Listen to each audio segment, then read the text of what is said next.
Hello and welcome to those of you that are with us. I think it's going to take a moment for the system to register. Hello, Aaron. I see you in the chat room saying hello. Happy Saturday to all of you.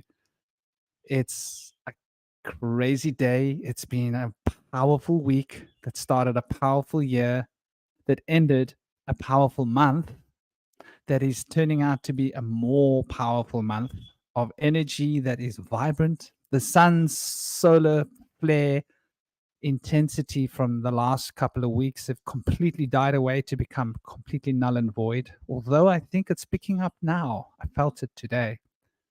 So the sun has been up, down. We've got a very interesting solar year ahead of us for the solar flares and the way in which the magnetic fields of the sun are going to be realigning and the different polarities that are being structured by the rhythm of the sun. So it's an incredibly exciting time to be around. I think we're all going to be reaching into our creative potentials in the most profound, interesting, and fascinating of ways. How are you doing, Brother Aaron? Hope you're good. Hope you're smiling. Hope you're all jiving. Hope you're all wearing this year in style. And here we have our guests arriving. I'm going to start introducing the guests. We're going to be talking about creativity, self-expression, artistry, higher learning, the catharsis of spiritual healing, and all things related to this. So I'm going to start from the top. I'm going to work my way around in a clockwise circle, introduce everybody, and then give everybody a chance to say a piece. We have on the top left, Dr. K. Carlisle from Kiana Codes, a wonderful decoder, a wonderful philosopher, a wonderful occultist, and a wonderful brother as well. Just a very solid earth feet kind of guy, as far as I feel. Always got his feet on the ground, but his head's also aiming at the skies. Wonderfully balanced guy to know, I think.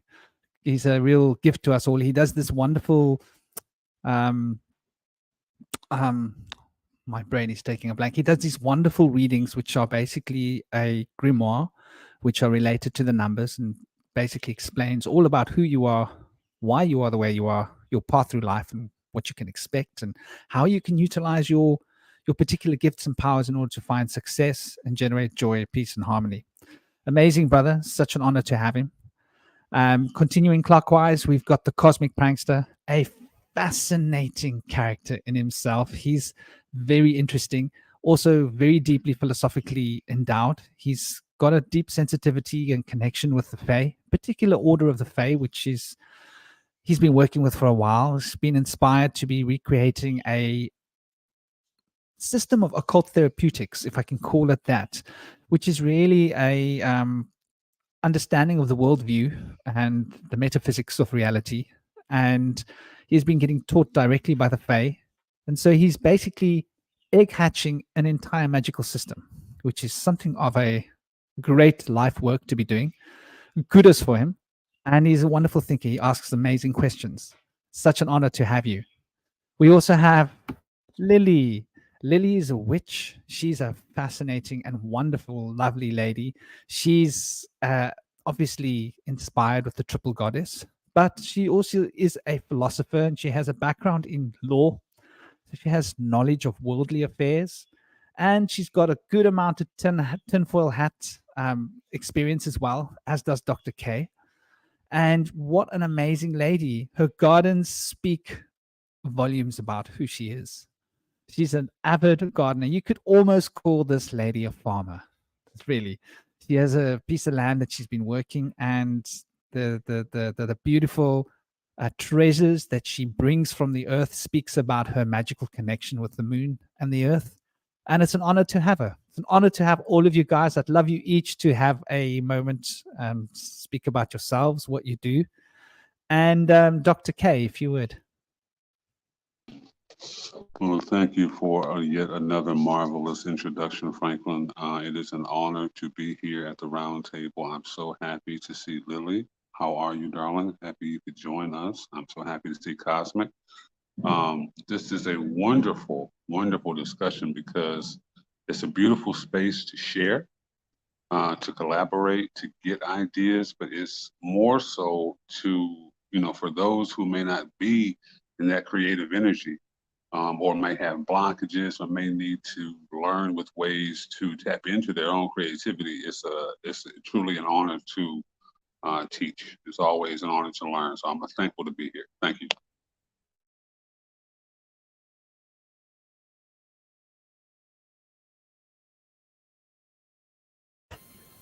Hi guys, hi Kalal. It's such an honour and a pleasure to share space with you. It's been a while since I've been in a round table, so it's really nice to be back amongst you guys in particular.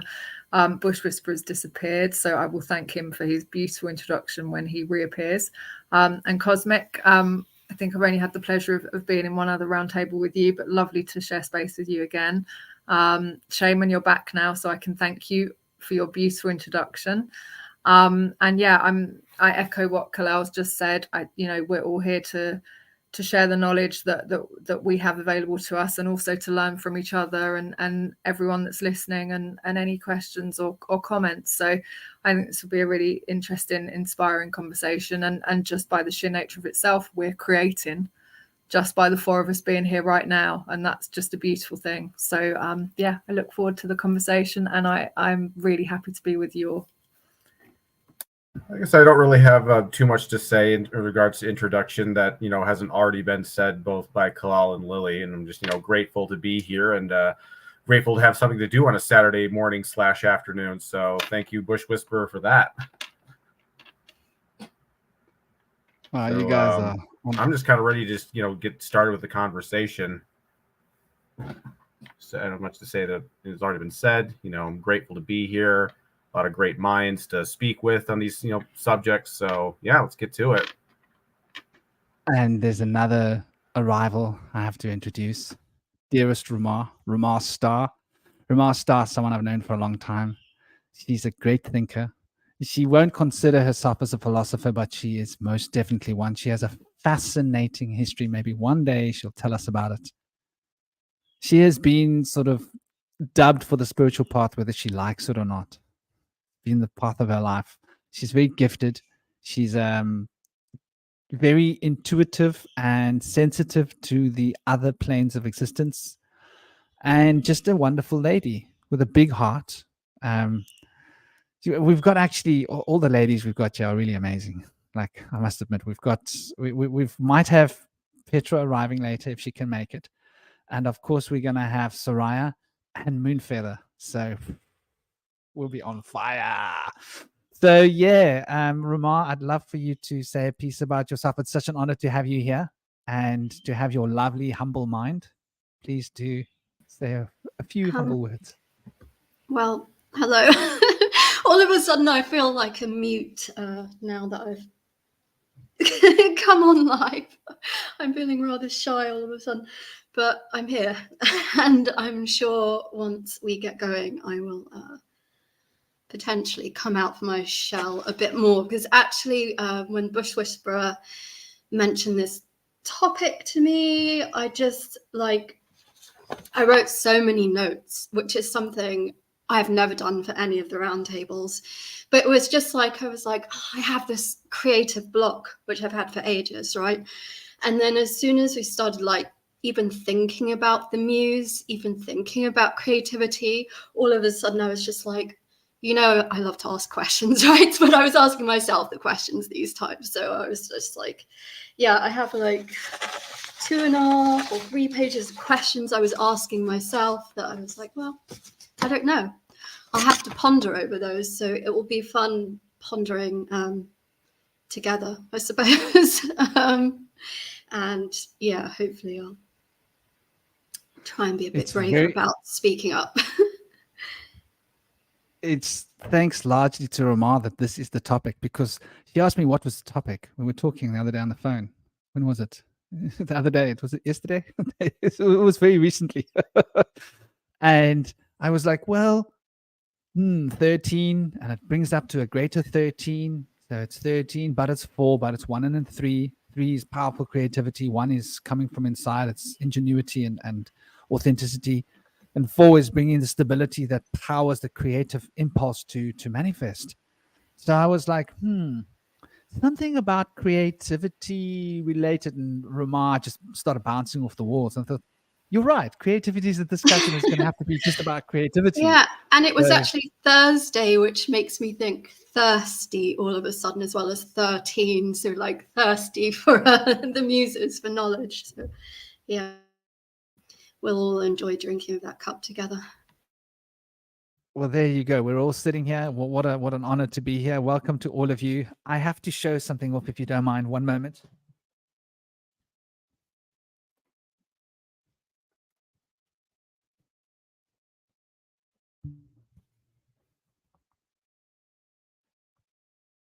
That is a beautiful, beautiful painting.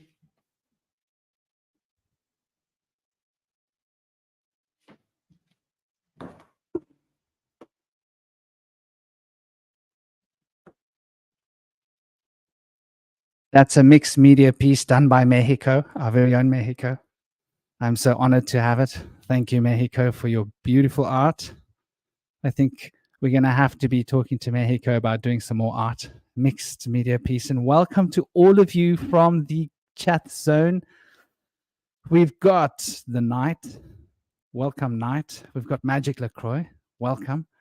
We've got Rob. Welcome to you, and Aaron. And I see there are a number of other people that haven't said hello. Don't be shy. This is the place to speak up. This is a loving space, and there's no ideas that will be ridiculed, no questions that will be too silly or too intelligent.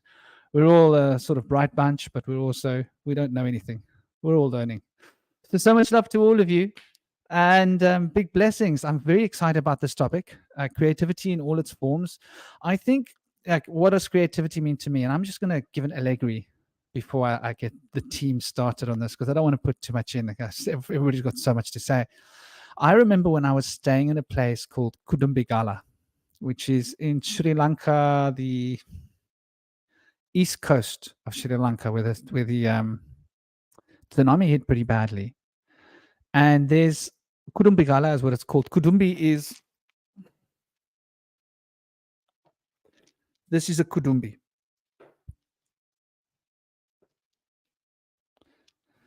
Now it's called Kudumbigala, and I want to point this out to you, because there's this kind of an outcropping rock that looks like a Kudumbi. And a Kudumbi is when you've got dreadlocks, you put your dreadlocks up like this. It's called a Kudumbi in Pali. So it was a sacred place, which was a jungle set of caves where there had been hermits that had been living and practicing there since the second generation Ahahit of the Buddha. After the Buddha had dematerialized his body on the shores of Karnataka and rematerialized his body in Sri Lanka, on the other side of the land, other side of the sea. So it was a very sacred place. And what I noticed there were all these spirits.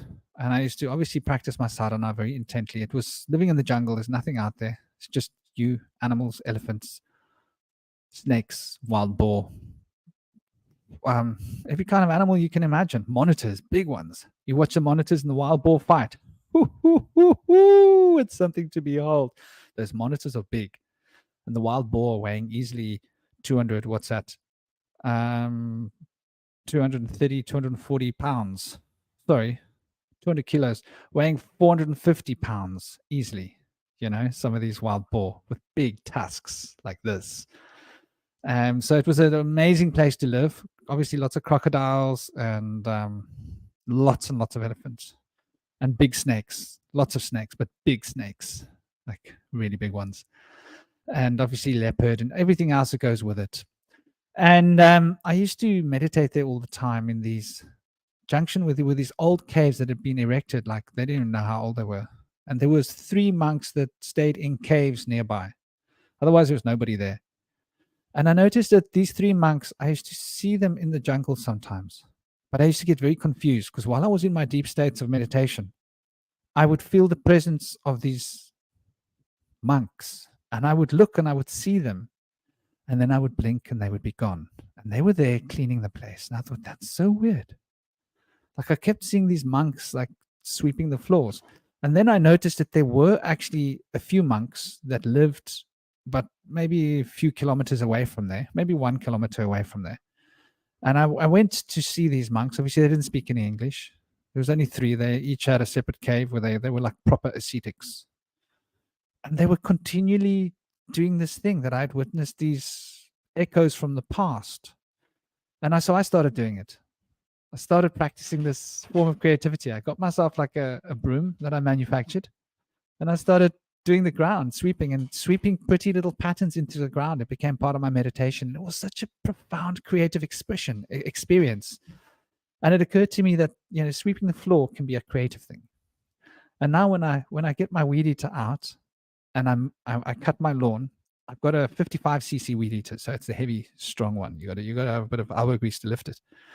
I dance with it, dance with my weed eater, and I get this rhythm flowing because it's very heavy.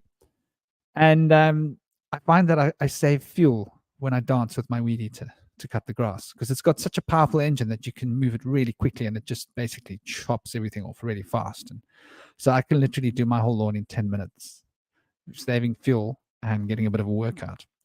So it made me think about creativity in new ways, living in Kurumigala.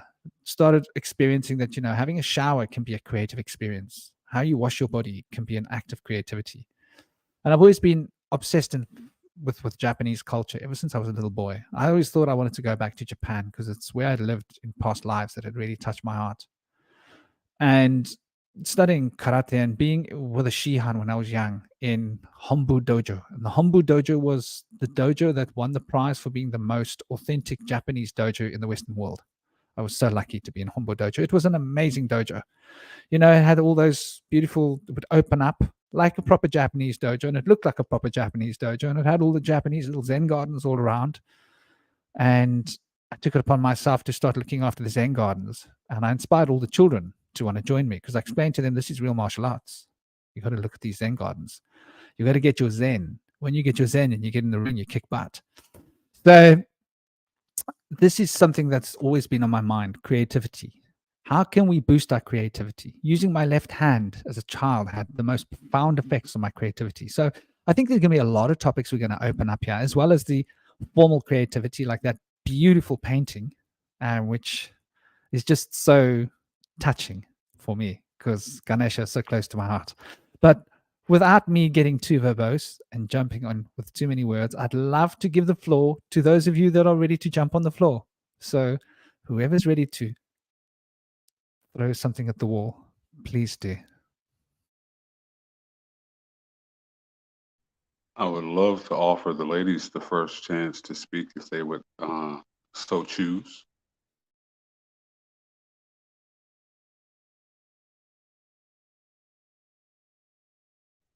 Or if not, if perhaps they're busy. What I would love to say about everything that you just said, something that instantly came to mind is that fun destroys time. Time cannot exist where there's fun. The only time actually enters the equation is when you think it's about to be over, when you realize it's been so long and you know this has to come to an end. My mom's going to be coming, my dad's going to be coming, the alarm's going to go off, something's going to happen. I'm going to wake up, whatever it is, the medium. I find it interesting to see people who have always been creative versus people who have to tap into their creativity.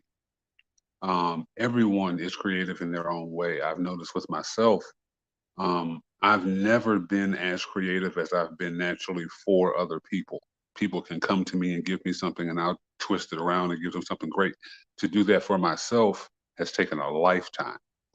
And now at this point, I've gotten to the point where I'm so thankful because I can look almost anywhere and garner inspiration instantaneously. So I find what you say very, very paramount, Franklin. But I really want to stress the idea of fun being able to destroy time. So if you tap into your childhood, you tap into your inner child, you tap into your natural creativity, who you were before the world made you who you were, or before we allowed ourselves to be assimilated, perhaps, is a better way to say it. Yeah, I really like that, the idea of fun. should have more of that. Sounds good. But also, yeah, makes me think play, which was something I was thinking about anyway. Like play is such a huge part of creativity, just experimenting and movement and breath. And well, there's so much I could go into with all of those, but I think like a small thing is, yeah, it's like something, is it small thing? I actually have no idea. Something that like comes through to me about that is like a lot of creativity in a way that's like visuals, but maybe you could think about this with frequencies too, with sound, is this sort of emulation of the universe. And apologies, I have non-existent science, but the planets, if you think about like obviously the frequencies, the harmonics of the planets, and then colors, of course, because there's always like color associations. So just anything from as simple as the clothing we wear, or the jewelry, or the furniture in our home, all has planetary associations. And obviously you have even like dances, you know, like the dervishes, the whirling dervishes that are trying to emulate the dance of the universe. So it's always kind of like world creating in a way, like layer upon layer of like different world creating. And that made me think of like Taurus for some reason. I know like well, we'd mentioned like Leo, the heart, with Bush Whisperer before, but yeah, I was thinking of Taurus as well, because I was thinking of like the bull's horns as like, you know, people talk about the pole star a lot. I'm not that knowledgeable about that, but you know, I'm imagining, you know, creation like moving around like the bulls of the horns really, and then like a Taurus field. So I feel like probably like the pole will like come into this, and of course our spines, you know, you can't forget the spine. That, wow, would like so much is happening around that. It's just like this perfect cathedral or channel that our body is, like, you know, antenna is, I think sometimes like the Bush Whisperer says. So yeah, I just find that interesting. And then the idea of like, why, so then, you know, if that's the case, like why then do we even make art? And then what are we then, you know, as creators? I think that's really interesting point, what both you and Kalal and actually Bush Whisperer have all said. And I think, Ramar, I was thinking about this the other day. One of my best friends, she's super creative in terms of the kind of generic, I guess, term. She's amazing at producing these stunning pieces of art from clay. That tends to be her favorite medium. And so she produced something and sent it the other day, and she's so kind of humble about her talents, and it was just beautiful, absolutely gorgeous. And it got me thinking. I was reading a book at the time, so no surprises, you know, we keep having huge sinks, and as she sent that, the book I was reading was all about the fact that we are co-creators with, you know, God, with source, with spirit.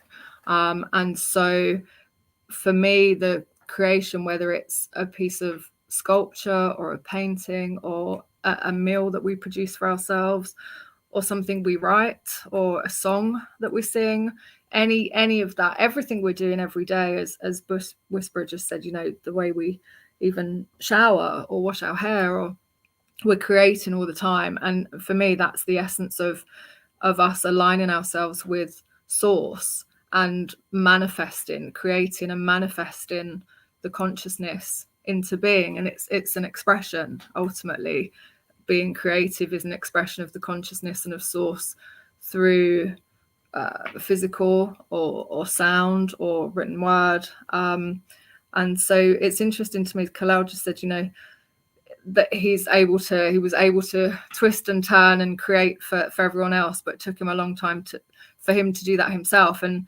that really resonates because I'm very, very similar. So I've been able all my life to do a similar thing for everyone around me, and wasn't particularly creative with myself. And I think for me personally, and I don't know how we all feel about this, but for me, it's my creativity is absolutely aligned to my spiritual alignment and my awareness and my awakening.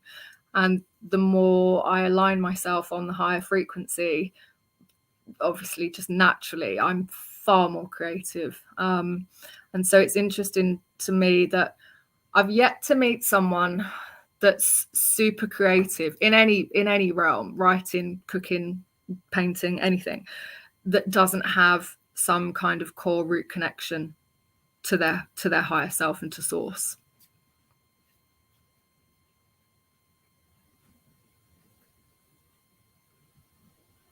I think I mean, I guess I'm just one of the things I've always thought about in terms of creativity. And I think there's this kind of assumption in kind of like the sort of the mundane world that creativity is this kind of this, you know, projective act, and that you have sort of all these, you can just sort of magically sort of project an idea onto a piece of paper, or you're some kind of, or, you know, a recording studio or whatever. But I find ultimately that the true creativity is not projective. It absorbs. It's sponge-like. It's your truly being creative is about learning to sort of absorb that which is around you and learning to sort of like, you know, birth it into something completely different. And I think it's important to think that because it's this realization that a lot of, you know, and this is something it's something I've been sort of wrestling with my whole life as a creative person I've dabbled in novel writing. I've recorded many albums of music, written a lot of poetry, even published some of it in my college newspaper.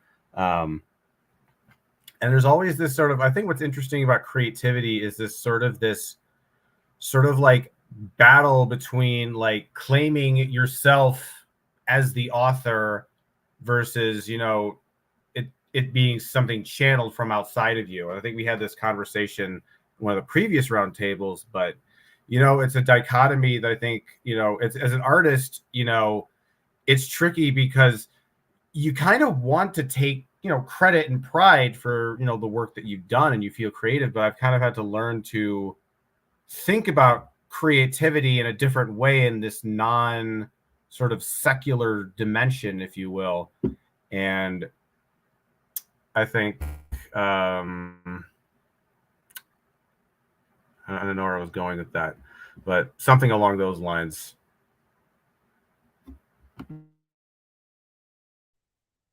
I like what you said there, Cosmic.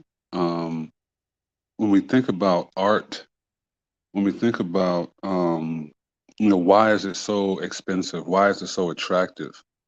It naturally encourages you to blend mediums, to mix, to mold, to meld, to merge, right? To create something new or something that hasn't really been seen or experienced yet, when all we're essentially doing is putting the parts of the sum back together, right? That's going to look incredible. So when you can capture that, whether it be 2D, 3D, or otherwise, as far as dimensions go, to experience that, it's supposed to, it feels like it's supposed to inspire, it's supposed to inspire creativity. Like you're supposed to look at that like, oh, wow, that's incredible. And you're supposed to look around and say, what else can I create? You know what I mean?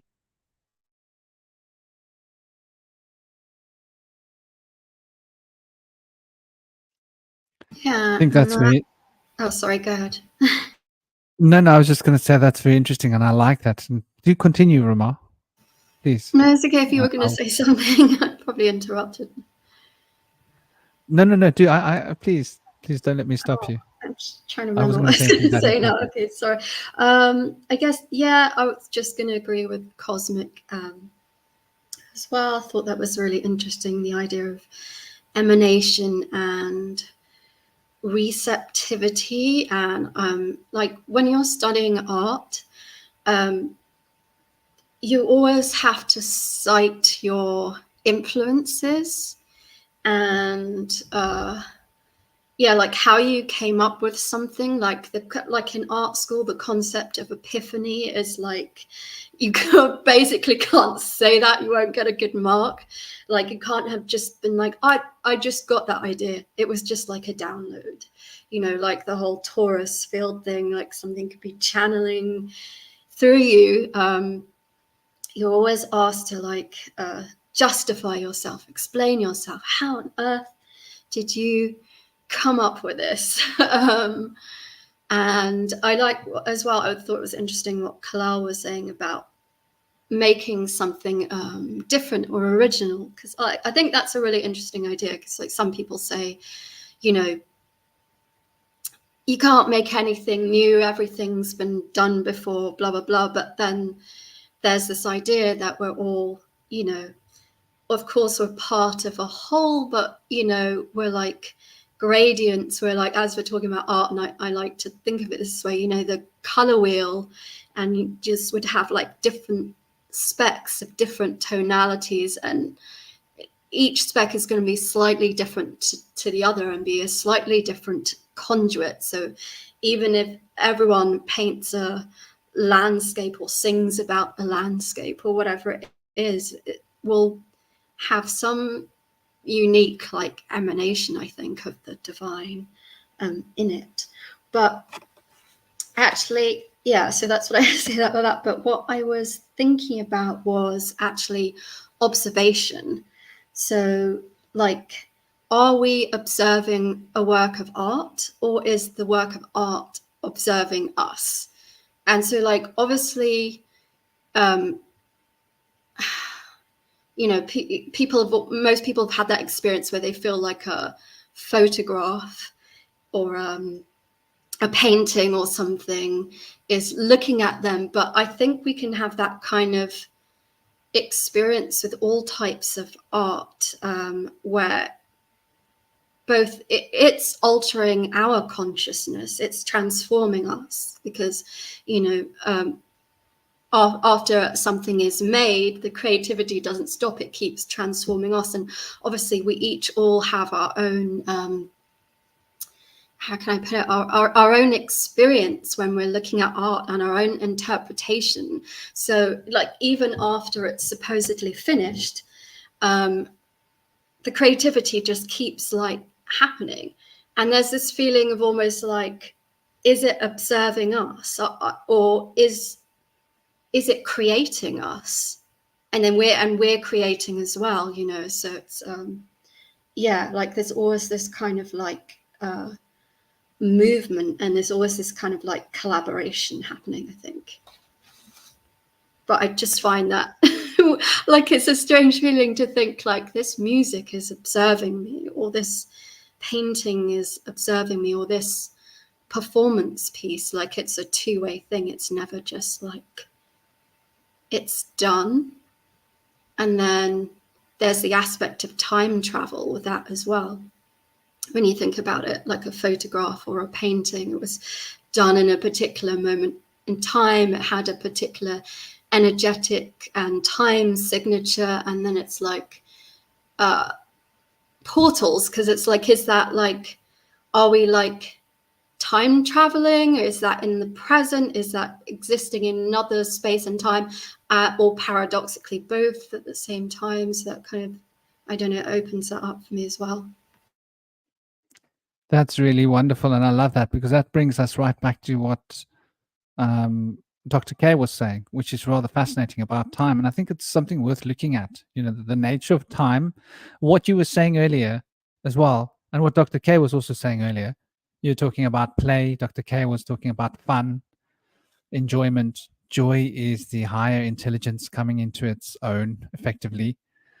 And it makes me think as well, or while we're on this topic that you both have outlined, and it sort of also ties in to what Lily was saying about basically, that life is a series of creative expressions and creative impulses if we're open to it, essentially.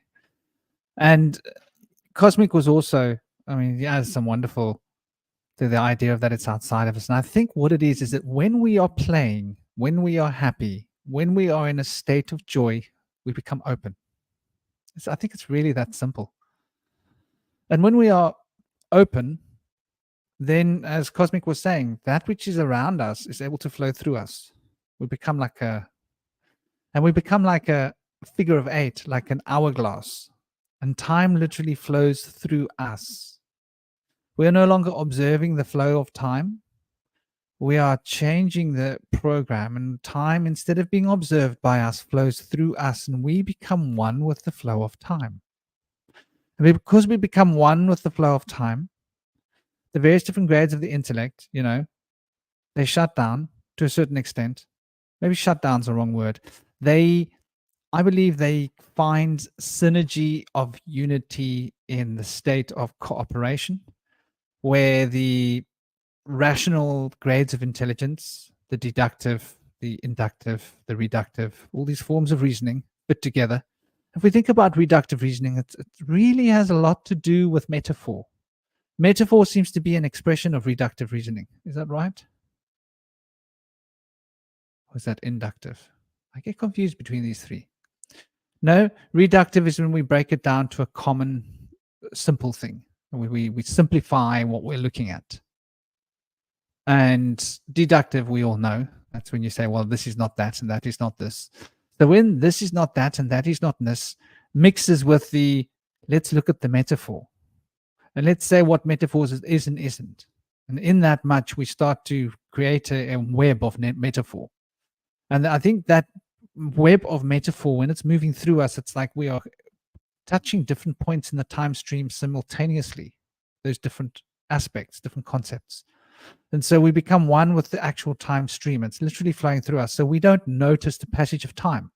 I would go as far as to say, whenever you're enjoying yourself, whenever you're having fun, whenever you're really playing, that is when you're at your most creative.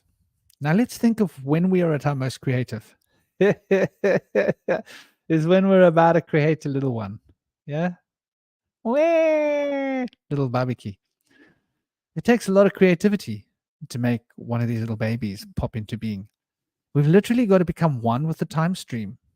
Totally synergetically involved, man and a woman, in this play, cosmic play, where the organism has an orgasm. Organism has an orgasm. I like the way those words roll so smoothly and effortlessly off the tongue, sort of suggesting to me that there is some kind of a synergy in terms of the meanings, where an organism having an orgasm is when you transcend the organs. So the organs are what keep us in the body, and when we have an orgasm, the organism transcends the limitation, the transformative limitation of the organs, in order to exist outside of the body in a state of synergy where time isn't what it seems to be. And so we enter into that time stream where time just flows through us in a very different way. Time stands still. We're making love, whatever it is we're doing. And when we reach that point of synergy and unity, a baby can come into being, which is the ultimate act of creativity. And people don't really consider bringing a baby into this world as an act of creativity, but think about it very carefully. What more creative is there? I mean, the word creature and creator, creation, creature is obviously an extension of this word. And so we are instruments of creation. We are instruments of creativity. Animals are creative. I've watched these penguins building their nests. They are creative little buggers. Have you watched a bird? There are crows that have learned how to use tools. Oh, they're so cute, man. In Australia, what do they call? I forget. But they basically break the branches off with their beaks, and they make these perfect little tools so they can get these worms and shrubs and grubs out of like little holes in wood. And monkeys, baboons, oh my gosh, the creativity of these. You should see a baboon getting into a bin. Oh my gosh, that's something to watch. So, and so much love to all of you. I can see you guys popping through the chat. Love you all. And so there was a very interesting question that was posed by two people earlier. One of them was Knights for Noah, and you were saying that you used to be creative and something happened and you lost your creativity. Can one ever lose one's creativity? I think that creativity has got to do with the neural pathways in the brain. And we get stuck in certain neural pathways, utilizing that thinking process, thinking principles, emotional patterns, and habits. And it is when we are starting to transcend that particular habitual neural pathway and we start to connect more neural pathways at the same time that we start to gain possible alternative versions of an idea, of an emotion, of an experience, of a situation. And so in that point, we are broadening our mental horizons, and we call this enjoyment and fun because we are opening our mental sphere, opening our aura, opening our energy field to what is outside and around us so that we can become that proverbial cup, which is like a figure of eight, like a hourglass, and allow time to flow through us and allow the information to move through us as if we're a tube. And during the movement of this information through us, we're able to siphon off of this tube and pop out little nuggets of value. And we call that art, I believe. And so can we ever lose it? I think we can become habitually stuck in certain patterns of thinking. I'll give you an example. We went to university, we became a CEO of a corporation, hypothetically. Now we've had to identify and role play the role of the CEO in the corporation. There's a lot of what is and isn't appropriate in that role. And so you now have to close certain neural pathways because it's not appropriate. You can't come up with like hilarious jokes when you're in a board meeting. You've got to be serious. You've got to keep your mind on point. There's a goal at the end of the day, and it's all about money. So you've got to start to think in that particular way. And when you do that work for a long time, it starts to rub off on you. You get used to this pattern of neural pathway. And obviously what Kalal and what Ramar was saying is fundamental. Play. There is a way to unlock the creativity. Play. If you want to become creative, go and find a group of kids and play with them and see what happens to your brain. There is nothing to inspire creativity like a child. Oh my gosh. They just knock you out of the water. You think you come in there with like, I'm this and I'm this, I've got these ideas, and you watch the children and they're like surprising you every moment with like, wow, yeah, wow, yeah, wow, yeah. And so that inspires one to become more in the present. And so the present, when we are present, we are involving this time stream flowing through us.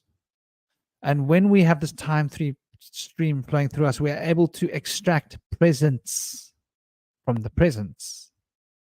Being present brings a sense of presence from which we can extract presence. And Santa Claus comes knocking at the door, the proverbial door of life, and says, you have a gift, a present to present to the world. And that present we call art. And so people that are artists are people that spend more time being present in the presence. And so they're able to present what's flowing through them in terms of the time stream, I believe. I think we all have an inner artist. I don't think there's anybody that doesn't have access to art because there are so many different forms of art. A gardener can become an artist. One person cuts your lawn. The next person comes and they turn your garden into, speak to Lily. You can be an artist with land. Land can be your canvas. You can turn it into a living presentation of art. And there's no better medium, than working with green thumbs, proverbial green thumbs, because you're working with the living paint on a living canvas, living clay. And so there are 1,000 different ways to present creativity, and no one form of creativity I think is superior, although we believe that music or dance or painting is it. But we don't stop to consider that when a marketing intellectual creates an advertisement that captures everybody's mind and forces them to buy some crap they didn't want, that's an incredible piece of art. Even politicians, when they stand on the podium and they talk nonsense, you got to admit, these guys are artists. They can talk for a long time without having absolutely nothing to say. And have you believed that they've said something when they've actually said nothing? So there are a million different forms of art out there, and some of the art can be like distracting, some of the art can be contracting, some of the art can be interesting, some of the art can be inspiring. I think all art comes from a point of inspiration as well. I think inspiration,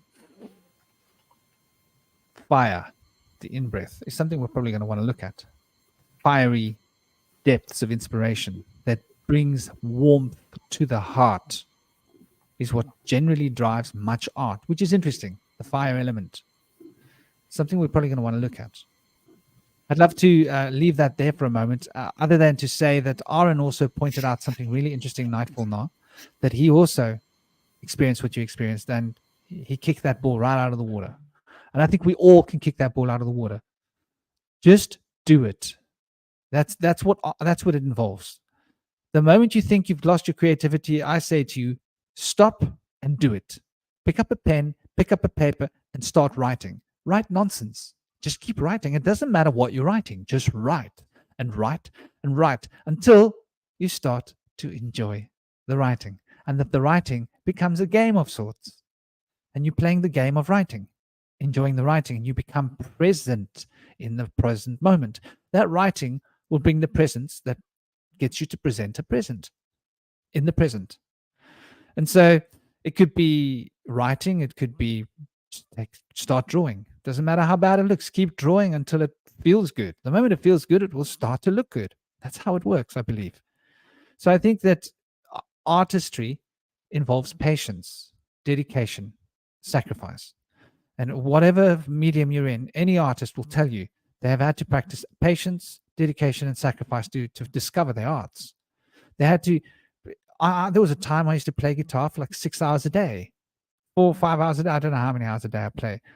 I just would, every time I walked past my guitar, I'd pick it up, play it. Oh, just lost half an hour. Oh, wow. Walk past next time. Oh, picked it up. Oh, just lost another half an hour. Oh.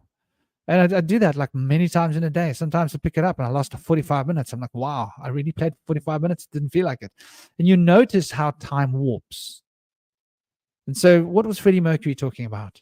Let's do the time warp. What was he talking about? That, that creative impulse. And why is creativity contagious? There's another point. If you're feeling like you're dry creatively, go and find people that inspire you with their own creativity, because the inspiration that you gain from being inspired by these people's creativity will actually inspire your own inner creativity. And you will then in turn go and inspire other people. And that's how it works. So I'll leave it at that for a moment. And I can feel Dr. K's mind. You said something a moment ago before we get off into another complete lane, because it's going to be very easy to do when we're talking about being creative. At the point of orgasm, we're talking about a very, very powerful point, a very powerful portal. And there's levels to it. There's the shared orgasm, there's the individual, but of course, when we come together, literally and figuratively, there's more power there. But even for the individual, that entry point exists outside of time. So, case in point, if you're trying to bring something into this reality, at the moment of orgasm, it's very hard to think about something. We experience what they call in Latin tabula rasa, right? Which means blank slate, right? So it's very hard to think as it should be, because you have now the power and the access to create something, to bring something into your reality. So that has to exist outside of time. That is essentially what we're playing around with when we come to the idea of creativity. And it brings me to the idea of course, like as you mentioned, writing, music, poetry, and one of my favorite mediums, and arguably my most favorite, would be video games and movies, because movies can control a large mass of people, and they too are time release or actually timeless. They're typically filmed at a point to be like a seed for another point in time. Even the point of when trailers drop, is very attuned. We could argue what is actually attuned to. That's interesting. The idea of the blank slate, I think. I was just wondering, because, you say so many people say they're afraid of a blank page or a blank canvas, or to say the first word or whatever it is, or even have difficulty to orgasm or whatever. It's like the fear of obliteration, of like nothingness, of no beingness. You can think of like or ego death, however you want to put that. And then it's like, obviously from that emptiness, from that void, that's the really interesting thing. Like what is the fiber of emptiness? Like, because if that's where kind of creation comes from, like nothingness basically.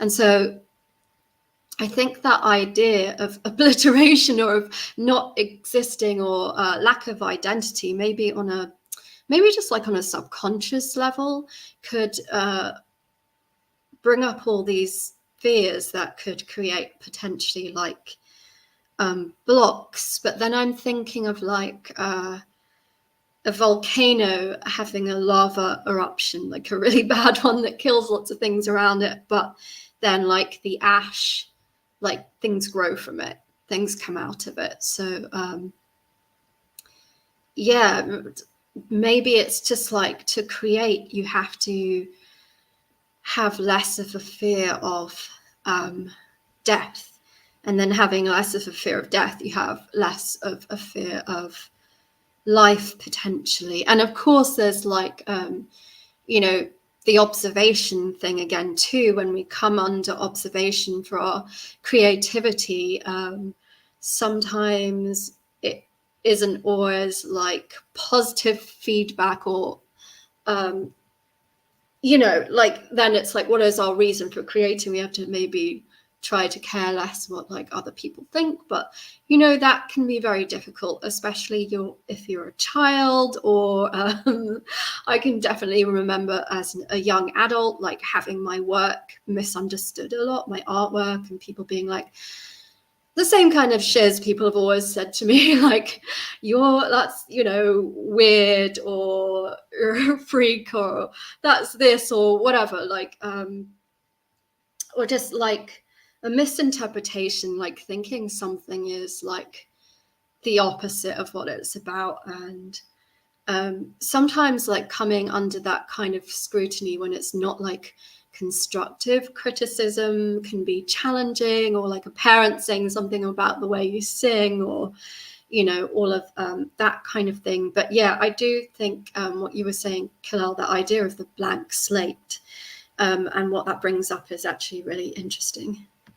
So in regards to the blank slate, I was, you're talking about how people perceive, the emptiness and the void as, in a sense, death. But I think you also have to kind of look at it, like I always try to think of the womb as a void. So from the perspective of a kind of a universal mind, there's certain aspects of space and mind space where ideas have already sort of taken place and sort of taken root and shape.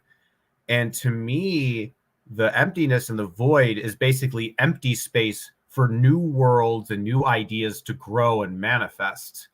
And so when you look at the void from that perspective, you start to realize that, in a sense, the universal mind is always expanding.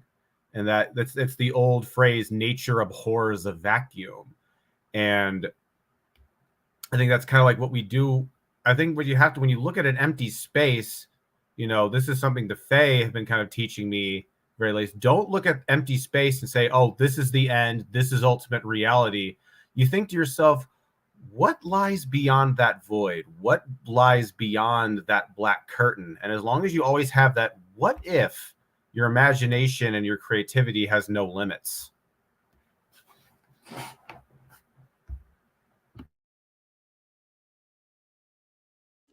I like that. I like the concept. And I think there's something to this, because the limitations that we are used to of when we're operating in that paradigm of particular neural pathway, which is giving access to a certain amount of extra dimensionality. And I consider, as Cosmic was saying, that people say that, like, oh, I've got these thoughts inside my head. And I always say, no, you have these thoughts bouncing around your head, outside, over your head, through the networks, the electromagnetic networks that are moving as layers over your head. So when you're actually looking at someone's aura and you're seeing those different color bands, what are you looking at? You're looking at the substance of thought, the substance of emotion, the substance of information that we think is inside our heads is actually outside our heads. And so these neural pathways inside the brain, when it's a small single neural pathway, it's sort of like, I have one container of water. That's how much water I've got. Or I have 100 containers of water, or I have 1,000 containers of water. And I believe there's this exponential potential. And you can go from having one container to 1,000 containers very quickly. And then from that 1,000 to having 1,000,000 containers quite easily, as the relativity and relevancy in terms of considering in terms of information. So I think that what you're saying about the creativity seemingly, and I say seemingly infinite, because the concept of infinite, it busts my brain a little bit. True infinity. Should. Love to you, Moonfeather. Om Shanti, Shanti, Shanti. And looking forward to hearing from you if you find time today. I'm sure everybody would.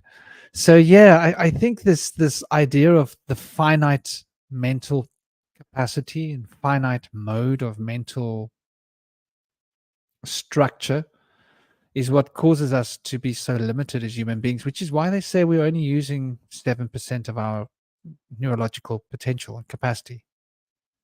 And what we don't forget is, and I'm going to give you an example. Let's say there's one of me and I can lift 100 kilos, right? And let's say there's two of us. Does that mean two of us can lift 100 kilos? Well, actually, two of us can probably lift 1,000 kilos. You see, the difference is exponential. The way in terms of, like, one person can do so much, but two people or three people or four people. So when you actually combine to make a team, you can do so much more. Because it's one person, if you have to build something and you need to build heavy things, and to move those heavy things is a nightmare. But if you've got 10 people, you can build something so much more profound. And what would have taken you a year to build as one person, you can build in a week with 10 people. So it's like literally, that's the kind of exponential change we're talking about, which is why you'll find that these corporations that have big teams are able to produce units per second, right? Where before you'd have to make that pair of shoes per hand. But because they've got a big team doing it the way they've got it, they can produce those pairs of shoes per minute, you know, as a different kind of a ratio, scale. So I think that scale of exponential potential increases so much more when we've got more people. And so we can look at this in terms of using more parts of our brain, more neural pathways used in synergy creates a profoundly synergetic exponential increase of potential. And so the idea that when we're using more of our brain, more of our creativity, we're actually able to influence matter. I think we should go to this point at some point, because I think that's really interesting. The ultimate creative act, and what Dr. K was sort of hinting at, was at that point of orgasm, you're able to channel and manifest something profound. We're talking about the magical arts here. And there's a reason why they're called the magical arts, because they are an art form. They involve the creativity. And so this potential to actually make things happen, to change the nature of reality, is not beyond our grasp if we can channel true inner creativity. Recreate the universe in the image that we would have it recreated in. It can literally become the presence of this projection. If we are totally open to the creative impulse of time as it's flowing through us. And I think in life, we've become accustomed to saying, well, I'm Franklin and I do this. I'm a shaman. That's what I do. That's what I am. And this is what I can do. This is my abilities. And this is what I have done. And that's me.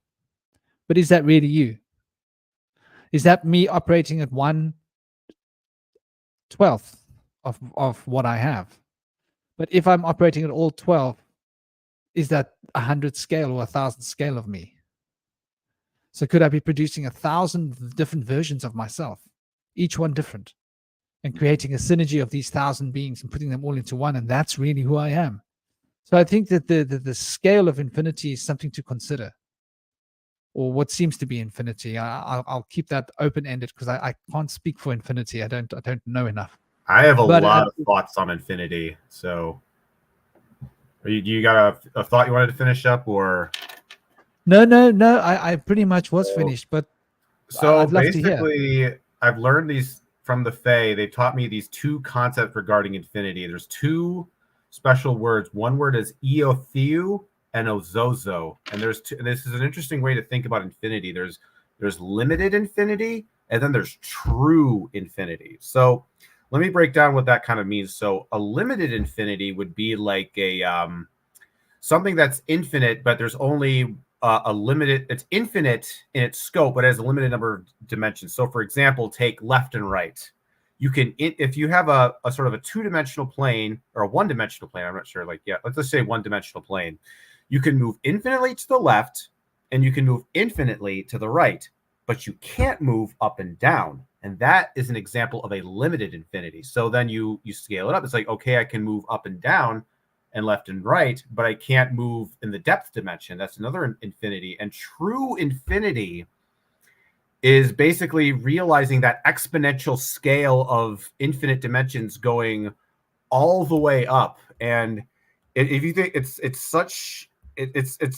enough to break you if you really try to think about it. It's so like deeply overwhelming and deeply powerful. But I was thinking about it, and I'm like, I need, because I keep hearing people talk about infinity, but they're always within these sort of limited parameters. And I've kind of realized, like, I need to come up with a completely new term to actually talk about the thing that I've experienced and I'm describing. And I guess that technically ties into creativity, and that's like coming up with new concepts and words.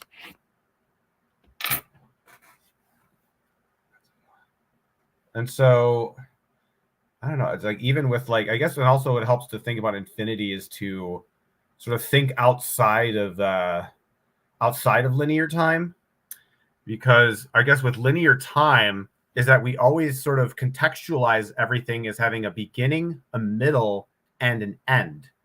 But I guess the way to sort of visualize that is like, imagine your life is sort of like a stick, but then you also imagine outside of that, there's this three-dimensional space with all these other sticks, and they're all going in different directions, and they have different sort of shapes and patterns. Some of them are circles or spheres.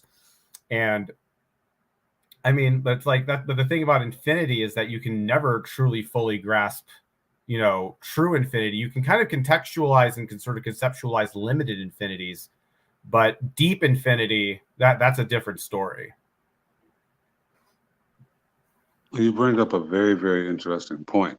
We're trying to see the outside world essentially from a prison cell. So you can't really experience that. You know what I mean? We're like, no matter what we do here, even when we leave our body, we're still within the construct. So your body stays here on earth, no matter what, it never leaves, right? Your spirit stays here on earth, but it also travels to the astral realm, right? But then you have source, which is outside of all of that, because the astral realm is only in existence because of the physical world, right? when it passes away, so will the astral. So the eternal aspect is only your body, or is only your soul, which can never truly take form or be experienced here. So this is the idea of attachment that actually brings you back here, right? Because it's this idea that we exist. Once we get beyond that, we know that we don't. So, you can move within the realm and go essentially anywhere you want to go. But when we talk about leaving, this idea of, it's like, it feels rude or obtuse to think about infinity when we haven't done nearly enough, or what we're actually supposed to do collectively here. It's kind of like people saying, "Oh, we can go to Mars." No, you can't. That's an energetic space. It's a literal color frequency moving around. It's a higher plane of existence, but it's not a place you can go. You can go there in your mind. You can't go there in the physical. You see what I mean? I love that. I love what both of you said. I love what Cosmic was saying about the relativity of infinity, because I think there's something to be understood there about the scale of just exactly how broad infinity is. As Carlyle is saying, it is truly such a broad concept that if you try and think on it, you might break your brain. I've often found my brain like trying to break. Like, come on, man. You can't consider that. It's too big. There are too many of, as Cosmic would put it, planes of infinity incorporated into full absolute infinity for us to be able to contemplate just the scale of how many planes of infinity there are, let alone each infinity, and how infinitely they are woven together. So I think what Carlyle says is true. We can't embrace and fully understand and contemplate and consider infinity with our prison cell mentality, this single or double or triple neural pathways that we're sort of relying upon, habitual, this is who I am concept. But what we can do is we can momentarily step out of the habits of who I think I am. Momentarily we can step out of the pattern of being to which I have become accustomed. And if my voice is at all too soft, or if there's a buzz, or if there's any kind of disturbance, or if it's too soft or too loud, anybody, both from the chat and in the room, do let me know, because I would really appreciate that. But I think we can truly enter into this union with infinity when we are in the moment of artistry, when we drop all the nonsense and we embrace the present moment through the spirit of joy and allow the fun of play to fill our hearts and allow the creative inspiration, that fiery element, which is the unstructuring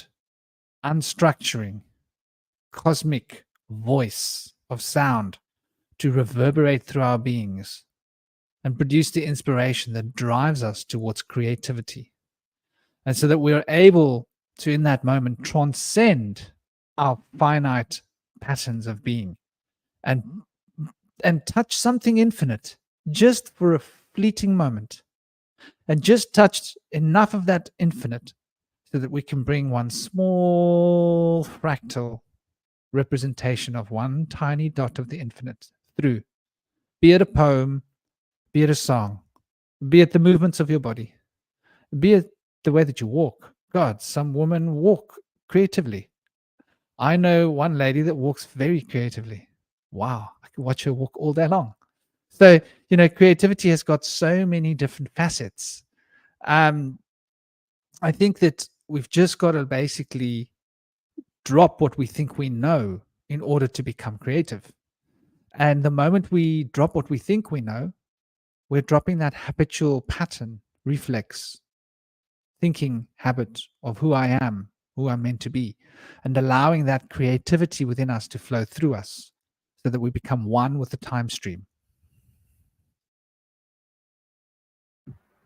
I think a important term I think I also like to touch on, so we talk about infinity.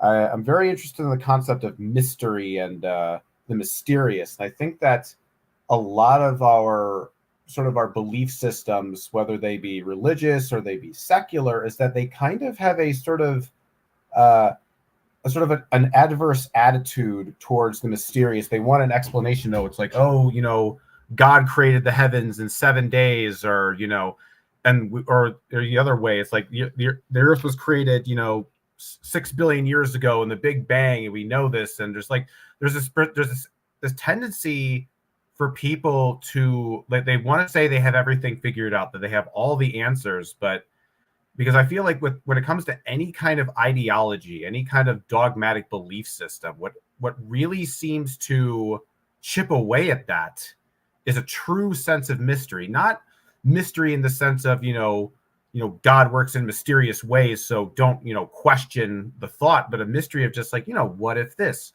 what if that. As long as you have I think that's really another important aspect of creativity, is a sense of mystery in regards to the world. And that's and for children, to bring that back to the whole, what Dr. K was talking about, being child and playful, is that when you're a kid, the world is genuinely a mystery. It's genuinely mysterious. But when we're adults, we like to think we already have everything figured out. We know what happens after death. Oh, I know that, there is no afterlife, or I know that I'm going to go to the Christian heaven, or I know that I'm going to reincarnate into a turtle.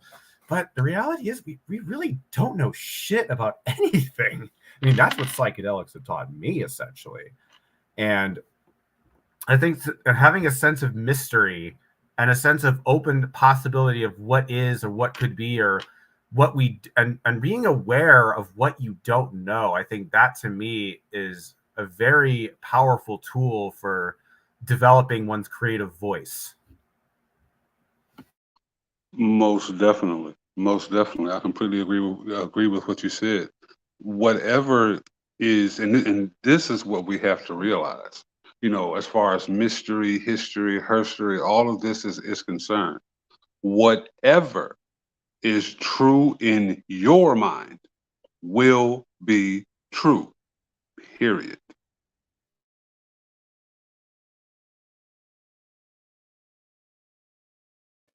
I think that's rather interesting, because that brings us back to the relativity of being. The relativity of being. That we are, excuse me, let me turn down these notifications, that we are relating on the inside to the outside in the way of this life. Let me turn down all my notifications. Oh, I was just going to carry on. There we go. That we are relating through the inside to the outside. And by the inside, we mean the outside. Okay, I know this gets confusing. Just imagine how when you look at things, they turn upside down and then they turn the right way up again. I think there's a little bit of this nonsense going on every aspect of our being. So first, we've got to relate to what's outside of us, which is who we are. And then we've got to bring what's outside and put it inside. And when we put it inside, we're then in the flesh puppet in the world, matter. And so we've got to relate this to the matter. And I think that Dr. K brings a very interesting point into this conversation. The nature of perception and the way in which awareness binds perception and constitutes the patterns and reflections of being that we experience, because life is largely an anthropomorphic adventure through consciousness. Ooh, I like that. Hey? I almost want to write that down. Please, somebody write that down and hashtag Bush Whisperer it. It's such a cool saying.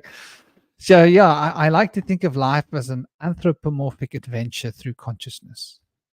And so we will inevitably anthropomorphize everything. Everything is a reflection of ourselves. And we will reflect what we're experiencing in the way that we behave, in the way that we think, in the way that we speak, in the way that we are. And our reality will become an embodiment of this, one way or another.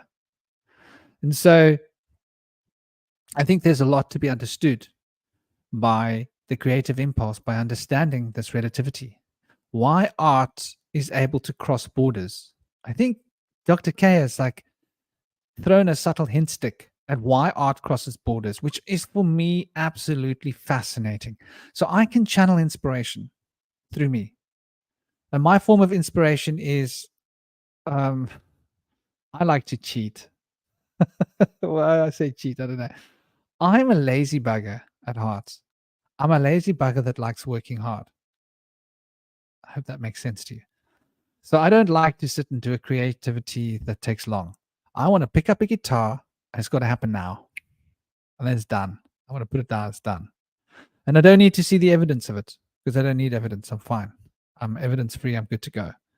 I think if you have that you require evidence, then you'd probably be inspired to do sculpture, architecture, or painting, or something that's more evidential. Although I do like to have a few words. I do like words. But yeah, so for me, I can be inspired. I can think about the world, think about what's going on, feel joy, feel tears, enjoy the experience of emotion, whether it's pain or happiness, whatever it is. Find that joy within my heart to enjoy that experience and fully embody it, and allow my self-expression to move, to express. That inspiration that came into me will then move into somebody else when they hear that song. And that will inspire their thinking process to have a philosophical inspiration of creativity, or they might want to paint a picture, or they might want to do a dance, or they might want to tell a joke, or there are 1,000 different ways that creativity can flow through that being and find its own unique expression through the self-expression of that particular archetypal structure of being. And how it is that this inspiration is it's like a wildfire. It catches fire. I bring the fire into my soul. It might touch your fire. That painting that Eleanor's done has, like wildfire, infected me and inspired me. And I'm sure everybody that looks at it. And the writings that Soraya does is like a bit of a wildfire. She's got she's just putting out a lot of content. Bless her. Hopefully Soraya will be here. Looking forward to see Soraya. She puts out a lot of content, and she puts out some really lovely content, very emotionally touching, down to earth and heartfelt. So the way this inspiration moves through us, it's incredible. Can't wait to see Dr. K is working on his book. Yeah, there's gonna be a bit of a wildfire going on there. So this wildfire is what makes me think of creativity. I think of it as a wildfire. And we just had a wildfire in Cape Town, on the Table Mountain. Whew, wildfire is incredible. It destroyed the mountain. But I tell you what, that mountain is not taking it lying down. No, no, no. Those green shoots are up, and they are like, come guys, double time. So double timing it. Some of the trees and the plants have started putting out fresh shoots. They're like, it takes more than a fire to put us down. And so you'll see that mountain will be back in no time. Give it 3-6 months, it'll be rocking again. Okay, the tortoise population will be low. A lot of the snake population will be low. But I'm sure that it will give them the impetus and the inspiration. That wildfire, literally, that wildfire will make creatures mate like they've never mated before. So this mountain is going to be one big, profound, animalistic, pornographic expression of creativity. And they are going to be laying eggs and popping out babies and popping out young ones like you've never seen before. And all those little spring shoots are going to be feeding Dick, Tom, and Harry out there, animal-wise. So, nature has a way of finding its balance. And I think this brings us to an interesting point. What fuels that inspiration? What fuels that creativity? And for me, what I've noticed in myself, and I've noticed it in others, it seems that hardship fuels it. Sorrow fuels it. The sorrows of life. And Indy Sage, you couldn't have come at a more fire moment. I was just talking about how suffering and hardship in life fuels the creative impulse. And in that very moment, in comes Indy Sage. Now, Indy Sage, this is very relevant. Indy Sage does shadow work. He's a shadow worker extraordinaire. So his whole focus is in helping people come to terms with the suffering and the darkness, and the way that the suffering and the darkness in life has caused them to repress parts of themselves. And that the act of reinvigorating those repressed parts of themselves can be an access point towards liberating profound levels of inspiration and creativity. So that's exactly the heart of what Indy Sage does. I'd love to give him a chance to say his piece. Welcome, Indy, brother.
All right, I was muted, but it took a long time for the mic thing to show up.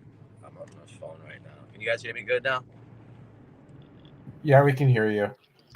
All right, awesome. So my signal might be a little sketchy, so if I start to fade out, just let me know. But I'm so glad to be here for this, and yeah, what Franklin was just mentioning is spot on. That's what I do, and I believe that it's not gonna be the same life if you kind of are just happy and programmed well from early on than if you are able to be programmed and are able to transform yourself and take that transformation into your own hands. That's a powerful process. Then you're really owning it and you're making it your own. And that we really need to do something like that for our lives. I think even if early on you've been programmed well, I think we're always learning and growing, and we need to be able to allow ourselves to transform and change throughout different stages of our lives. So I feel like the transformation is imperative for well-being, and I feel like the overcoming of struggle creates gratitude. Without that, it's really hard to have appreciation for things that have just fell into your lap. So I'm going to start with that and then put that out there, see what you guys think about that for now.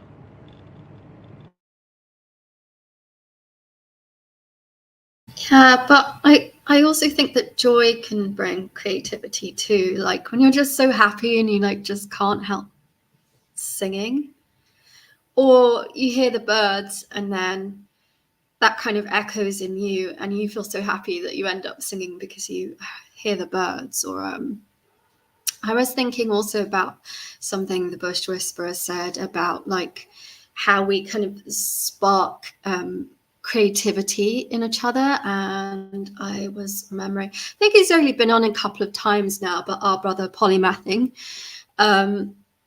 he played his instrument just like a few notes, I think, like the first time he was on. And I didn't like say it to anyone because I didn't want anyone to ask me to sing, but it's like literally it's like it pulled a chord inside of me or something. Like I don't know what happened, but I started to sing, and I started to like sing uninhibited, like something like opened in my heart chakra. So maybe you could, Indy, you could call that like a form of shadow work, maybe, because it like just pulled something out from my heart chakra, and then like a block that's normally there where I'm like, oh, I'm so scared of everything. And then all of a sudden I was just like singing. So maybe there's always this like intersection, you know, where there can be that sadness and grief, but then there's also like the joy and the love and everything, and it's all kind of like intermingled. And I definitely like to think of us all as instruments. It was a strange experience as someone just plucking their instrument like tuned my chakra and like tuned my body, and something completely unexpected came out, and I was like, what's that? Is that actually a good singing voice? Because I don't normally sound like that. So yeah, that was an interesting experience. So, I do largely agree with the idea that you don't need to, that creativity doesn't necessarily have to come from instances of suffering and pain and grief. However, I think there's an important reason as for art that comes from that place, because I think that, when you create art, you're basically providing something to the community and, people who are around you. And I think that when you create art that comes from your own suffering, I think the importance of that is that you then can heal other people who are suffering. Because I think that there's nothing wrong with, art that's all about love and life. But when you're really in a dark place and you can't connect to that, sometimes it's helpful to be like, hey, I've been in that dark place too. I know what that dark place is like, and I've experienced it, and I can help you escape it because I've gone through the exact same thing you have. Whereas somebody who hasn't gone through that suffering, even though their intentions might be good, the person who's in that dark place might not be able to relate to that. Someone who's a little bit more glowy and bright, and they have or they may feel alienated or ashamed. And I think that, going into that place is like saying, hey, like, I think what's really healing art is that when you got that feeling of like, you're not alone. Like, I've been through this too. We're going through this together. You're not alone in this thing. So I think that when art comes from suffering, it's like you're by healing yourself, you're also healing other people who might not be receptive to something like that. Yeah, I think I that's think art is. very Oh, sorry, go on, interesting. Frank. I just wanted to respond because I see a connection between what Indy Sage was saying, between what you said last, and between what Cosmic said. And I think it's quite important. The drawing the web between gratefulness, because we all think we know what the word grateful means, but I've really considered, what does the word gratefulness mean? And it's really got me to consider. And what does joy mean? What is joy? Like, it's funny to think about it. We know what joy is because we've experienced it. But what is joy? And what is gratefulness? I think that when you are grateful, you are full of the greatness. And when you are full of greatness, you're able to see how great everything is around you. And so gratefulness is transmutation. And transmutation is what changes everything to make everything more beautiful, makes everything more meaningful, makes everything more harmonious, makes everything more splendid. And I think that when we see how meaningful and how beautiful and how splendid everything around us is, we start to enjoy it more. So I think there's this very close connection between gratefulness and enjoy. What we might not realize that we can only actually enjoy when we are grateful. If we're not grateful for what we're experiencing, if we're not grateful for this journey of life, if we're not grateful to be alive, can we actually really enjoy anything? Or does joy become a currency of sorts to what I call the shadow of joy? And the shadow of joy, I'll give you an example of it, is when you are, people get addicted to sex, they get addicted to making money, they get addicted to food, sweets, they get addicted to being revered. Imagine the Pope. How does the Pope get off on walking around wearing that cute little dress with everybody like we're not worthy? So I think that there's forms of joy that we call joy, but is that really joy? I think that is sort of the shadow of joy. But I think that the true joy is like a child, and children are always grateful for whatever they've got. Like you don't find children. It's when we start to become adults that we are a lot grateful. And I think that when we are not grateful, we become empty. And when we become empty, we're not able to enjoy. Joy has got to do with fullness. It's got to do with filling up with the experience of that which is around us to such a point that the harmonic resonance between us and that which is being perceived is so close in its attunement of vibrational intensity and resonance that we start to relate to that thing on a deep level. And I think that is what we call joy. And I think we need to be full in order to really enjoy.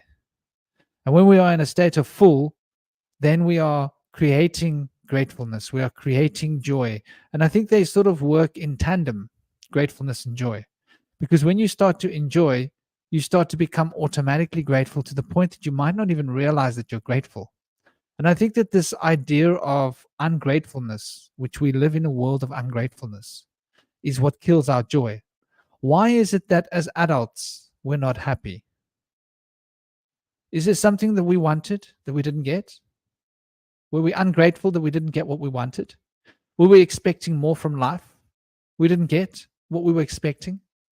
Were we hoping to get something we didn't get? Did each time we didn't get what we thought we wanted or needed, do we become ungrateful? And does that ungratefulness equate to a lack of loss of joy?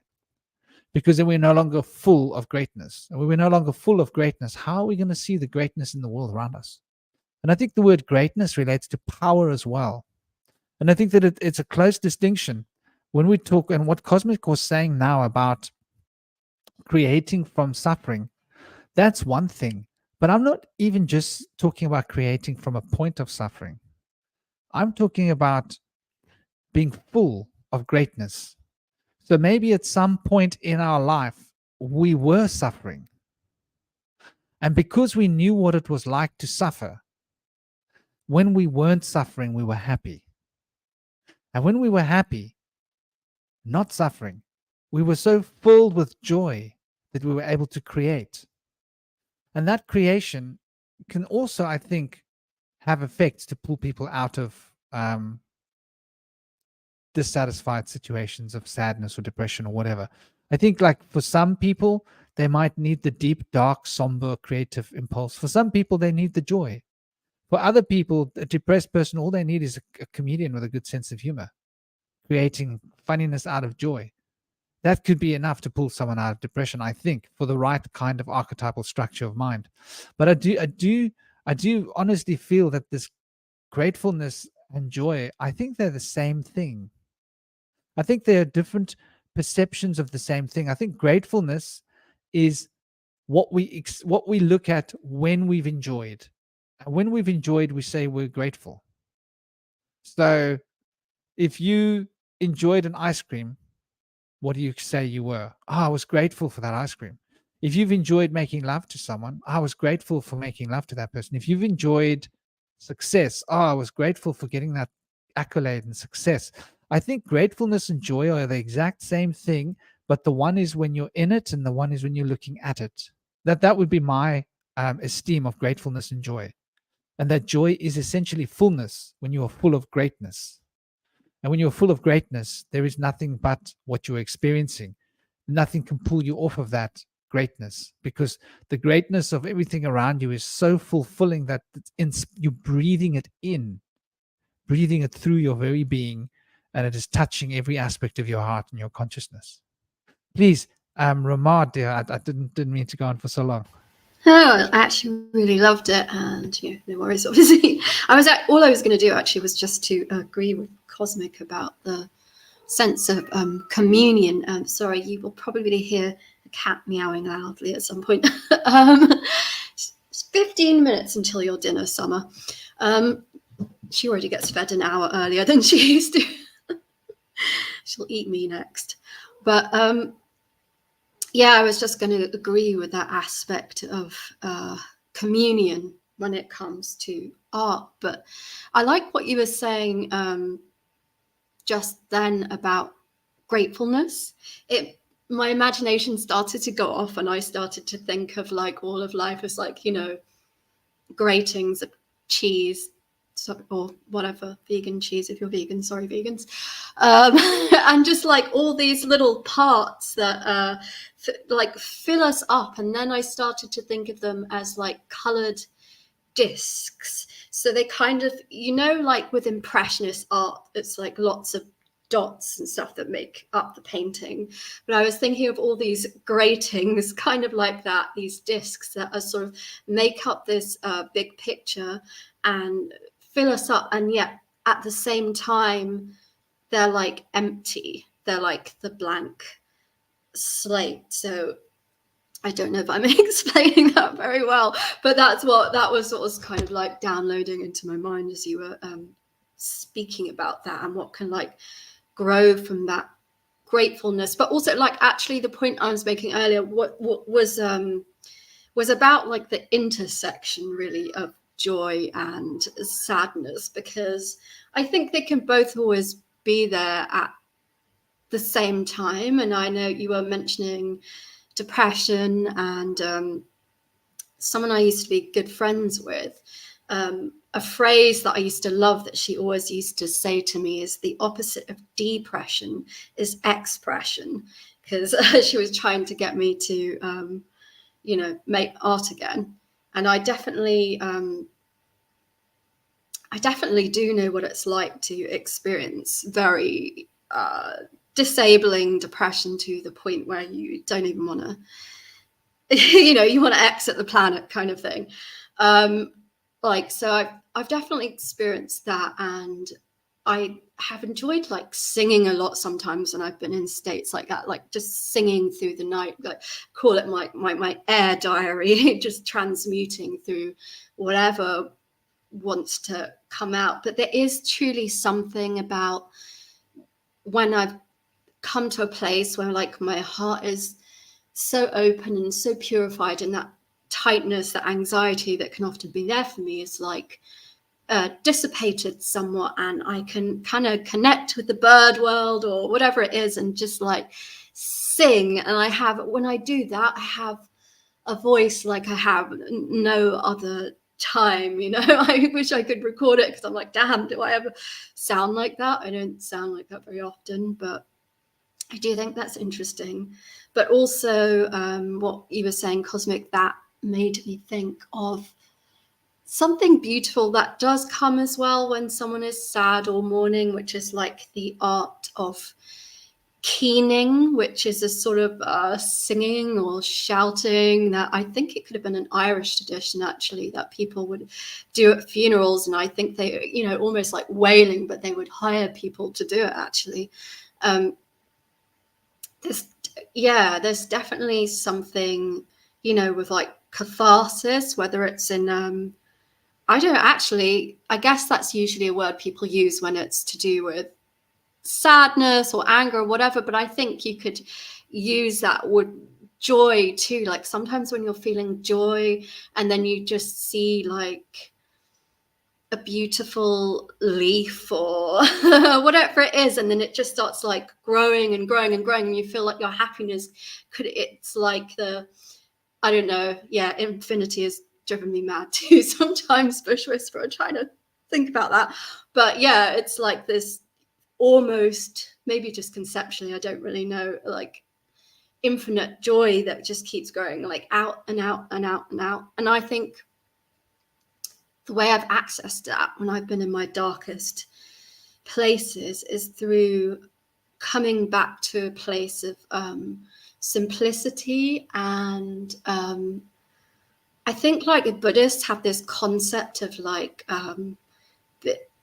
what's it called, beginner's mind, or something like this, where you always come to something like it's brand new, like you haven't experienced it before. Like my two favorite kind of experiences when I was younger with nature would always be like feeling the wind through my hair. Like I actually thought about getting dreads when I was younger, and then I didn't, because I was like, I won't feel the wind through my hair. And it's just like a spiritual principle for me that for some reason, for my particular personality, is like I have to feel the wind through my hair.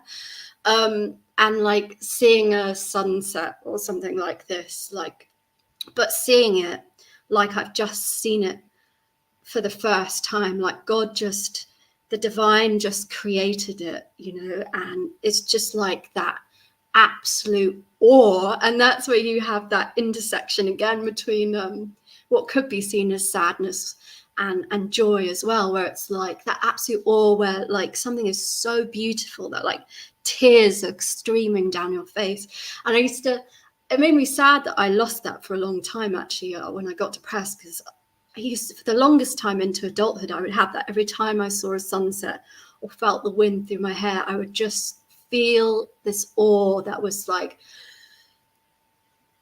okay, I know people don't necessarily agree with the Big Bang, but like that kind of idea, like explosive, like just like completely opening up, complete revelation, complete dissolution, everything. It's just like that primordial grain again of like, oh my God, or the orgasm that you were talking about, right? It's just like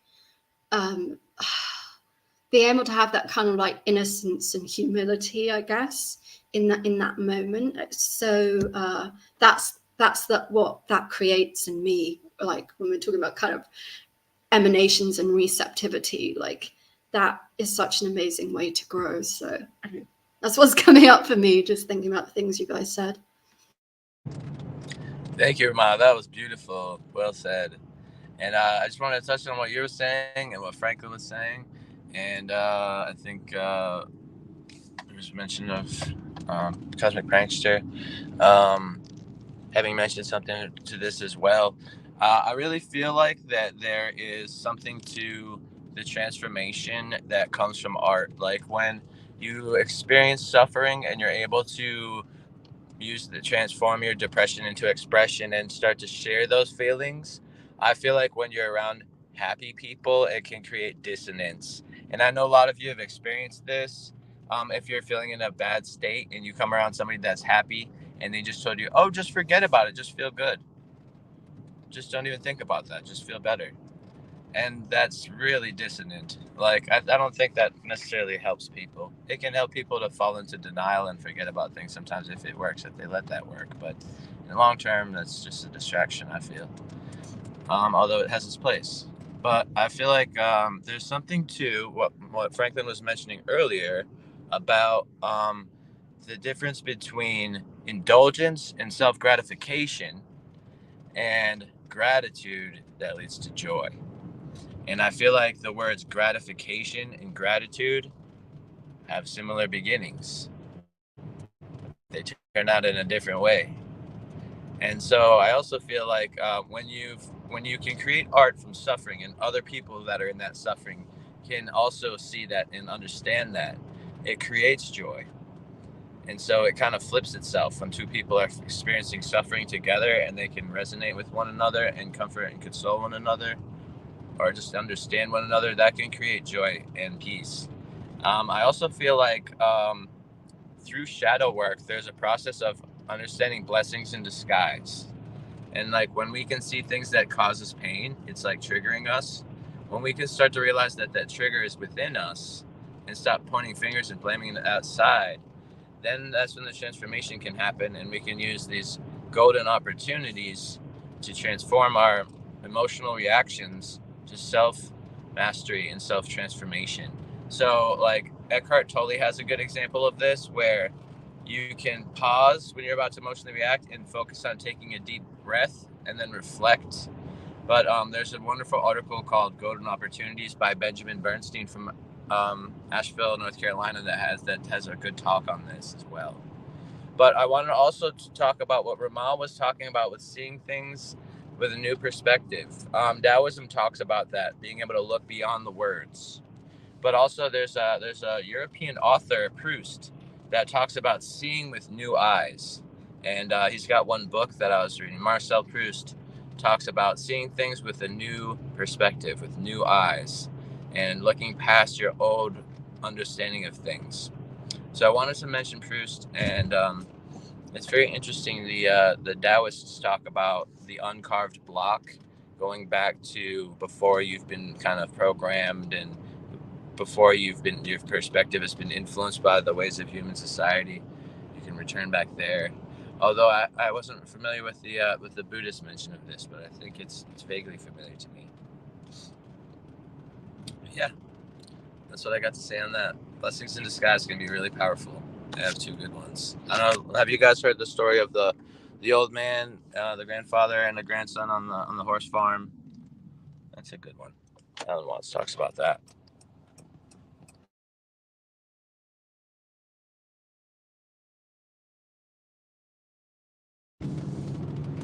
I can give a small version if you guys would like.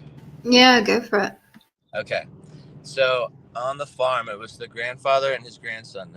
His parents, the grandson's parents, had died in a tragic accident, and so the grandson was able to help the grandfather, who knew what needed to be done but was not able-bodied.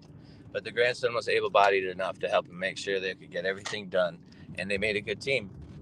And so things were going well, and one day the kid was out in the field and taking care of the horses, and the horse broke through the fence and got away. And so the neighbors came over and said, "Oh my God, this is such misfortune. We feel so bad for you. Here's a gift because things are going bad for you. You won't be able to pull your plows." And so they said, "Well, we'll see." The old man said, "I don't know if it's bad luck. We'll see how it turns out. I got a good feeling about this." So the next day, the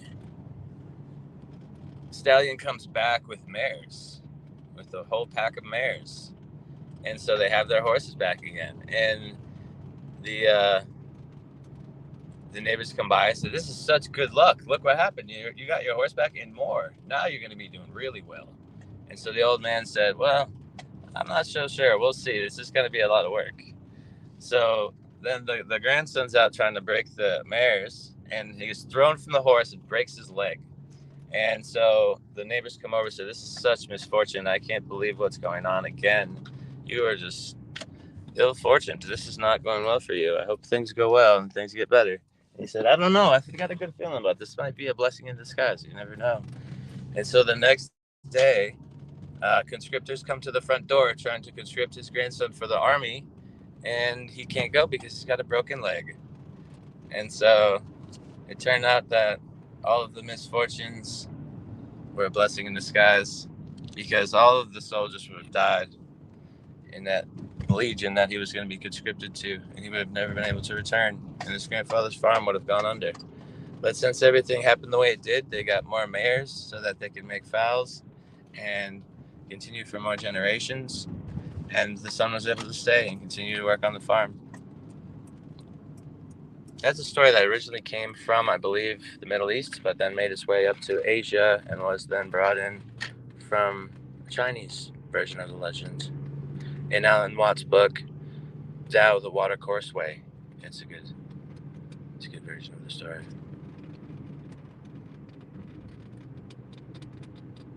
What do you guys think of that?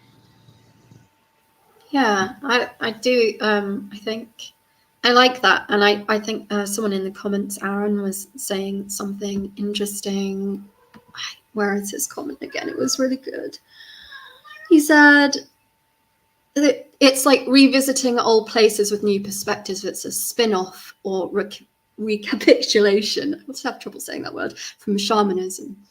Found that really interesting. I just wanted to, because I have to feed the cat, I just wanted to quickly, I said I'd ask this question on the behalf of Moonfeather. She asked, well, she said, there's also the dark side of art, where the expression of hate, sadism, and destruction towards others or things, and this form of expression that does this form of expression bring the artist joy, or does it raise flags? So yeah, we've all definitely seen some dark art. Abramovich is probably the main one that might come to mind for a lot of people, but I can also think of like, what does she call herself? Lady Gaga wearing a dress made of pieces of meat, of just raw flesh, and the kind of art that we have heard that was like in Podesta's office and all sorts. That's what comes to mind for me. But then there's other forms of art that some people might find dark, but others wouldn't. Like, you know, an SBSM, for example, if it's like sculpture using, let's say, bondage or whatever, like the Japanese rope thing. I forget what that's called, the kind of knots that they do. I think it begins with an S. Someone probably in the chat will know. But yeah, those are things that's popping into my mind just immediately, but I'm sure there are plenty of other things, or music videos, or all sorts of things. So yeah, interesting question from Moonfeather. I find that fascinating, and I think like we've walked right back into the road of catharsis. And what is a catharsis? Why is it called a catharsis? Who were the cathars anyway? I'm going to venture out into the deep end of the pool and just start hitting the ball around. So the cathars are an embodiment of the tradition. There was a bloke on the cross, right? And the cathars carried the proverbial cross of the bloke on the cross. What is the story of the cathars? They hold the divine Sarah, the black statue that the gypsies wash in the ocean, which they consider to be Sarah, who is the chalice, the living blood of the bloodline of King David, of the Emmanuel person, Jesus, whatever you want to call this person that had this huge impact on our ideas, who was hanging on a cross. So what is this about? What is this cross? Okay. So the Cathars come from a very ancient lineage, in my perspective, from what I've gathered. A tradition which has got to do with, like, it goes right back to Odin. Odin is progenation of what became the development that became Cathars in many, many generations later, 1,000 generations possibly, we don't know. And so there was a tradition of having oneself crucified, maybe upside down on a tree, or maybe having oneself crucified as a ritual. Even the ancient Greeks, Plato had a wonderful oven that he had drawn. And many of the other ancient philosophers, they used to cook themselves alive in these ovens. What do you want to call it? Sweat lodge? The Native Americans do the same thing. So the Cathars have a tradition of using suffering to bring out a spiritual gold, a spiritual emanation, a spiritual quality. And they believe that suffering can bring forth, if one is able to travel through the suffering, one is able to transcend the pain of suffering, and it becomes the embodiment of joy through the gratefulness of being. And so I believe that the Cathars used to use this. The Catholics kept a bit of the Cathar tradition. They had that little whip. They used to beat themselves. Yeah. Bad boy. A little bit of personal, private S&M, you know. Maybe they do it together when they were like feeling a bit naughty, like you whip me and I'll whip you kind of thing. They still do that today as a dark sexual practice. But I think it's very much connected to this cathartic release, and that cathartic release can be driven. It can be inspired. It can be initiated. It can be brought forth. And so when we speak about a catharsis, I think we're recognizing a spiritual transcendence coming into being. And so many of these dark arts can be part of a cathartic instigation, if I can use such terminology. Some act or provisional act that will bring about a catharsis within oneself. And in the process of catharsis, there's a transmutation of the shadow, where we become conscious of those shadow aspects that we've been repressing or suppressing, and allow ourselves to take stock and become full of the greatness of being, become truly grateful through the process of catharsis. So I think that there's something to be said about these dark practices and these dark arts, and that the reason they're being done, like sometimes I've written songs, and you talk about darkness, Shostakovich. I love Shostakovich. Strauss. I love Strauss. I love the darkness. Pink Floyd, Dark Side of the Moon. oh, yeah, gobble that stuff up, double doses. So I think there is something to be said about the catharsis of the darkness. Even a good bit of metal, I can really appreciate a bit of good metal, as long as they sing properly. I don't like that, like trying to damage your vocal cords, but call it singing. It doesn't work for me, because I'm just thinking, like, shame, this person's damaging their vocal cords. That's so sad. It just breaks my heart. I suppose there's a catharsis to be recognized in the breaking your heart and recognizing that someone is damaging their vocal cords in order to entertain other people. That seems sad. So there's a certain catharsis that can come about through this recognition. Though I do think that there's a place for it in this world, especially since we're living in such a dark world. And I don't mean to sound like I'm putting you guys on a downer, but I think the world is quite dark. And I say that with total joy and light. But let's face it, the economic system is designed to break most people down and to raise the billionaires up and to take the funds that everybody else has worked hard for and distribute it towards the super rich.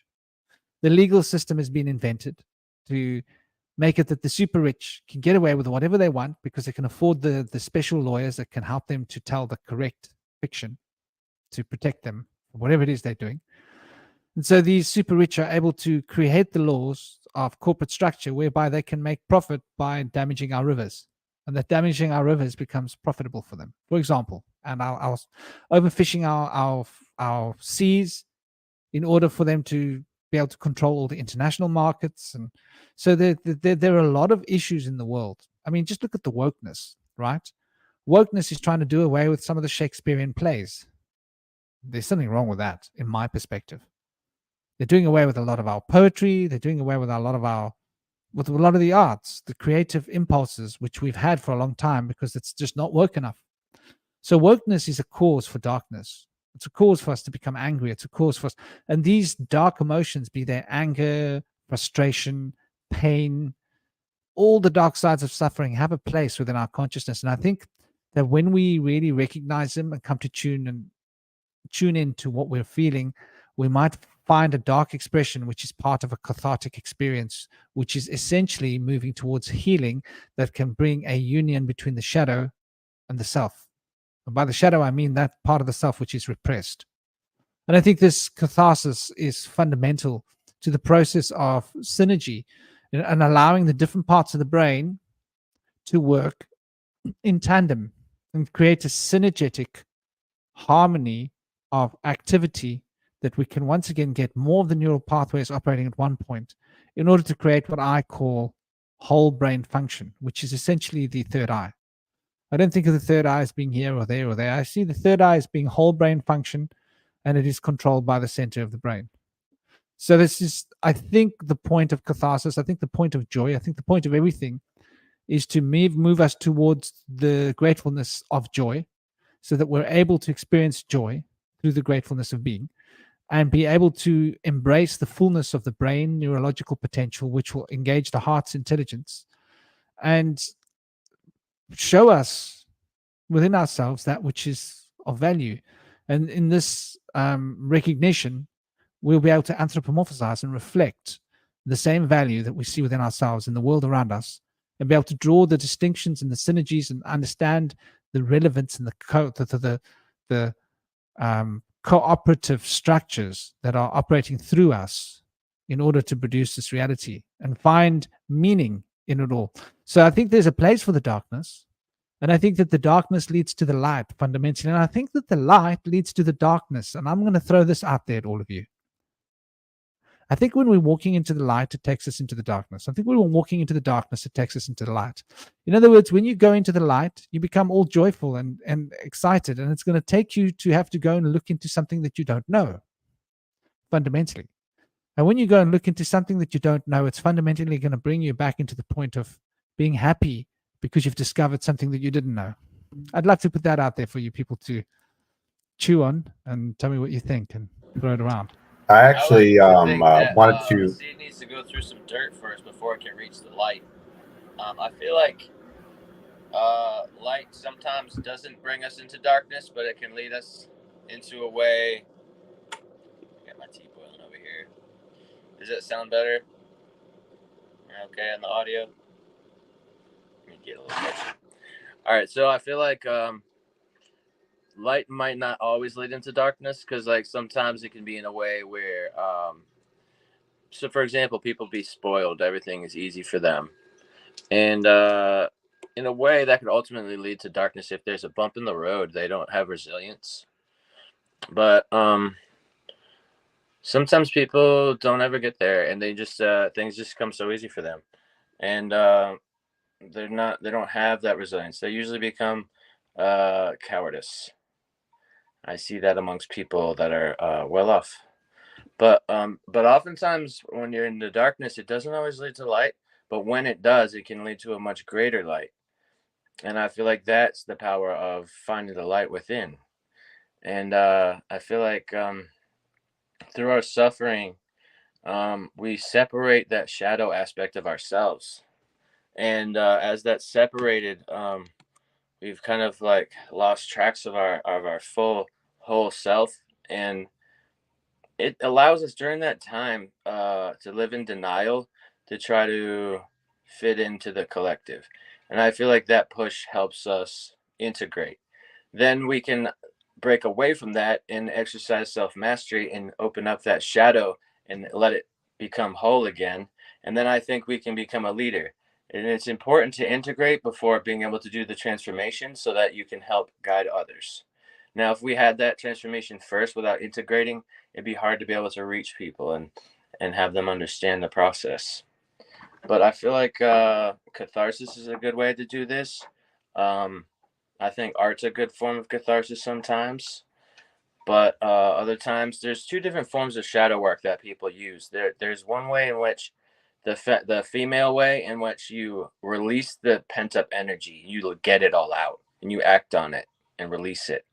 There's the masculine or male way of doing it, in which one would reflect on the things that they're ready to release, and then do an act that would allow them to release them, like burning a page on a fire or something of that sort, which seem to be very different, but they're some of them are more applicable for certain individuals for their needs. So, but those are very powerful processes that can help an individual integrate their shadow. So that's one aspect of transformation, in which we need to go through the darkness and the dark night of the soul to be able to come into the light. And I don't know, you guys probably all heard people that say there's only love and there's only light. And to me, I feel like that light would be blinding. You would be lost and stumbling, blinded by the light, not really understanding what you're dealing with, not able to see things for what they are. And people that are stumbling in the darkness, they're tripping over things. They need some element of light, and that lies usually within us. That's the brightest light we can find. And sometimes we're struggling in the darkness, trying to reach for a light outside, and we don't find it for a number of years or decades until we go through that dark night of the soul. And then we find that light within us, and it illuminates us within. And I think that power of transformation, when we can take things that brought us suffering, and then we can see the blessing in disguise of them, I think that can really empower us, and then start to transform the immense energies that were used to see in a bad way. Those same energies can now be flipped and used for a good way. And so that's kind of how the darkness is important, and the dirt that the seed goes through strengthens it. Like the butterfly needs to push through the cocoon on its own to be able to strengthen it, to be able to build that resilience, so that when it does have the joy, it can continue to roll with the punches, and every bump in the road won't be the end of the world. So you'll be able to get along with it. So that's my take on some of that. Anybody else got something on this? Yeah, I wanted to comment on Moonfeather's comment about, when it comes to art that's, really dark and visceral and awful. I think what I kind of, the way I boil it down to is the intention of said dark art. Are you creating dark art as a mean to overcome the darkness, or are you creating that art to mire people even deeper in darkness? Because I think there's definitely some art out there that does not have like a positive intention. Like I'm thinking like, Eli Roth and his Hostel movies, where it's just, torture porn, and like the only like purpose behind it is just to be shocking and frightening, and there's no See, I guess I like dark stuff, but in a sense where it's about overcoming the darkness. You think about like the Dante's Inferno sort of story, in that the only way to get out of hell is to go all the way to the bottom and sort of go out.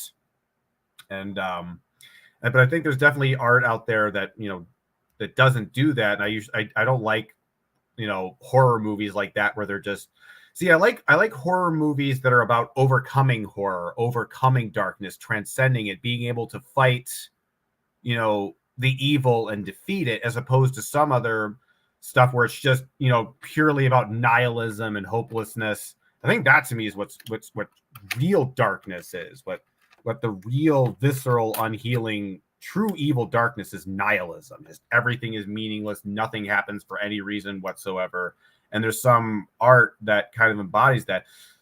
And I think that when it comes to judging whether something dark, has a place in the world, or it's just, mindless trash, is, does it serve as a sort of a way to, like a shamanistic journey of overcoming the darkness? Like, I was watching, has anybody here seen the 1990 film of Jacob's Ladder? I think it's Tim Robbins is starring in it. If you haven't seen that movie, I highly recommend it. So a lot of that movie is basically just kind of about a sort of this, it's a very dark movie. It's about this sort of this near death. Actually, pretty much it's about death and dying and being sort of in the Bardo realm and sort of dealing with that. And there's all sorts of, I think there's the quote that I think it's Danny Aiello, who plays the chiropractor, who's sort of like the angel character in the movie. He says this quote that says, if you're afraid of dying, and you haven't been able to let go of your, it's actually an Eckhart Tolle quote, to bring this back to Inde Sage. It says that the only part of you that burns in hell is the part of you that won't let go.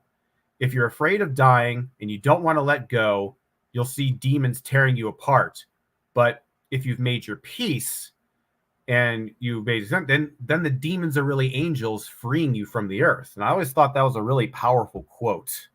It really makes you sort of think differently about your the situation and stuff.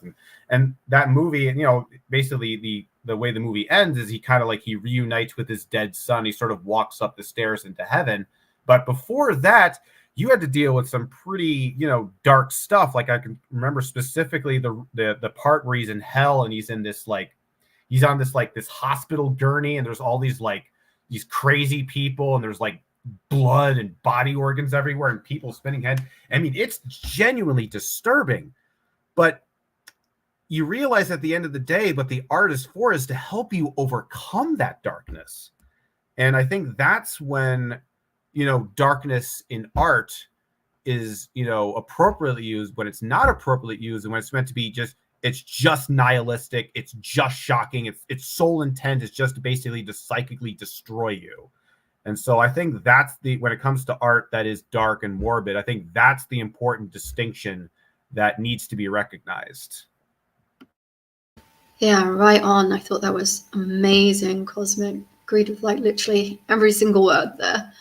And I think as well, I think that's really where dark artwork, if I can get the words out, is valid, is where it's like you say, that transmutation when you go on that kind of journey. But then there's this kind of other kind of artwork, and I think Moonfeather was maybe thinking of some similar kind of artists that we've seen, I don't know who did it, but the painting, the famous cannibalism painting in Podesta's office, and Abramovich, and Lady Gaga wearing that meat dress. Of course, you can also think of awful things like snuff, pornography, or whatever. And obviously, we could also go into what's the difference between pornography and art? I mean, because you have nudity in art, of course, and then what's the difference? I think that might be an interesting topic at some point. But I think another mechanism of dark art, if you want to call it that, is entrainment.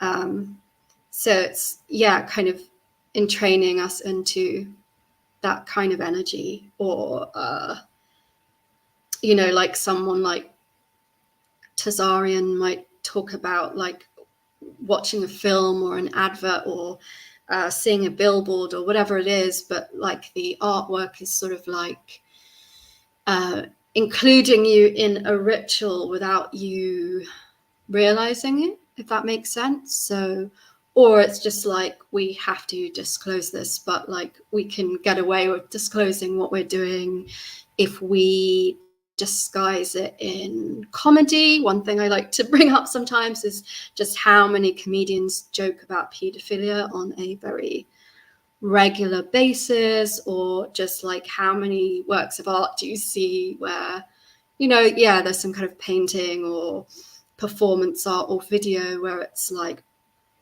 violence, or like like a lot of music videos these days. It's like, I think I remember Tazarian saying that it was maybe a Rihanna video or something where there's like a torture scene, or and children are looking at these things, you know. So that is like the whole kind of entrainment ritualistic aspect, not to go too heavy into that, but you know, I can't help myself. Sun in 8th house, I always end up going somewhere dark. But yeah, I just think like that's definitely a part of it too. That comes up when I think of the darker arts, although obviously I don't want to focus on that too much, but yeah. I would love to respond to that. That video you're talking about, personally, I broke that crap down myself. I turned on the TV one day and there was this video. I was watching this and I was like, is this for real? Like, that's the beast. Okay. There he is with his hooves and his horns. That's the beast, as we've known the archetype. And it's called Disturbia. And it is fully bloody disturbing because it's torture equipment. It's basically a hair salon from hell. This is what the music video is. And obviously the sexiness of like, look at me, I'm hardly wearing enough clothes. Nonsense, without like sexy little dance in a torture studio. And it's playing on some fairly dark impulses. And I agree with what Cosmic says. In fact, I want to address what Ramar says, what Cosmic said, and what Indy said. I think there's a flow of connectivity between all of these points, and they're all beautiful. So yeah, as Ramar's pointing out, this video, it's truly, that is almost darkness for the sake of darkness. And that is really darkness for the sake of making money and a certain amount of mind control, in my impression. That is what I would call magic. Creativity, art can be used for magic. You just have to consider for a moment that what Derren Brown does can be considered art. Derren Brown will build a sigil of words, and he will hide that on your shaving mirror, for example, in order to condition what you think and how you act. And this is how Derren Brown does mentalism. Any mentalist will explain to you that this is the process behind it. So there's something to be considered about how art can be used magically to influence other people. And it needs to be used for the purpose, it needs to be accessing those deepest emotions. And so those deep emotions of fear are obviously an easy gateway into accessing these emotions. But at the same time, they are also shedding a light upon those emotions. The fact that these are twisted aspects of our being. And I don't see the soul as being separate. I don't see your soul, my soul, his soul, her soul, as always, as all being separate. Every time I start talking, one of my dogs drinks. You gotta giggle, huh? You gotta giggle. Now it's Indigo. Before it was Ori. You can hear the different acoustic flavor of the water. Amazing how dogs are always so grateful when you feed them water, everything, love. So yeah, this darkness being used in the media in order to launch and cast spells emotionally that will create a sense of conflict within us, or rather manifest and bring out that conflict within us, is a form of cathartic practice, even though it's dark on the surface, it's a dual-edged sword. On its own, it doesn't do much, but when you put it in context to the other bits of art, they can use it to drive you. Sort of like prodding a ball with one stick one side might not do much, but if you've got three people prodding the ball with sticks from three different directions, guess which direction the ball is going to go. So in a sense, there's this concerted effort from different forms of media to put the same program into our mind to force us into a shadow paradigm. So I think that's fundamental. And getting back to what Cosmic said, that film is amazing, because that film is actually also talking about what Ramar was just talking about now. And I remember watching that film, and it made a huge impact on me, because there's a big aspect of the film relates to mind control. I don't know if you remember, Cosmic. I mean, I was a teenager when I watched that film. It was in the 90s. I think I watched that film in 92. Yeah. And it was mind-blowing. And basically, he's remembering that he had this psychologist that was actually his handler, that was actually programming him, if you remember in the film. And the psychologist became his girlfriend somehow. Or there was some connection to the girlfriend. Was she his shrink? Was she his girlfriend? It's very confusing, because his life became so confusing. And there's all these medication that they had him on after the fact. And so he was convinced that they were trying to mess with his mind and trying to control him. And that he had sort of gone through all sorts of heavy stuff in Vietnam, obviously. And he had like heavy PTSD. So there's something very subtle being explained in that film about the nature of mind control. And I think what we're talking about here with this is got to do with mind control and the damage that mind control can do to our psyche. And bringing that back to what I was talking about earlier, I don't think we ever resolve our shadow. I think we resolve aspects of the shadow that are relevant to a particular time stream. And then we move on and we go into a deeper, fuller, more wholesome state of consciousness, at which point we realize that there are other parts that repressed that we weren't aware of and unable to access at an earlier stage in time, which we then have to process. And so the shadow once again becomes processed. And I think we're continually processing our shadow through life in order to gain full acceptance and awareness and integration with the aspects of ourselves that we've repressed. In shamanism, we call this soul retrieval. There's no one full soul retrieval where you do that soul retrieval and you're now Buddha, step by step by step by step, little piece at a time. And so this is why when I was saying earlier that I believe that when you move into the light, it casts you into the shadow. It's because when you awaken your mind and expand your consciousness, you now, through that expanded level of consciousness, have a greater aspect to look within yourself and rediscover the shadow once again and do more shadow work. And then the shadow work causes you to reactivate with the light and expand your consciousness with Jupiter once again. And the expansion of that Jupiterian consciousness forces you to once again go within and see the Saturnian shadow of that and resolve that shadow. And after resolving that shadow, once again, expand the consciousness, shadow, expand, shadow. So when we expand, but then we're stagnant. In order to expand once more, we now once again have to go within and resolve those aspects of the shadow that are relevant and relative to this expanded state of consciousness. And with each expansion, we gain more recognition, synergy, and control and understanding of the aspect of the shadow that we are working with at that particular grade of consciousness, which is relevant to that particular state of awakening, relevant to that particular level of understanding, knowledge, and perception of our reality as we are experiencing this consciousness flow through our beings.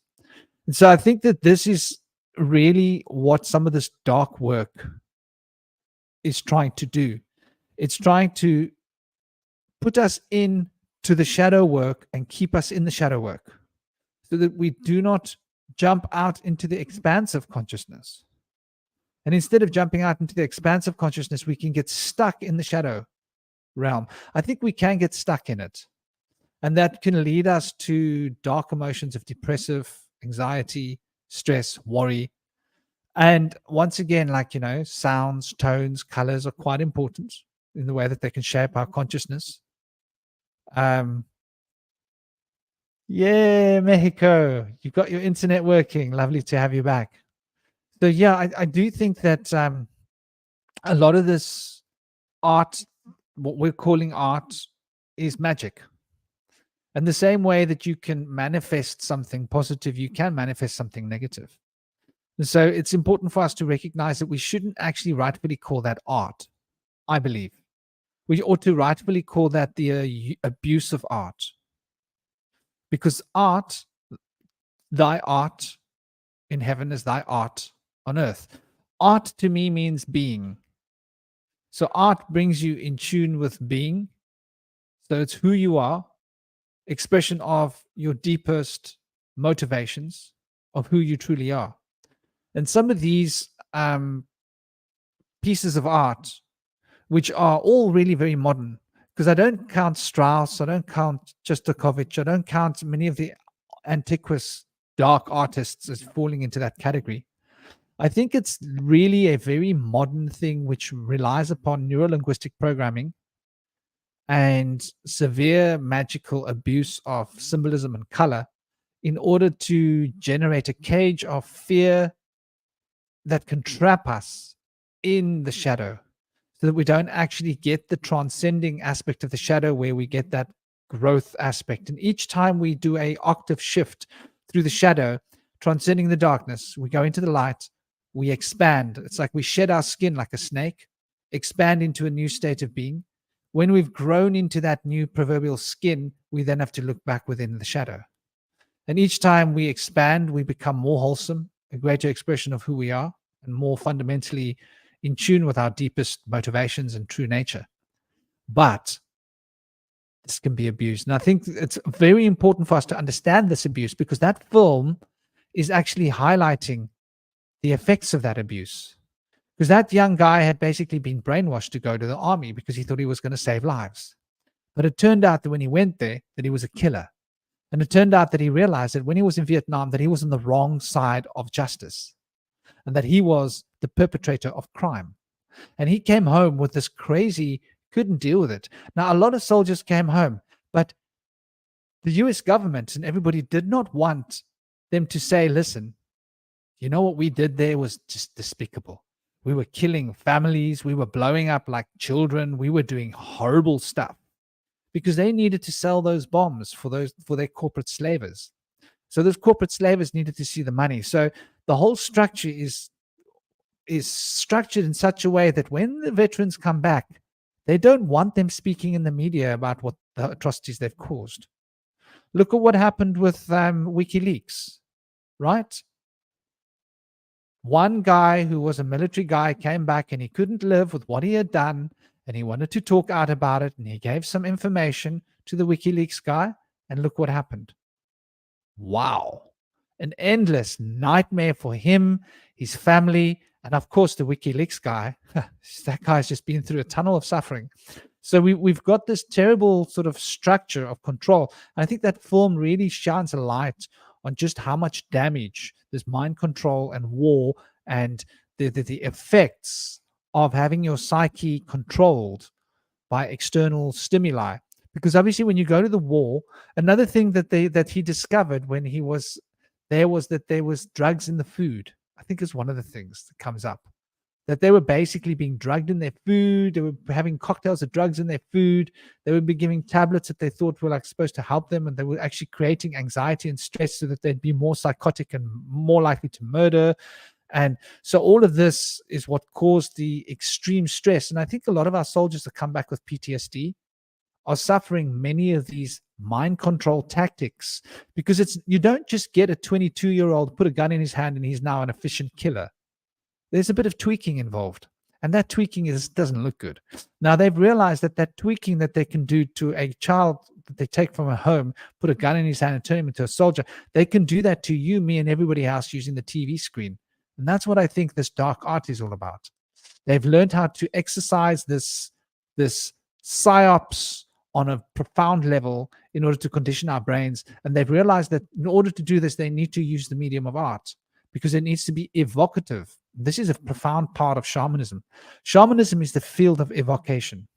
Where magic is the field of invocation, they will create an invocation in the art that will produce an evocative response, so that they can invoke an evocation from within all of us that will take us on a dark journey.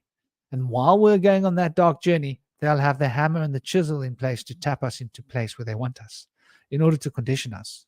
And so I think this is like really, you guys have really hit on some really fundamental and important stuff. And I got a feeling that Dr. K is going to want to drop the bomb here, because it's really time for some tinfoil hats. I don't know. I'm going to leave it at that.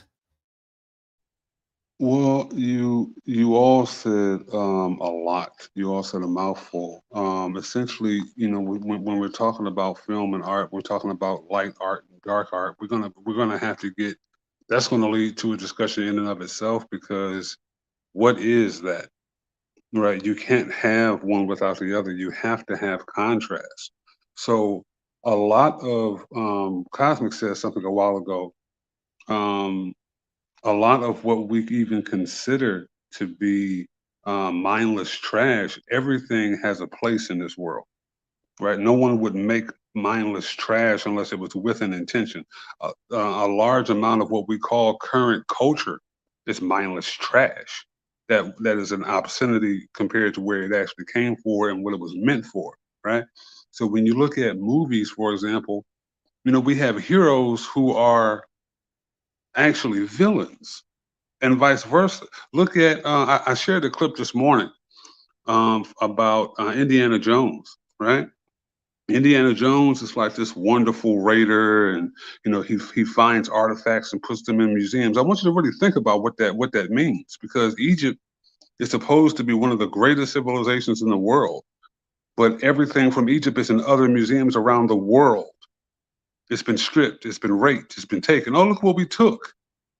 You know what I'm saying? So look, understand what Indiana Jones is doing, and that's not a stretch or a reach, because the clip I showed shows you that from Raiders of the Ark, Indiana Jones was a pedophile, right? There's a scene where I forget the woman's the character's name, but she talks about how, you know, he raped her when she was 13.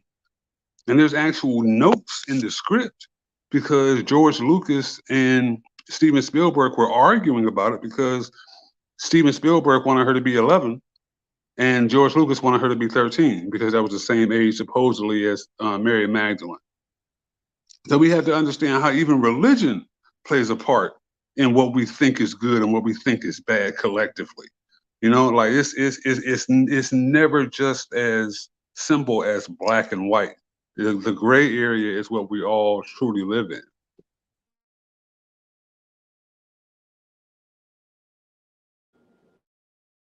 Were they Well, I both didn't there? know about that. I didn't know That's about. shocking. 13. Sorry, do continue, please, Indy. I was just gonna ask, were they both 13, or was he older? Because that's appalling. But yeah, I didn't know about that either. Shocking. Indy was my hero, but I'm sad to hear about this. He was older. There's actually a reference to it. I was big on Indiana Jones. You know, there used to be a series called Young Indiana Jones that was actually far greater than the movies have ever been. And there's a scene that kind of depicts it in there, but there's other scenes that show that as well, and that's why you never hear that series talked about.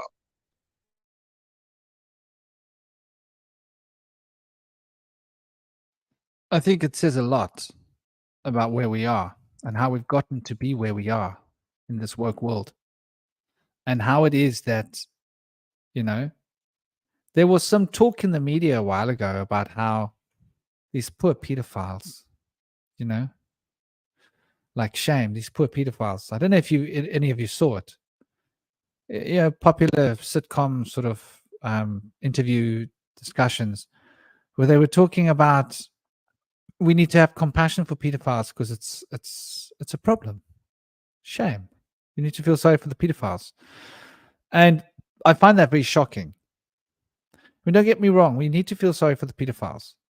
But I think we really need to focus on feeling sorry for the people that are the victims of pedophiles. And I think that, like you say, our heroes and our victims can become like upside down and twisted. And I've noticed that a lot. Who's the hero and who's the victim? You know? And very often our heroes are not cool. Look at our celebrities, our so-called stars. Look at how they behave. Look at how the tabloids goes into their lives and shreds their lives to pieces, and how they are proverbially prostituted for our entertainment, one way or another. And I mean, I remember seeing a video of, what is her name? I forget that. It's not Rihanna, it's the other one, where she's so high on drugs and she's got this mock baby that she's pretending is a baby, and she's crying over this baby that's been taken away from her. And she's covered in like red ink, which is supposed to be like blood or something, right? And I mean, there's been some like heavy mind warp stuff going on with some of these celebrities. And her shame and embarrassment was put out on to the media through the tabloids. And it got to such an extent that it was like a bit of a global phenomenon. I don't know if any of you other of you remember it. We're talking about like, must be about 8, 9 years ago, 10 years ago. It's quite a long time ago.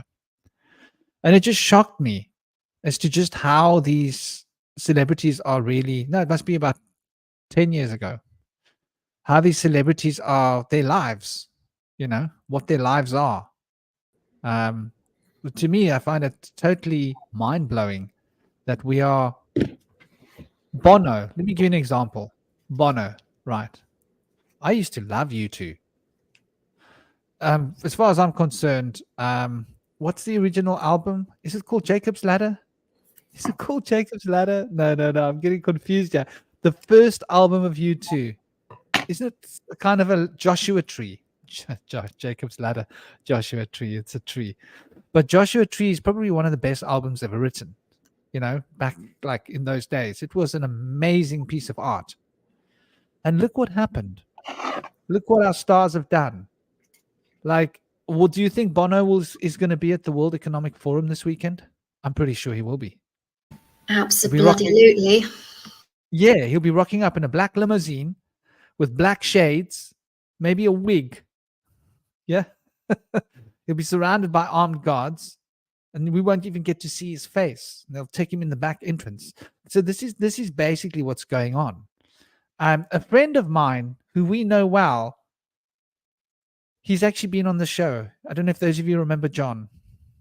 John went to the World Economic Forum, business related.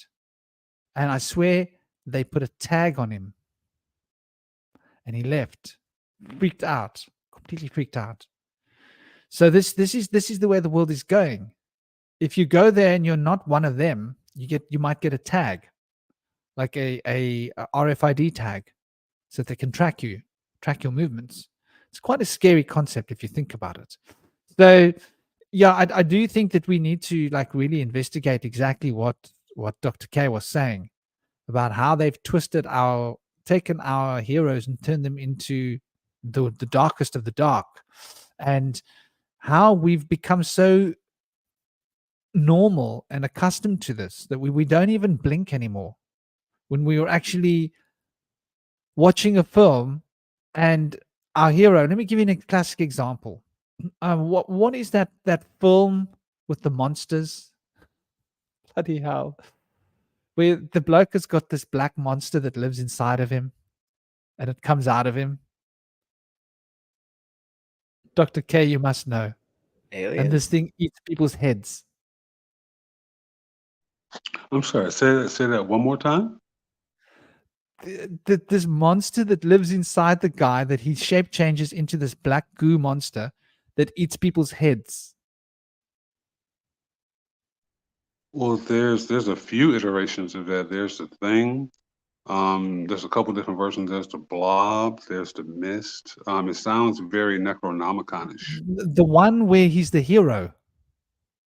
The hero has got this thing in him, and he's got to fight another thing that possesses another human being and uses that human being to wreak havoc. So the good guy is basically he's carrying this demon inside of him, this thing that wants to like eat everybody's heads. And sometimes he goes, okay, you can eat his head.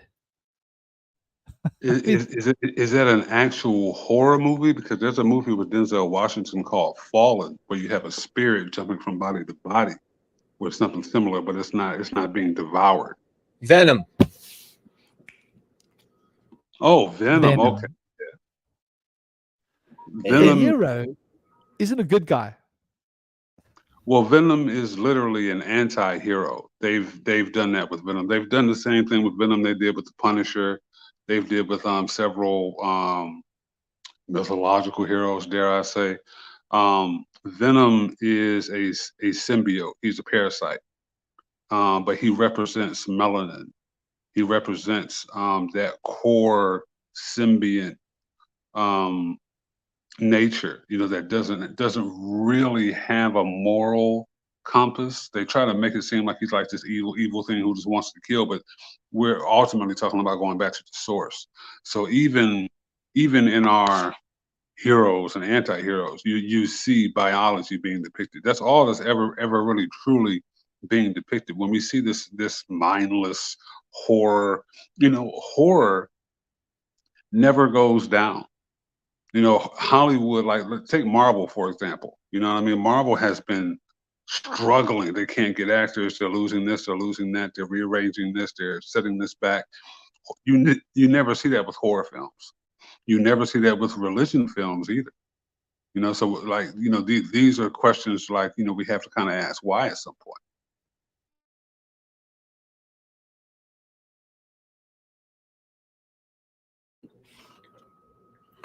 I know Polymathing mentioned this earlier. There's some horror films that end horribly and they are traumatizing. And I feel like the purpose of horror films are usually for like the good guy to win. At least what they usually do is there's people that are transgressive. They usually die first. And there's that person that was like pure of heart that survives through and becomes the hero or the survivor at least. But nowadays, sometimes they're making all the good guys die. And it really irks me, but there's two films that have really traumatized me and I told people to never watch. And I feel like whenever I tell people to not watch something, they have to watch it. So I don't know if I want to mention the titles, but these were both films made by Kevin Smith, and they are completely horrifying and traumatizing on all levels. I actually told myself that I would never watch a movie ever again after watching one of these films, and I didn't watch one for 2 months' time, and I didn't think I ever could. It was too stressful to think about watching a film after seeing this. But I really like the idea of, like, against all odds, the good guy overcomes in the end and wins and gets his safety and security back and saves someone. I love that. That feeling is amazing. The feeling of overcoming adversity, overcoming the hardship, the challenges, coming out on top, being able to be, have that story to tell, like, we went through this together. It's usually, the couple like makes out at the end. It's like, we're strong now. We made it through that. We can make it through everything. So like that kind of thing reminds me of my parents. When they went on their honeymoon, they were in a hurricane on a catamaran and they survived, like having to swim back with their life jackets with like crazy tsunami weather. Then they were so strong after that in their relationship. That can make or break people. But I feel like, I feel like sometimes I wonder, it's like, are they trying to do this? One of those films was like The Human Centipede. That one I already knew what the plot was. I'm like, I have no interest in that. There's no way that I would be interested in seeing something like that disturbing, or there's nothing good could come of it for me. I think a lot of people have said that they regret having seen that film, and I'm glad I never did. You bring up some. Sorry. Please continue, brother. Oh, I'm sorry. Thank you. I love what the points that you're hitting on, Andy, because film, we can't underrate the power of film. We only need to look at the very first film of Hollywood. Anybody know what it was? Metropolis? No. That was German. Metropolis is a great film, and I recommend that to everybody because what you see going on there is exactly what you see going on now. And that was actually one of the first aspects George Lucas tackled, because his first film was THX 1130. I forget the number. THX, I want to say 1138. Somebody please correct me. The first film in Hollywood was Birth of a Nation. Birth of a Nation was a movie that took the Ku Klux Klan from having hundreds of members to millions of members overnight. They showed it in the White House, right? This birthed racism to a completely new degree. That was the inception of Hollywood, right? So film has always had a very, very specific intention behind it. It's one of the greatest weapons you can ever fathom. When you look at Oscar Micheaux, who was the first quote unquote melanated or African American director, he worked with what they call silent films in the very, very beginning, and he transitioned into what they call talkies or movies with sound, right? And he was very, very occult in his intention, because he saw what had happened with the Birth of a Nation and had to deal with it. We're talking about a movie where the narrative was they were afraid of quote unquote black men because we were going to rape white women. So a white woman faked being raped, and then you can imagine the rest. I don't recommend the movie, but this is the first iteration. A remake came out in 2015, 2016. That was largely buried because it was created by Nate Parker, who had supposedly raped a white woman in college, and that they brought that case up a week before the movie was re-released. Right? Like there's always a chess move when it comes to things like film. When you look at someone like Stanley Kubrick, right, who's said to be this master of film, he made one of the most pedophilic movies you could ever imagine, which was Lolita, right? He encoded the moon landing in 2001: A Space Odyssey, which came out in 1968, a year before the actual moon landing. You think that was by coincidence? He already admitted that he faked the moon landing, and then they killed him 666 days before his last film released. So there's always a code here. Even when films are released, they have a name, they have a birth date, just like people. So there's much, much more beneath the surface than just a trailer and a film and a movie ticket, popcorn.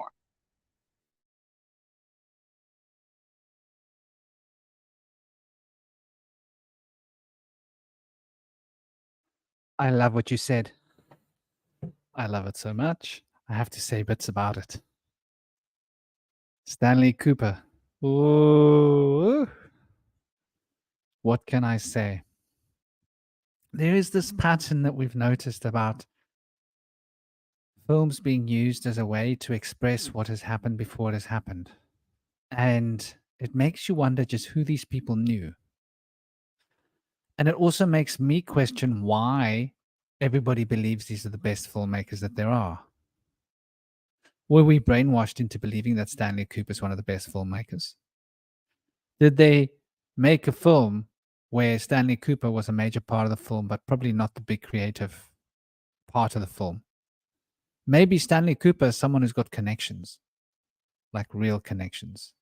And he gets told what films need to be aired. And he goes and finds films that have been written and has their script changed so that certain parts of information is coded and hidden in the film so that they can prepare us for the plans. And I'm going to use an example I mentioned before. Home Alone 2. In the basement of that big hotel in New York, whatever the biggest main hotel is in New York, I forget the name, but the one where the Sheraton. Is it the Sheraton Hotel? Yeah. So in the basement, not the basement, in the foyer, the ground floor foyer of the Sheraton Hotel, I could be wrong with the name, Donald Trump is in a scene with him. And it is mentioned just before he sees Donald Trump that the president of the United States, the next president, or the vice president, or the president, something like that, is going to be the next president elect is going to be coming. In other words, he hadn't been elected as president yet, but he's the next president, and he happens to be in the foyer. And I think the concierge mentions to him, if you're lucky, you might even meet him. And of course, this little boy's walking, and he stops and he has a conversation with no other than Donald Trump. And the suggestion there is that this is the unelected next president of the USA. What does that tell you? What does that tell me? We never expected Donald Trump to ever get in. Well, nobody reasonably, I don't believe, expected him to get in. So, and that's just another classic example. I mean, you use Star Trek.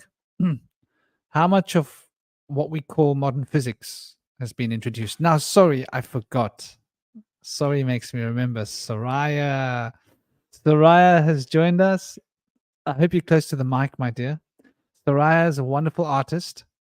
She uses, she uses words to paint her art. She paints beautiful paintings made out of words.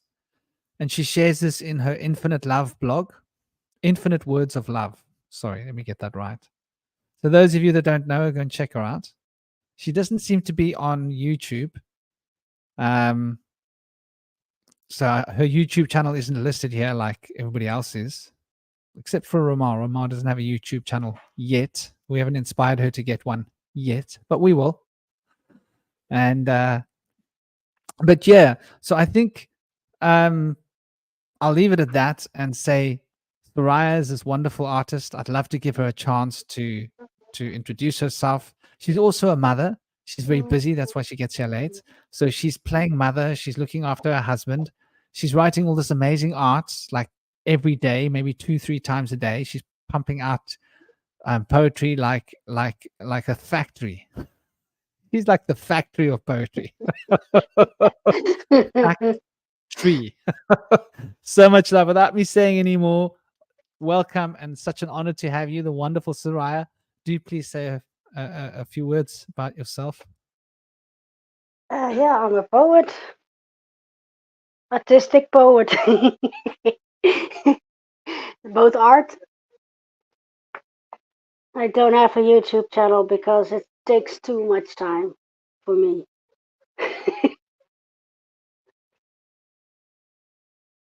Well, thank you so much for joining us, my dear. You're welcome. And thank you.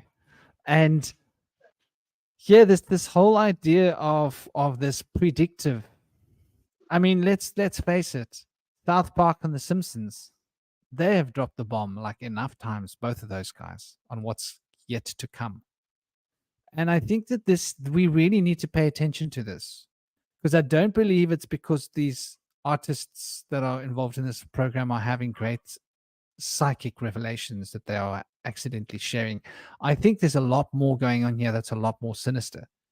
And the same way that we've been told that everybody that's in show business was connected to that pedophile and his ring of pedophiles, and that those ring of pedophiles used to abuse a lot of the actors and actresses when they were young.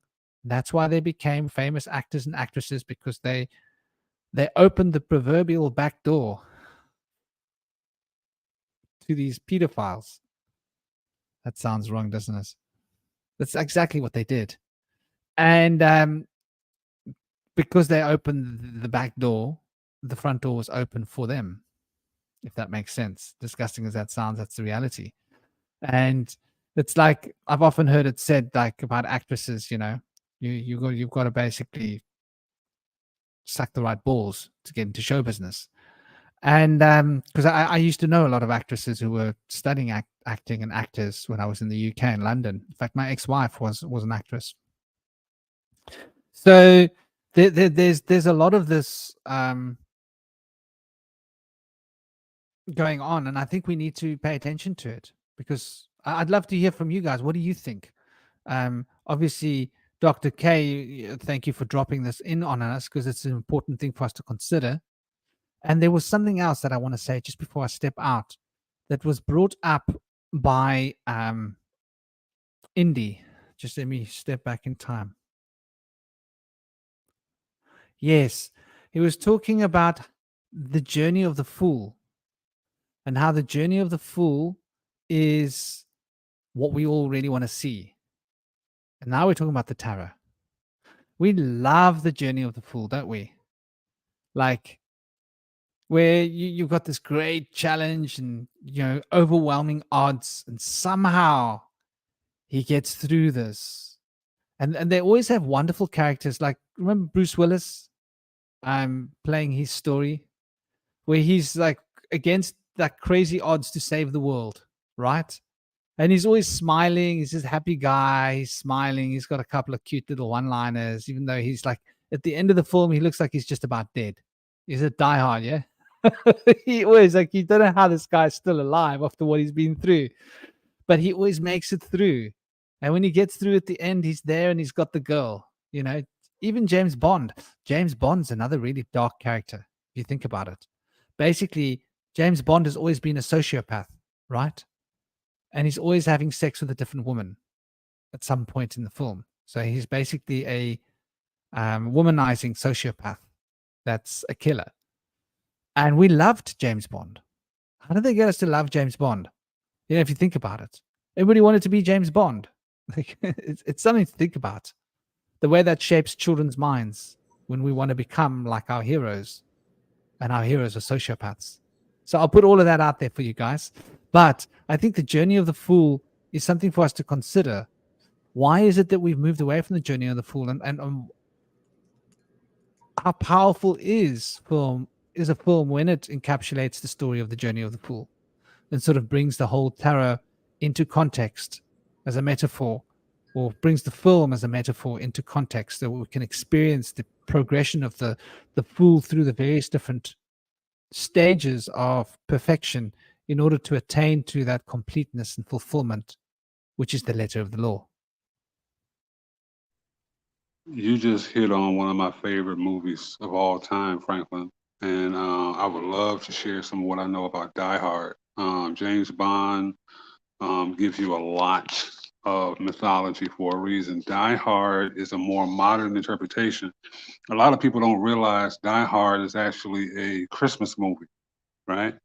It takes place during Christmas, and it's essentially Santa Claus coming down the tree, activating Kundalini, and then you literally have an ejaculation. The name of the movie is Die Hard, right? At the end of the movie, for anybody who may not have seen it, he makes his way from the bottom to the top barefoot, right? I have to point out the fact that he's barefoot because he takes down essentially an army by himself. Not only that, he wraps himself with a fire hose, a big red fire hose, and jumps off the building as it explodes only from the top, as a helicopter watches, as an observer, right? That really speaks for itself. The mythology that they show you with James Bond is the same cookie cutter mythology over and over and over again. James Bond gets a mission. He gets new weapons and upgrades based on his previous experience. He goes into the field. He engages with his enemy. He loses. He finds a woman. He makes love with the woman, and then he kicks some ass.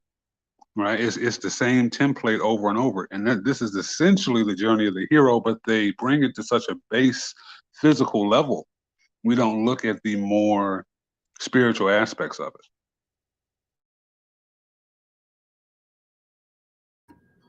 I find it amusing how James Bond identifies as an ornithologist, studies the birds, and he sure gets a lot of birds, all right. But I feel like there's an aspect to, if you're in certain lines of business like kitchen, sales, or like if you work as a spy or in intelligence, I think everybody has promiscuous sex because the stress levels are so high. And especially among spies, it's like frowned upon to have an emotional attachment because they'll abduct that person and torture them to get to you or something. That's just a thing, but it's no excuse. I'd like to respond as well to something.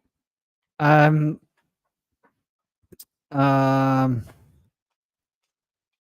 Mexico said about not recognizing it as art, the dark programs. the programming. And I agree that it's not really divine art, but I'm gonna look at indigenous culture here for a moment. So indigenous culture, where does art come from? Let's take a little journey back into our past. The earliest art that we can see is magic spells,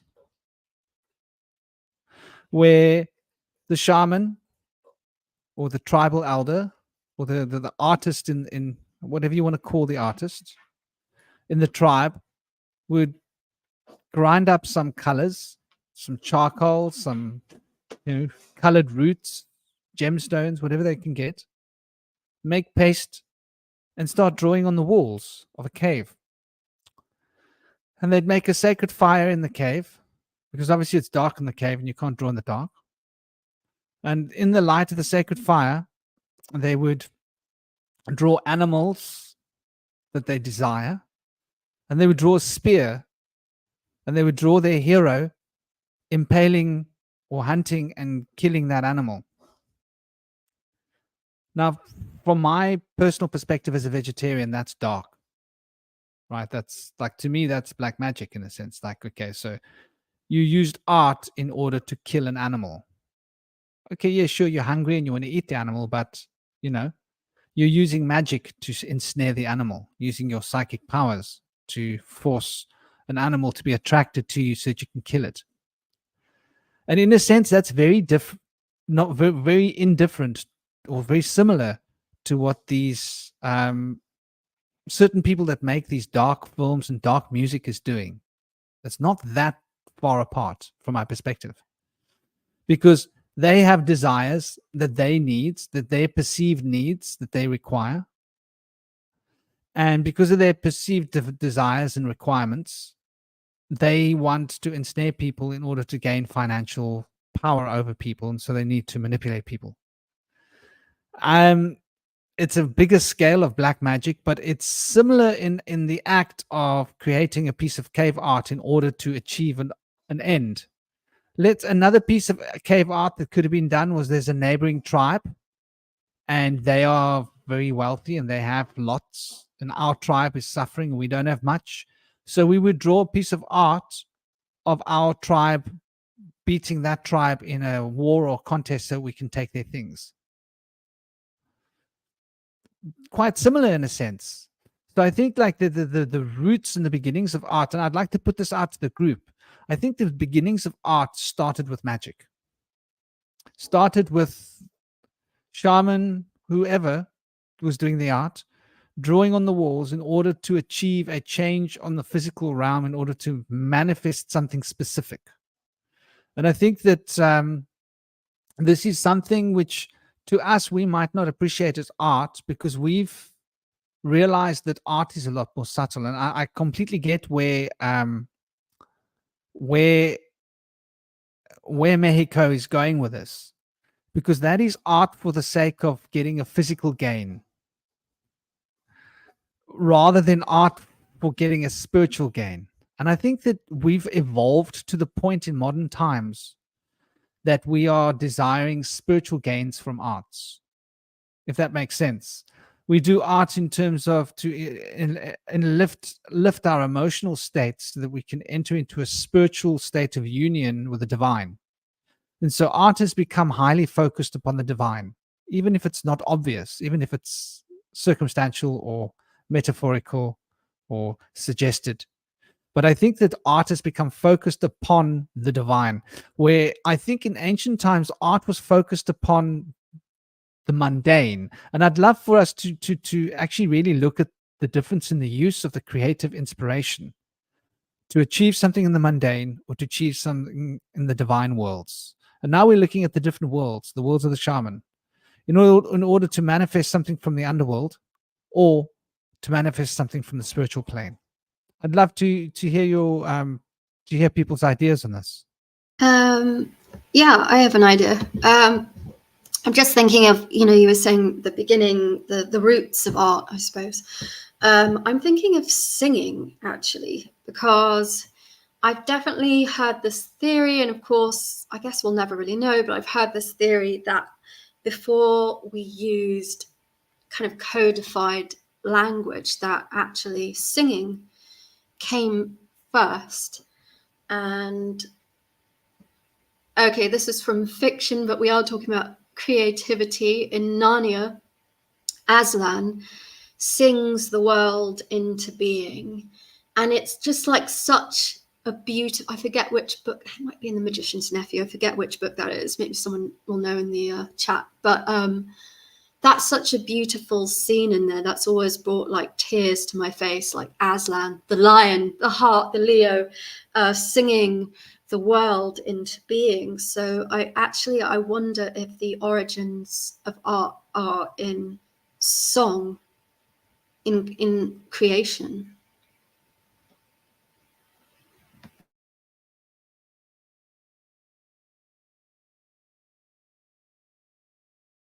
I'll be a second. I just need to get something from my dog.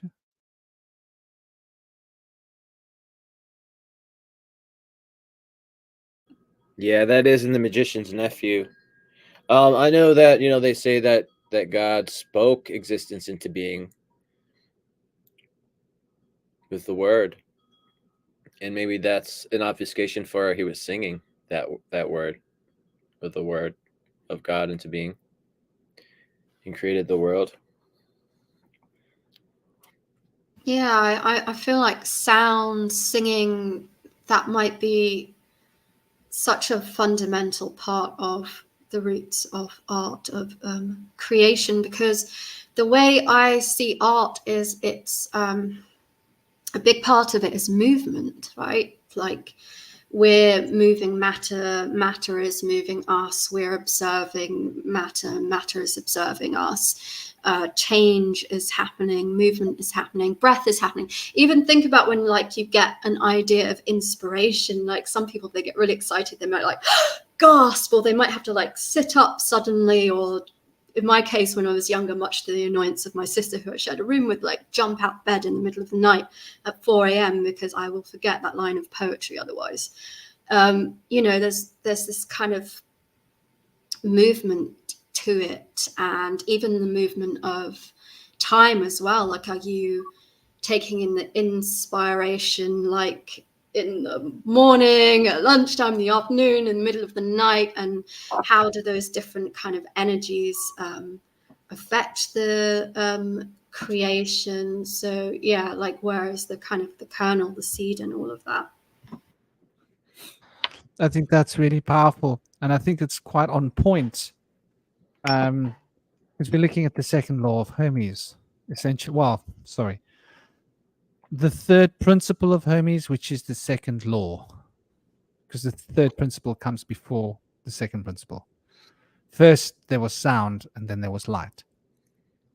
So this is quite interesting. I think you're right that sound is primal, though I would go as far as to venture that I don't know whether that's totally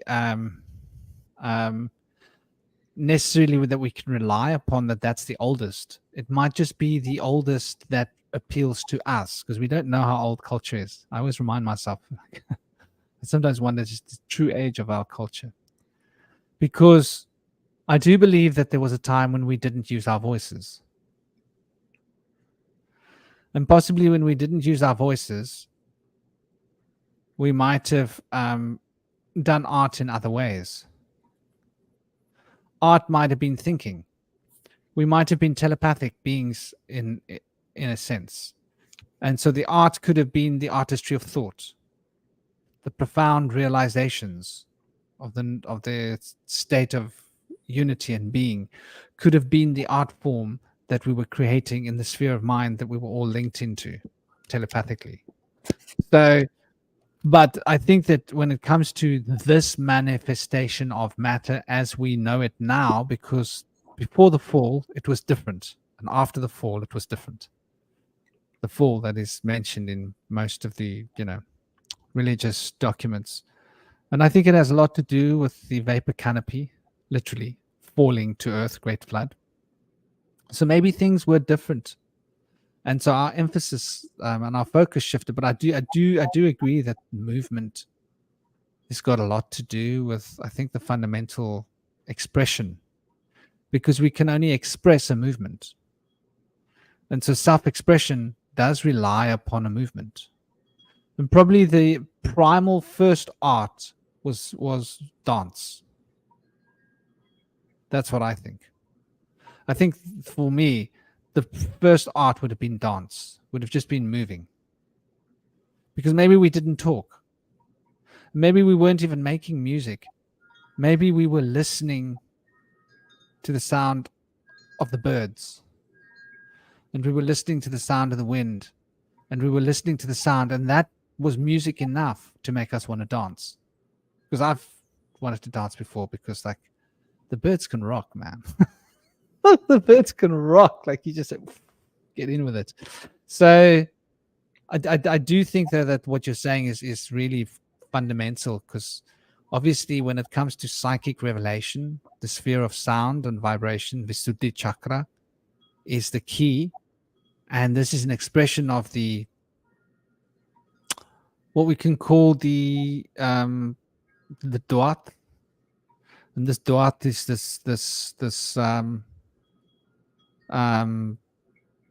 this void. Maybe void isn't the right word, but this abyss from whence all things have arisen. For things seem to have arisen from an abyss of sorts into being birthed. And I'd like to think of the abyss almost as being reminiscent of a birth canal, if that makes sense, from which this universe has arisen into being. So definitely it would have to cross a threshold of sound in order to become existent in terms of sound. So sound is, I agree totally. And color is another form of sound, the way I see color. I see color as another form of sound, and possibly more refined form of sound, which has got more context, more contextual layering to the frequencies and the vibrations. And so are closer to the expression of feeling, because there's the sound and then there's the feeling of the sound. And so the fundamental sound is very abstract, but the feeling of the sound is not so abstract, because we can feel the sound in our hearts. So we become attuned to the emotional reactions to the sounds within ourselves. So every sound produces an emotional reaction, which is rather interesting. And it sort of gives us an insight into the nature of emotion, to the nature of this consciousness field, the way it's expanding from our hearts, but crossing a fundamental threshold, which we can only equate to the Vegas, you see, Las Vegas, city of angels. Sorry. That's Angelo. Sorry. What does Las Vegas mean? I'll have to try. Does somebody know the meaning of the word Las Vegas? Vegas nerve is spelled differently, but there's definitely a correlation there. That spelling is inconsequential, because the spelling has changed, right? Mm-hmm. Yep. If you look at an older form of Vega English, would know. the spelling Vega, changed, Mega. and an older form, the spelling changed again, and the spelling has changed probably like 5 times. And then they've added in whole new ways of writing and spelling words, which has really like changed everything. But I think it comes from the same point. It comes from Vega. I thought that was an interesting idea about dance. Eagle. Oh, sorry. Were you saying something, Indy? It comes from Vega, the descending eagle. The descending eagle. Wow. That's amazing. Yeah, sorry, just quick. I was just thinking, I was in an art class once years ago, and we got asked by the lecturer, like, what is your primary sense? And he was like face palming himself afterwards, basically, because not everyone, but nearly everyone in the room said they thought our primary sense is touch. And he was like, what? It's sight. But apparently that's what you get when you ask a room full of artists. So I thought that was really funny. And I was thinking of, yeah, you know, dancing on the land. Obviously, we think of land having a kind of vibration, a subtle movement of its own that maybe not everyone would hear, but you would like feel, and that could affect movement and song and language and so many different types of things are kind of, what do you call that, telluric currents or whatever it is. So yeah, I like that idea of, makes me want to dance right now actually. I would suggest different. I would suggest that the primary sense is hearing. Here, 'Cause if you okay. think about it like this: we're communicating. You can convey so much through hearing. You're all right. I would argue that.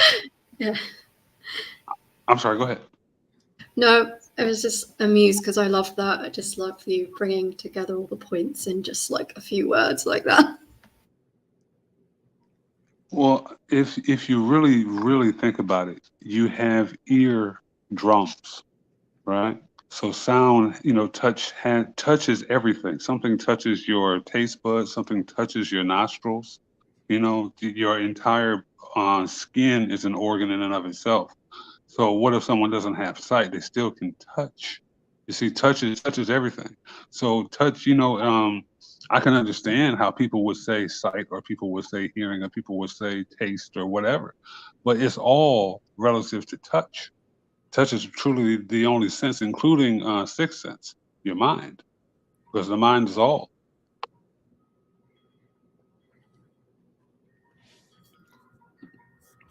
I feel like sound and motion came together as one in the beginning.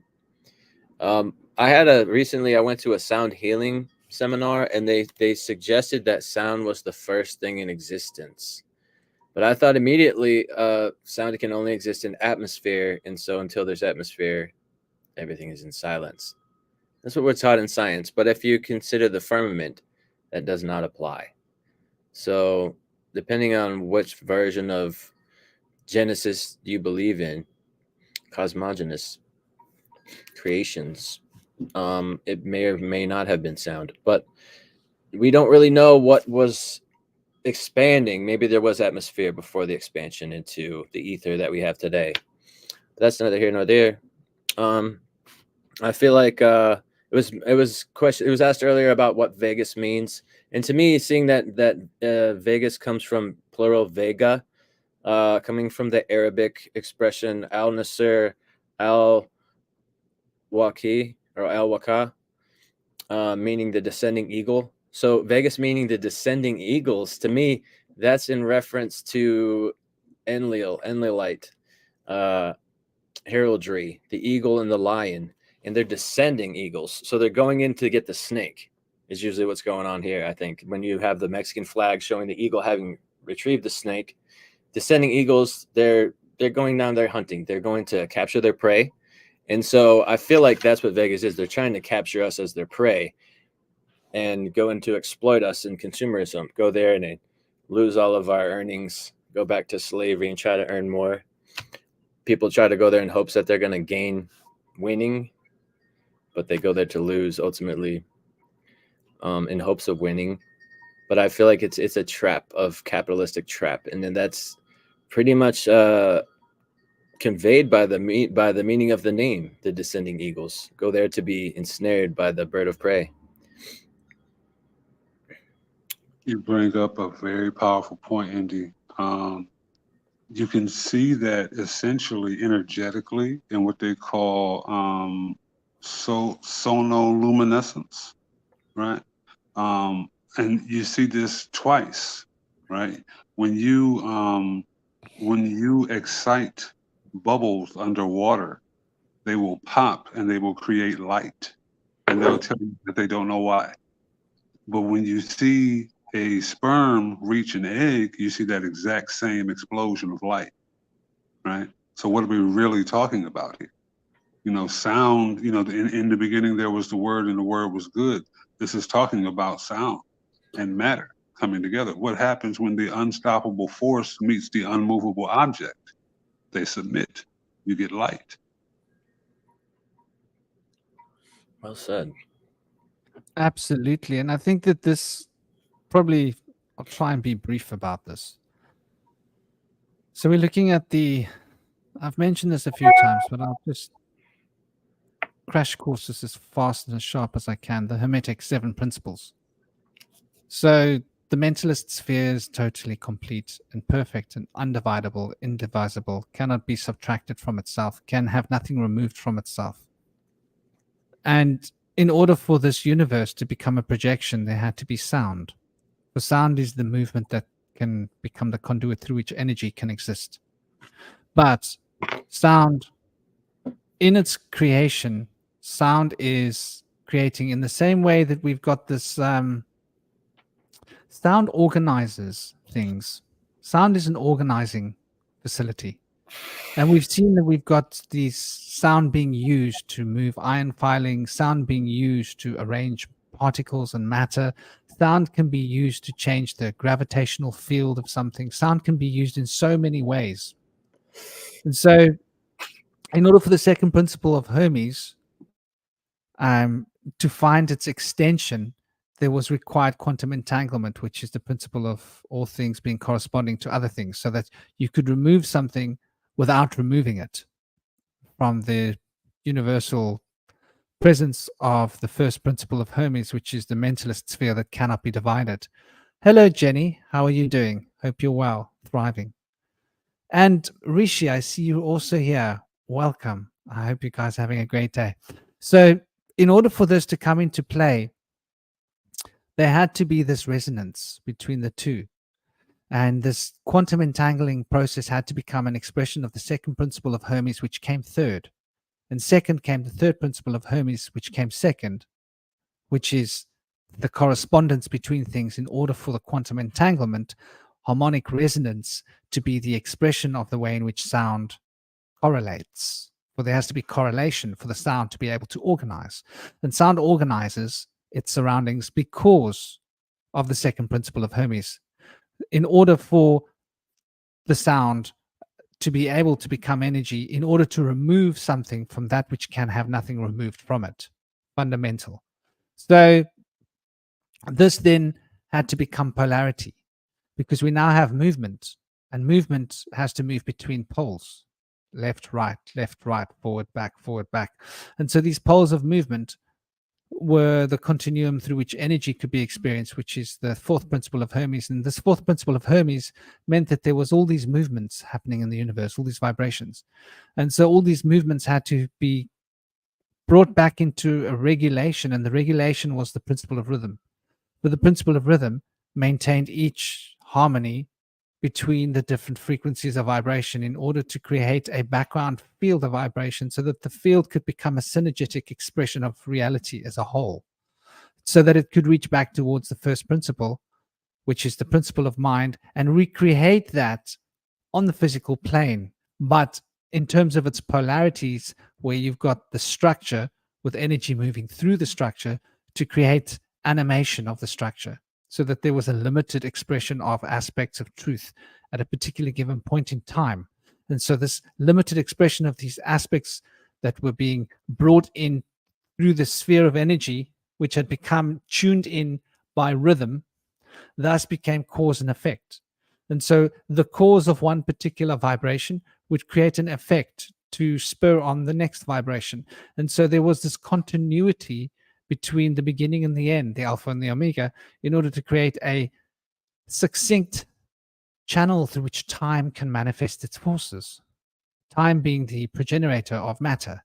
And so when this causality of cause and effect had been bound, and the cause became the effect, and the effect became the cause of the next effect, there was then this re-synergization of these polarities created between the cause and the effect, in order for the cause to enter into the effect, so that the effect had the seed for the cause embedded within it. There had to be a sexualization and a synergy between these polarities, which we can consider as male and female being embedded within each other, in order for the generation of the seventh principle of Hermes. So these principles of Hermes are all dancing around a very fundamental key point: vibration. For vibration carries the keynote that organizes all of matter, consciousness. And I can vouch for this vibration existing without body, because what I do remember when I died, it gets pretty damn loud. And you don't hear with your ears, I think what Dr. K was saying is rather quite fundamental. You hear with your whole being, like you literally feel the percussion of the vibrations running through every aspect of your fiber of your being. And so this vibration is essentially the movement that of the whole universe resonating.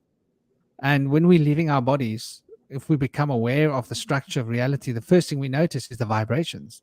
And the further we're carried from matter, the more intense the vibrations become, which is quite fascinating.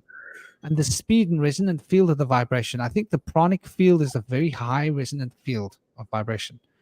And that the electromagnetic spectrum are reflections of the pranic field when they've been taken apart into electricity and magnetism, creating reverberations on the outer rim. But the fundamental core principle, which is actually on the outside, because everything's inverted, is refined and very high frequencies of vibration, which are an emanation from the highest frequency of vibration, which is the causal body. So I think all four of these bodies, and I'm including the physical body in the four bodies, because the three bodies of the shaman are the three aspects of dream time in shamanism that are the key to all shamanic work: the divine, the middle world, and the underworld, the lower world. And so the lower world, the underworld, is the shadow work that the shaman has to do. The divine world is the aspect of gaining the recognition and the awareness of the transcendental. And the middle world is the astral world, where the energy that connects the transcendental and the underworld of shadow are an expression of synergy in the present tense, through which reality is extended to manifest a physical body of three parts, reflecting those three parts, with three parts reflected through each of the three parts, bringing us to a total of 9. And these 9 sephirot through the etheric plane thus structure the physical body, which then is a synergy and synthesis considered through the 10 sephirot of the guf, the physical body. So there's this idea of sound being the key in the fundamental structure is, I think, the fundamental takeaway from this, because every culture recognizes this. In Sanskrit, we speak about the Om. And the resonance of the Om brought this universe into being. And the biblical Christians speak about the same thing. The ancient Egyptians, same story. They have those two tools, the Ankh and the sound pitch key. And the sound pitch key is the way that Ankh, life, is able to come to us. So you need to put these two together for life to come. So the sound pitch key, which is that funny key with the 3 things, which is relevant of energy and vibration. And once again, there's 3 things: one, a bigger one, and a bigger one, which is like fundamental movements, the 3 worlds of the shaman being expressed in a single glyph, which represents movement. So it's quite interesting when we look that all the cultures seem to speak about the same concept, and that the movement and the vibration of the sound is what brought us into being. But I want to look at the oldest myth of being for a moment, because I think it's quite relevant here. The very oldest myth that I've been able to track is the myth of the earth. I don't know what to call it, but it's basically that there was this ball of mud, or the sphere of mud, this zone of mud. Don't even know what to call it. And there was this big creature that would dive down, and it has been called the earth diver. And it would dive down and it would eat and bring out chunks of mud in its beak and deposit these chunks of mud on the top that would become continents. And these great earth divers brought the continents out, and once the continents had started to form, they were self-replicating. They started to crystallize the same way that a crystal will grow, or a stone would get bigger through the principle of crystallization. So there's something quite interesting here, because once again, it's implied movement. That there was a bird that would dive deep down into the waters and would bring forth this substance. And there was this diving in and diving out, diving in and diving out. It sort of speaks about the resonant frequencies of coming and going, which is essentially what sound seems to do. So I think we are pretty much on point when we look at sound as being the progenitor of all these things. And it's no wonder that sound has got the most profound effects on our consciousness. I mean, everybody appreciates sound.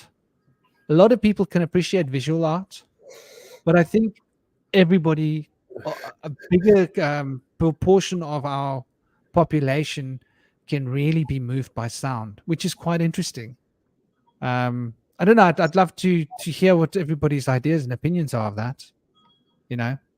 But it seems to me that sound is the most universal form of art, especially in this Kali Yuga, this modern time, where it's taught in the Vedas that sound will be the only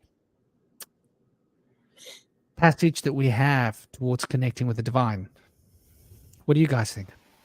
Is light sound as well? No.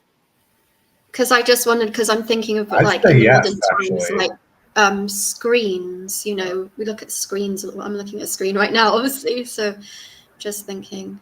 Sound ends at atmosphere. When atmosphere stops, sound no longer goes on, but light will continue. No, I was also thinking, I mean, even with that being true, that when, sound reaches a certain point, if you think about it just like in terms of just one sort of like axis or polarity or whatever, it's just basically frequency. And it's more like, it's like our eyes pick up a certain range of that frequency and our ears pick up another range of that sort of frequency spectrum. So it's like it's all one sort of continuous phenomenon filtered through different sensory apparatus. I mean, everything is one ultimately, but I feel like analogously, they're the same in an analogy, but there are different substances. They're different beasts.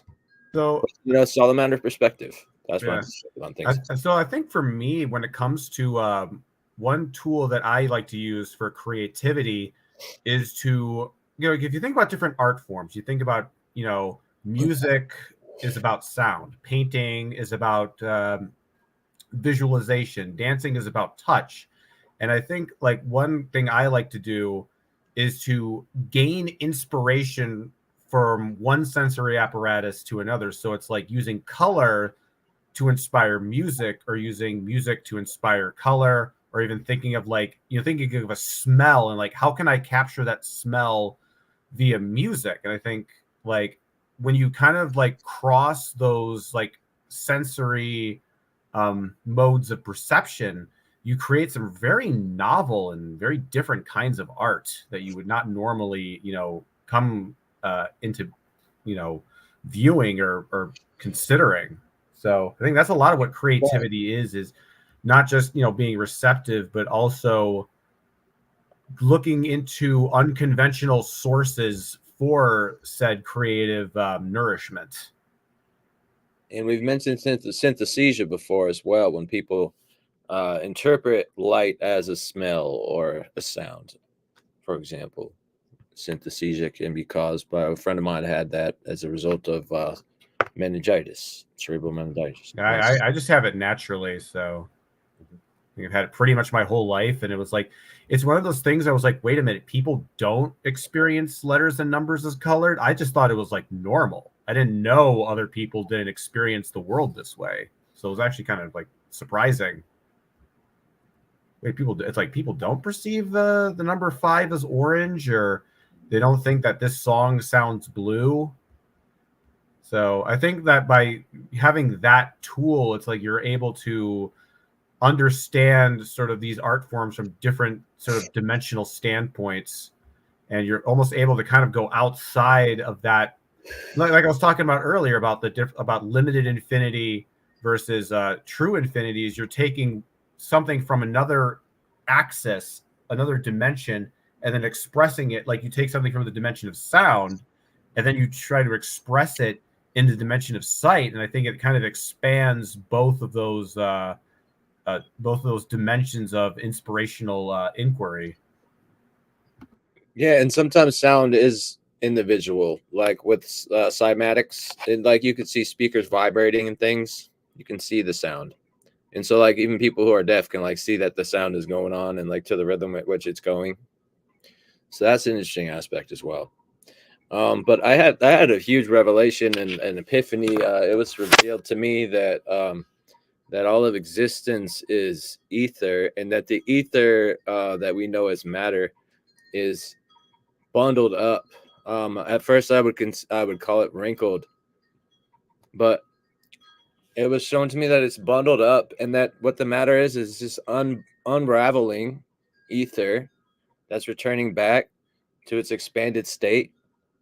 And then when it's fully expanded, collapses upon itself again. They call that the big crunch theory, I think, sometimes in theoretical astrophysics.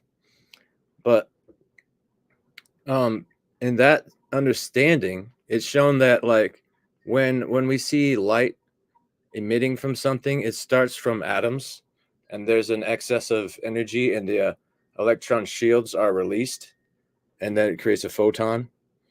So it starts from the matter, and like atoms themselves are fundamental to our existence, and in their companionship with the ether around them.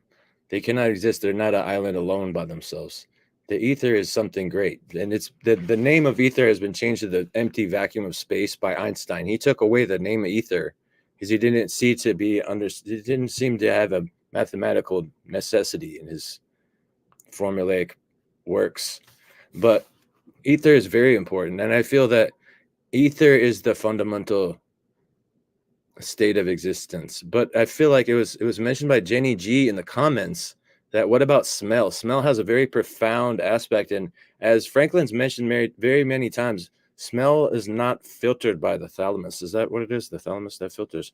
And so that's something that's very fundamental to raw, pure sensation. It's beyond something that the brain has to make sense of and then give back to us. So that's something that's very interesting. And to me, I think about life coming from the foundation of cellular life, and cells have cilia, and that's how they navigate through their world. These little hairs, that is which they feel the vibrations around them with, is how they operate. And that's what our noses and our ears have, these little hairs with which they sense the world around us. So that's probably more fundamental than sight. Descartes talks about how sight developed later, as like something the fundamental development of the eyeball from a little blip, like a pimple or something, that became the eyeball that we see today. So that's an interesting study that they've done on theoretical evolution. But we know that hearing and smell are more fundamental to all of life and the beginning of life than sight and perception of light. I would agree, and I would say that I agree with the idea that smell. I wouldn't call it the primordial sense. I would call it the fundamental sense, because it's like the hub. All the senses are arranged around a hub, and the hub is smell. And smell is about sense. It's about common sense. And it's also the most physicalizing sense that there is. So it relates to the grounding root chakra, and it relates to common sense, having common sense. And it's the most honest sense that there is, because all of our thoughts, you see, when I speak about primordial sense, I'm thinking about the sense that takes us out of our bodies into the spiritual, because we are primordial beings that took on physical expression. So from a primordial state, sound seems to be the sense that can take you inward. If you close your eyes and go in and listen, you will go out of your body. You will like experience the spiritual planes directly. But smell will bring you in to this physical realm and will bring all of your spiritual potential into the physical realm, if that makes sense. Smell seems to be the grounding sense. And because it's the grounding sense, it's the sense that brings common sense. And so because it's the common sense, it's the sense from which knowledge arises. So knowledge, I believe, is an earthly thing, not a spiritual thing. And so knowledge is an expression of wisdom and understanding in synergy, as I understand it. I understand that wisdom is about experiential, conceptual realizations. And understanding is about conceptual potentialities that can be used and manipulated. And when we are filling our understanding with wisdom, we are putting these two conceptual potentials into a state of harmony. And then we have what we call knowledge, because we now have our experience showing us what our theory is meaning.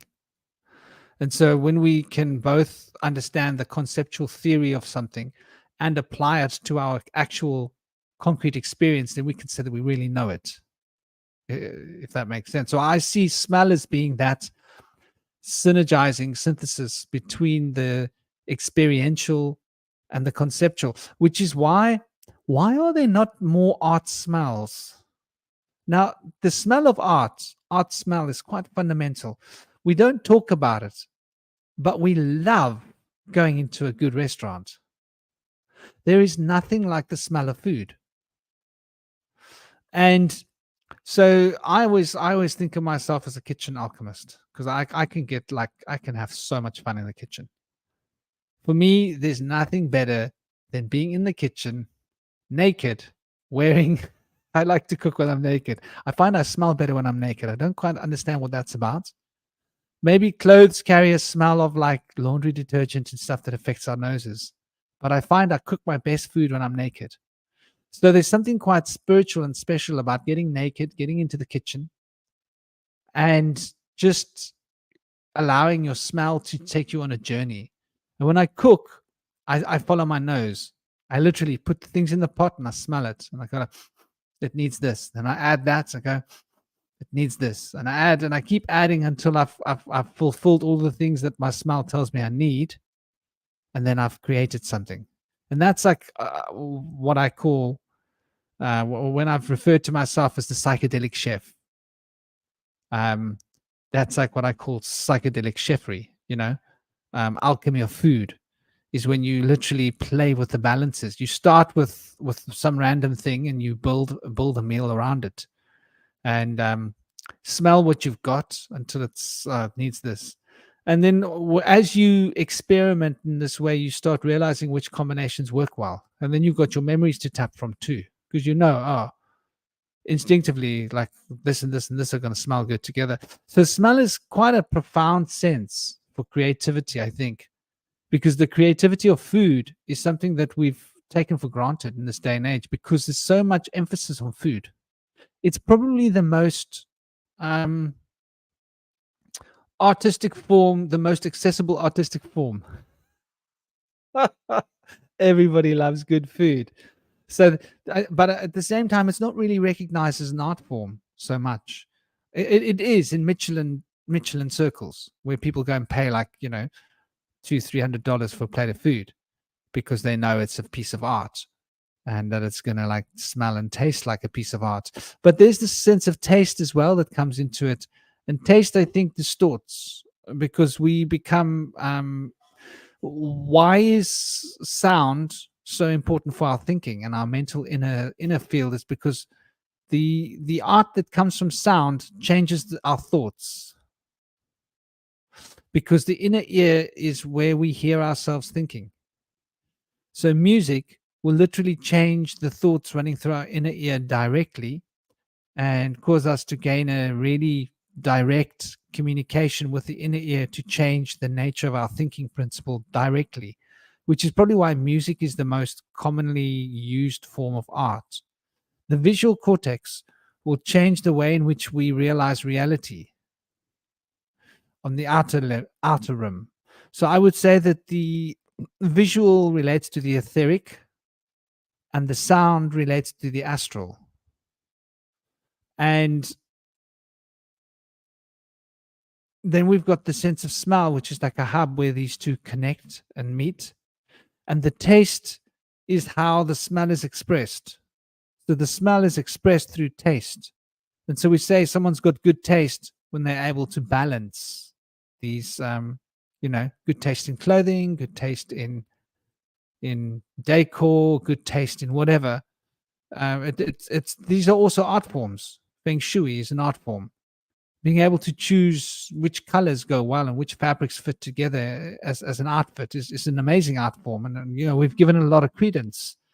People have made a lot of money on that art form. So I think there's so many art forms around the senses that we haven't even really taken stock of, which are just so commonplace that we don't even fully realize and recognize that this art has taken a big place in our financialization of this world.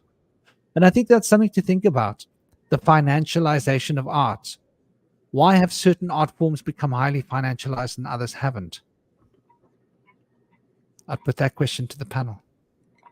Yeah, I just wanted to mention a couple of more art forms that we could throw out there. Thanks for mentioning cooking and feng shui. The Japanese actually also had art forms of incense making called kodo to make just the right fragrance, and the art of kado, the art of flower arrangement. And they also have the art of chado, the art of making tea, designing teas for the right fragrance and everything.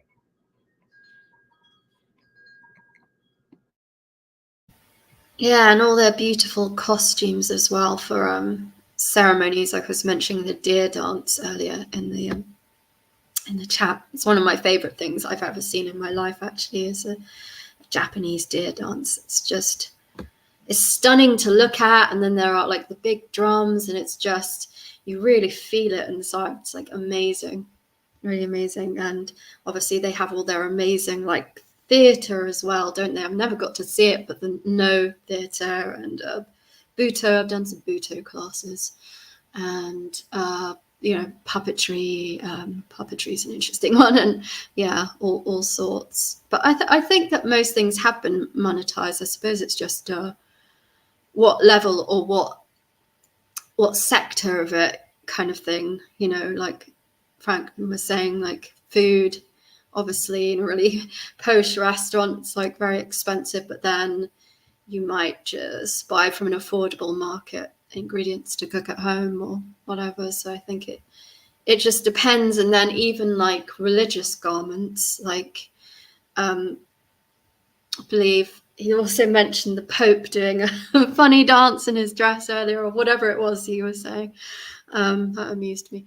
But yeah, you know, like some religious outfits have had like crystals, jewels, like gold, like all sorts of things. And I definitely like what you were saying about the clothing as well. Like I was thinking about that earlier too, like the planetary associations and element associations and stuff like that will come with color and with materials in our furniture and our clothing and all sorts. So crystal daggers, swords, I don't know, you name it, could go on forever. All the different art forms. I would definitely agree with Moonfeather in the chat. Cooking is the biggest art form. I owe my international flair to my mother, who was an international chef, right? She cooked everything and she made me eat it, and it was good. 9 times out of 10. There's a reason we have things called comfort food, right? There's a literal art to it. Some of the biggest and baddest magic books you can ever possibly read, or grimoires, would be cookbooks, right? And cookbooks are getting harder and harder to find, especially the old ones. And the people who really cook should understand exactly what I'm talking about. When you eat food, you're having a emotional experience. Some people can have conversations, some people can't. It can be a very sacred moment for those who actually appreciate, and that can get watered down. There's a book and a movie I would love to recommend, Altered States by Patty Chayefsky. It was a movie, interestingly enough, that came out December 25th, 1980. And it's about a eccentric psychiatrist that believes he can reach or unlock grand consciousness through the use of ancient hallucinogenic mushrooms, right? So he begins to experiment in a deprivation chamber, right? Sensory deprivation. So you can see how the body reacts to the loss of certain senses, or what it views as the loss of certain senses. And it's very interesting to see what he craves or what he eats after some of these experiences also. So I kind of want to throw something else out there. You know, we talked about all sorts of different art forms, like you know, book, but we haven't really talked much about like just reading in general and like reading books. Like for, you know, with me, I really love like fantasy literature, like, you know, H.P. Lovecraft and, you know, stuff like that. And I think what's interesting about reading is that it doesn't really use, in some way, it uses all five senses and none of the five senses, because what you're doing is you're looking at symbols and you're channeling imagery into your mind's eye. So you read a passage. I think what's also interesting about reading a book is that when you read like a description of a certain place, everybody is going to see a slightly different thing, you know, in their mind's eye when they read. So I think that there's something about like it's kind of like if you think about like ancient like magical symbols, like people would look at like a sigil of a spirit, and that sigil would sort of like help to conjure up the visions and the imagery of the deity or the whatever they were trying to do. So I think that's, you know, reading and writing, and, you know, being a writer myself, I think that's what makes that medium so interesting, is because it really is, you know, I think it's really one of the mediums that really viscerally uses your sixth sense, that really demands that you use your third eye to sort of perceive what is happening. You have to see the images in your mind, you have to hear the sounds in your sort of inner ear, and you use all these senses, but not your physical ones. In a sense, you're using, that's what I think is interesting about reading. I think that in a lot of ways it is a form of astral projection, if you sort of think about the whole idea. Because when you're reading like a fantasy novel, a book, or it takes you to a certain place, you're looking at symbols of a certain place, then you're losing yourself, and your mind is being projected into a non-physical world that has been created by the author. And I think I'd like to kind of dive more into that, if possible, that line of thought. That's fascinating and very true and very much on point. Thanks for bringing that into the conversation. Here, it's interesting how now that once again is relying upon sound in my mind. Because, and I'll explain to you why I relate that to sound. Maybe it's just the way my mind works. Whenever I've read, I hear the words in my head that I'm reading. And the words that I'm reading in my head leave reverberations upon my consciousness. And it sort of relates to what the conversation's been going on here, where Jenny and Ramar, and I think Take a Little Trip was also mentioning this, about synesthesia and how there's certain connections between the senses. And I think that this is very interesting, how the idea of words, which is essentially an expression of sound, if we think about what words are, because they are phonetic, which means phonemes. Phonemes means sound. Phonetic expressions of ideas that live in our inner ear as thoughts.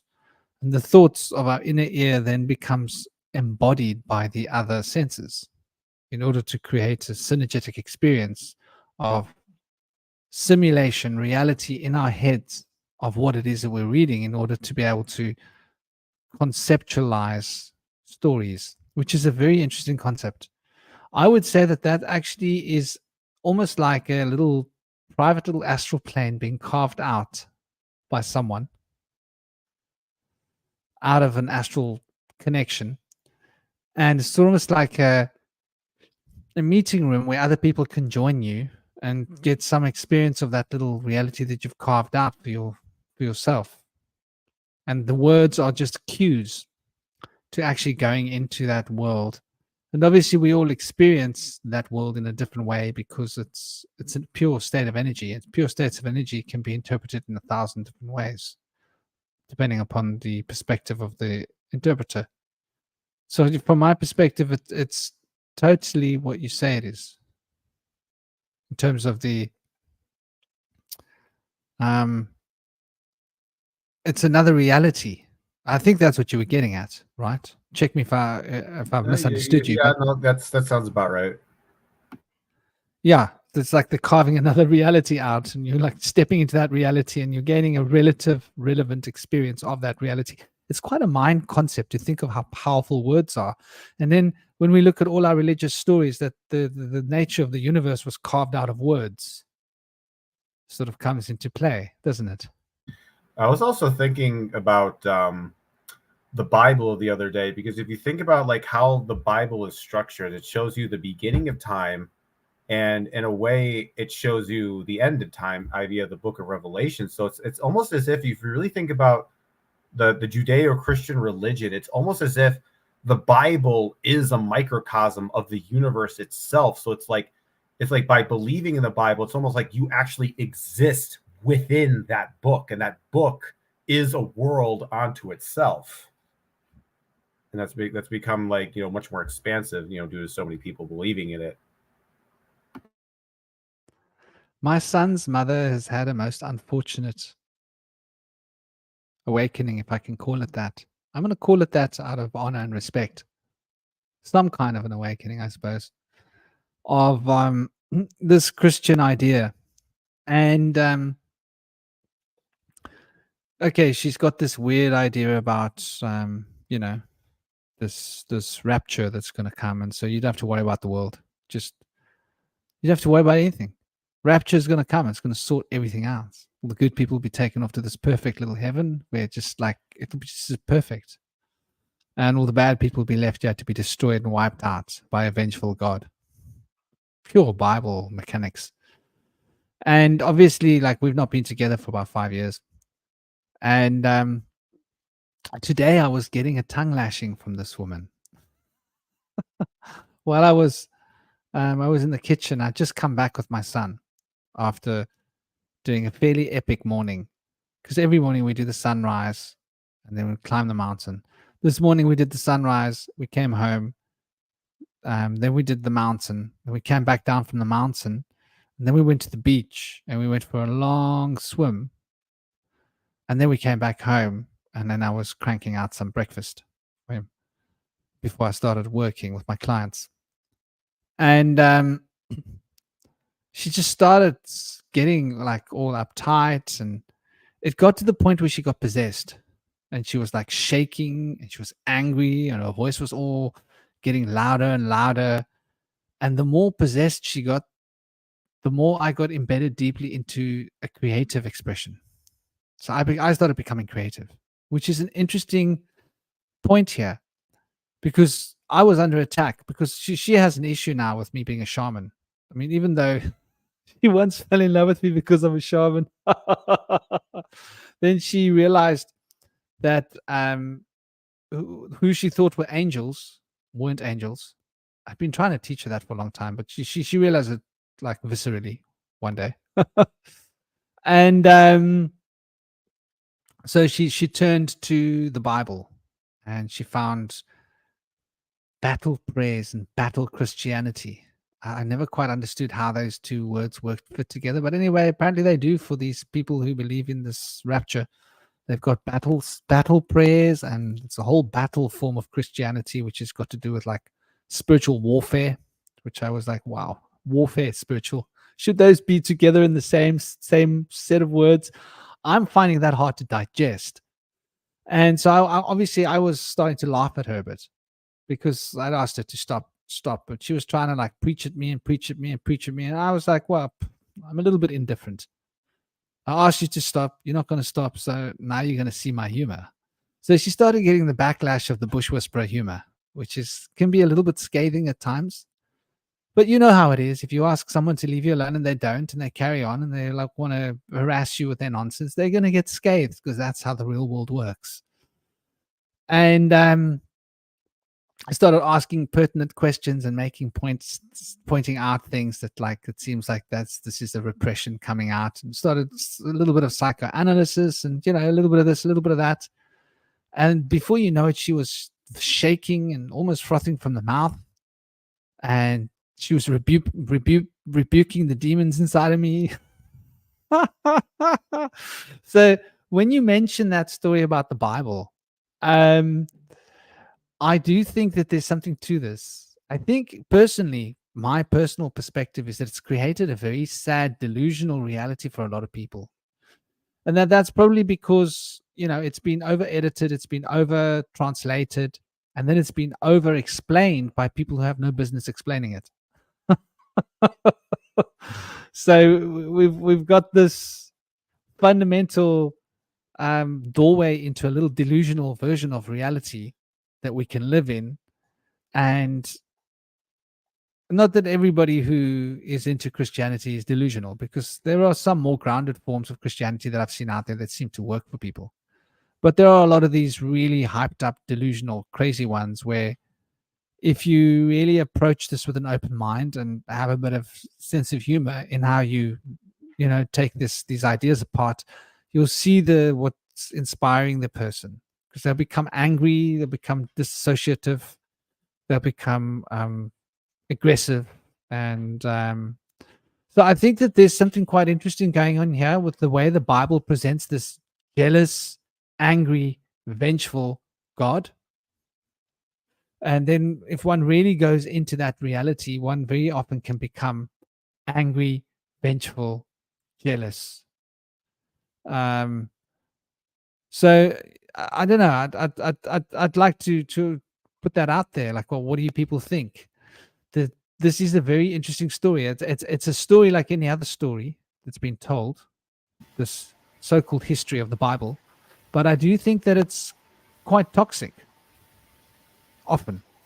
Doesn't that come up in other mythologies as well, though? Like gods with, anthropomorphizations of like egos and violence and jealousy and revenge. Like I'm thinking like the Greek myths, and I'm sure like some absolutely. of the Norse And if one others. is to understand the Bible in its proper context, one would realize this.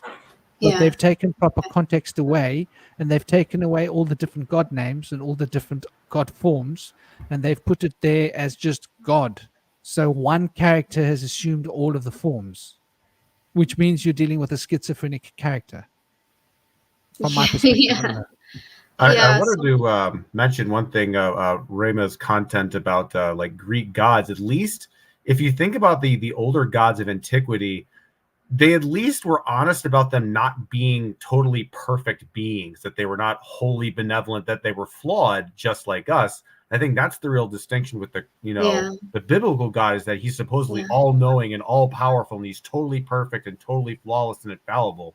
And that's actually, if you look at the ancient pagan gods, that wasn't really the case. They were sort of these limited, obviously more powerful than us, but not like, totally powerful, because there were, all sorts of different gods. But I think that really the mess of, like, if you think about God is like portraying God is totally perfect and totally flawless. It can literally do everything. And I think that's where a lot of the unrealisticness comes from. And I can see how people are attracted to that, that like it's that sense of security, that there's this like, perfect being. But another way to look at though is that if a God is imperfect, you may think, oh, well, that's, kind of scary, but I think that with that imperfection is that it allows the capacity for empathy, that, like, I think even like sometimes when I sort of like, speak to the goddess or whatever, she'll basically tell me, it's like, hey,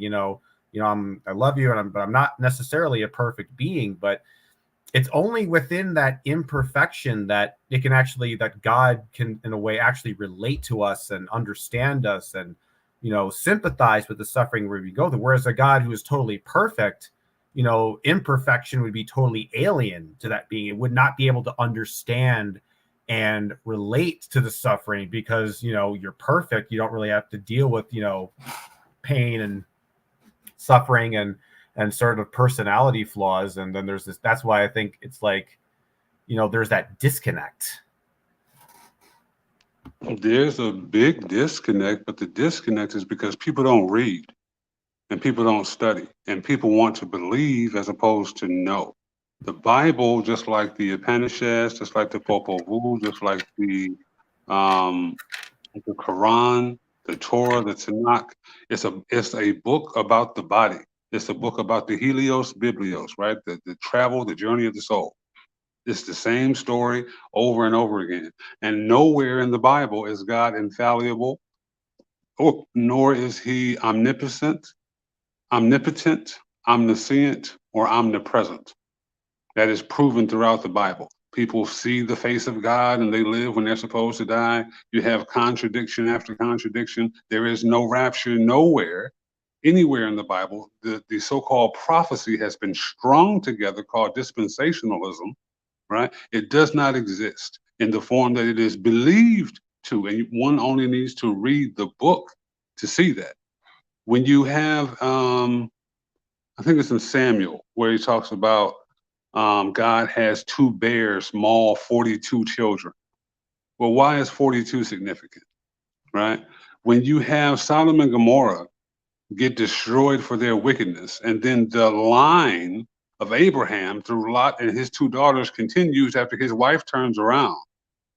Understand what's actually being conveyed here, because you're fleeing from a city, and one of the things that you take with you is wine, right? The women, and I don't agree with this, but the women were not allowed to run or walk in front of men. So who turned around to see that she had been turned to a pillar of alabaster, right? If we just came from a place where not only did I offer my daughters to a ravenous crowd who wanted to rape heavenly angels, we have to understand what's actually being conveyed here, because this bloodline was allowed to continue through incest. In much the same way Adam and Eve were, in much the same way Noah was. If God was omniscient, why didn't he start with the flood? Right? It's not the book, because when you go to the original languages, the Latin, the Greek, the Hebrew, the Sumerian, where they all of this actually comes from, you get a completely different story with every translation. So to make it very simple, I cannot be a blood if I'm out here crip walking, right? I can believe I am, but I'm going to run into some trouble when I get off the corner, right? We need to know exactly what it is we're talking about. So if anyone wants to believe in something, they deserve to be led astray, because that's what the origin of that word really means, especially when you add on religion, to rely on, to lock, to center. And then you mentioned, people not reading. Let's also not forget that, for most of the Middle Ages, people didn't actually read the Bible. It was only the priests and the scribes and the monks, only they were allowed. That's why the Protestant Reformation was such a big deal, because the printing press was that people were able to actually, read the Bible and discern it for themselves. So there's a long period of time where people didn't even know how to read the Bible, and they just had to trust the words of the priests and the monks who told it to them. Unfortunately, to a large degree, that hasn't changed. You know what I mean? People still want to believe. People don't know that there's unicorns in the Bible. People don't know that there are natural contradictions in the Bible. People say that Jesus was the Prince of Peace, but he says to himself, I came to bring a sword and to divide your family. Like, all of these things are there. They're even in film. There's been, they make a new Messiah movie every 2.5 years, and that's for a reason. No matter the epoch, no matter the condition of the world, you're going to get that. You're going to take that. But if people don't realize what it is they're dealing with truly, then you can tell them anything, and Hollywood will do it every time. They will tell you anything, and people will believe it. I think also like the symbols and energy embedded in books are interesting too. Just like, you'll get some books where you'll feel really expansive, or you'll feel like an energy rising, like a kundalini rising, or feel beautiful or light inside. Or I've had not many books, but a few books, and two of them I remember. One is called Cutting Through Spiritual Materialism, which is a book about Tibetan Buddhism, which I was trying to read when I was 23, so a long time ago. and the other book would be Interview with a Vampire, which I guess most of us have probably heard of, by Anne Rice.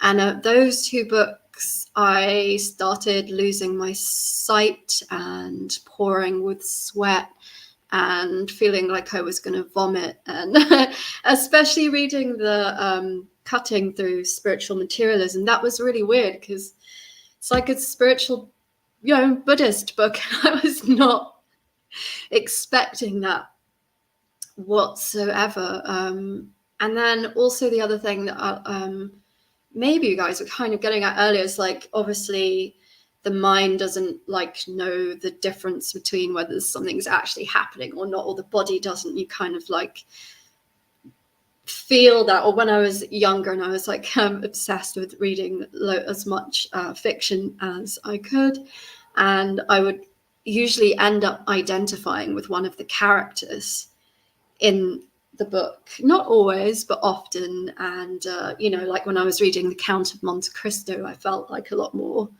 secretive and adventurous and strange, or or suddenly take on a witchy personality, or whatever book it was, right? So has the energy of a book can have this really kind of transformative effect and really weave into our consciousness. I do think, or actually a really good example of this is Dion Fortune fiction books, her stories.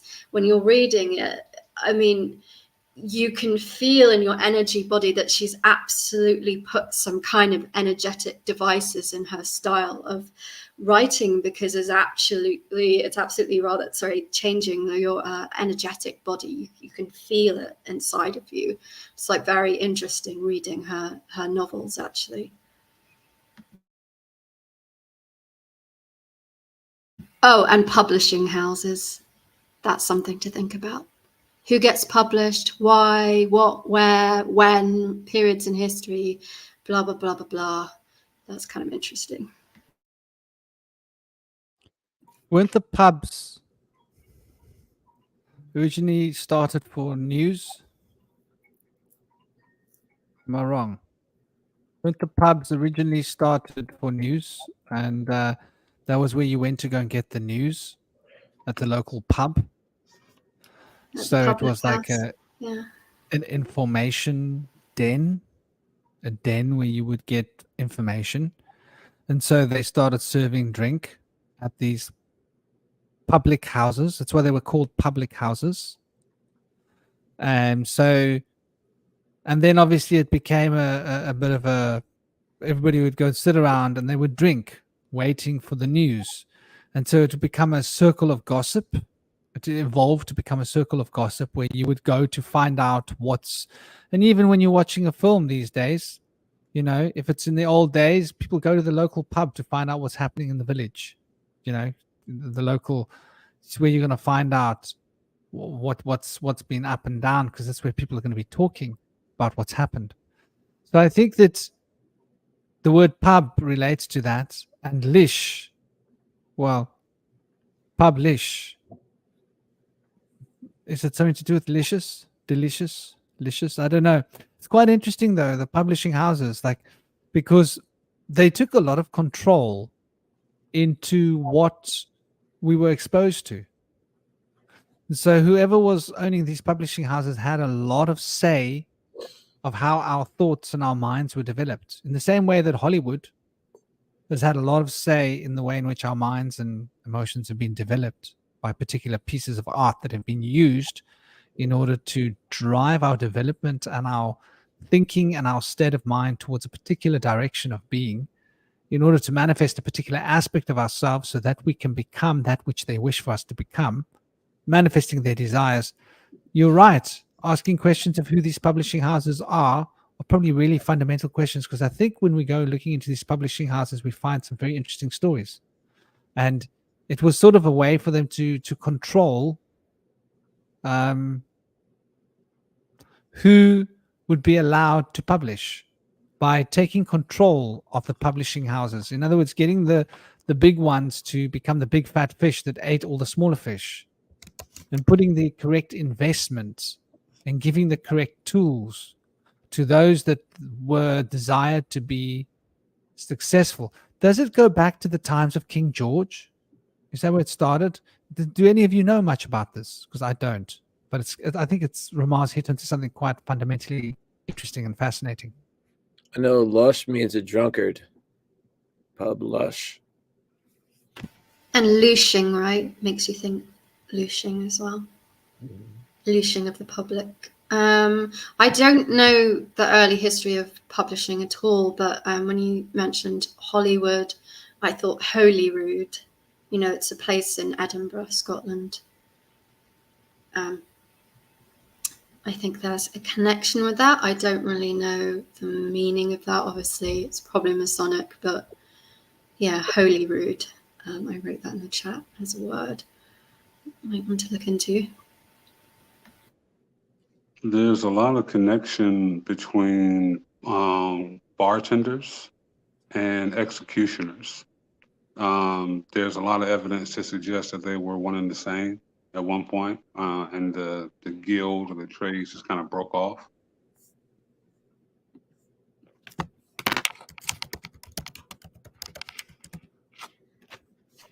So when you think about this idea of shepherding news, or gossiping and certain things, getting people being antennas for certain information outside of the clergy, they actually show you this in Robin Hood with like Friar Tuck.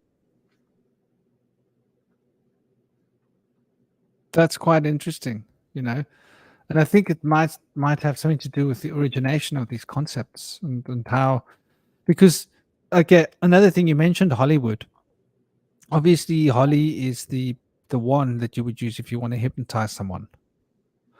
So if you want to psyop someone using hypnosis, and you're an ancient Celt wizard magician, you would create a wand out of holly. And the Hollywood wand is how you would hypnotize someone.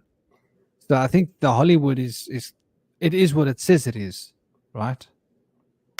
Like it literally is what it is, and it became what it was said to be, where they would utilize the arts, specifically the visual and the video arts, videography, a form of art, and music, because all the movies inspired musical artists and funded them. So they were all in bed with each other. But it does seem like there's this obvious connection between the music industry and Hollywood, and that there's definitely this skeleton in the closet relating to just exactly who Hollywood is, how they operate. We know about the skeletons in the closet behind this and how these arts have been manipulated, and we can see it very readily.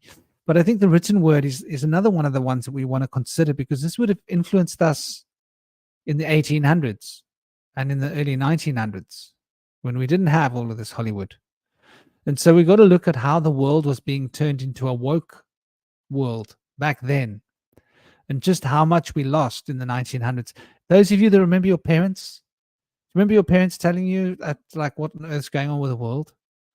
Yeah. And how much better the world used to be. We can tell the same story to our kids.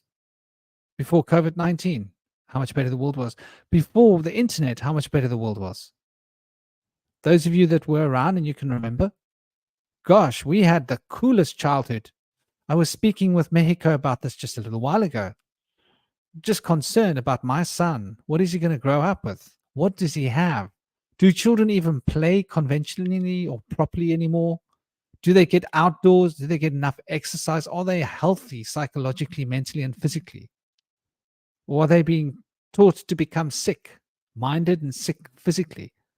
Because the form of entertainment that they've got is Hollywood, films, PlayStation, Xbox, games. And each of those are innocuous maybe to a certain point. But when you add it to the fact that they've got phones, tablets, laptops, so when they're not on the phone, they're on the laptop. When they're not on the laptop, they're on the tablet. When they're not on the tablet, they're watching films. When they're not watching films, they're listening to the music industry. When they're not listening to the music industry, they're playing games. How much time does that give them to live? Does that like fill up their entire day schedule?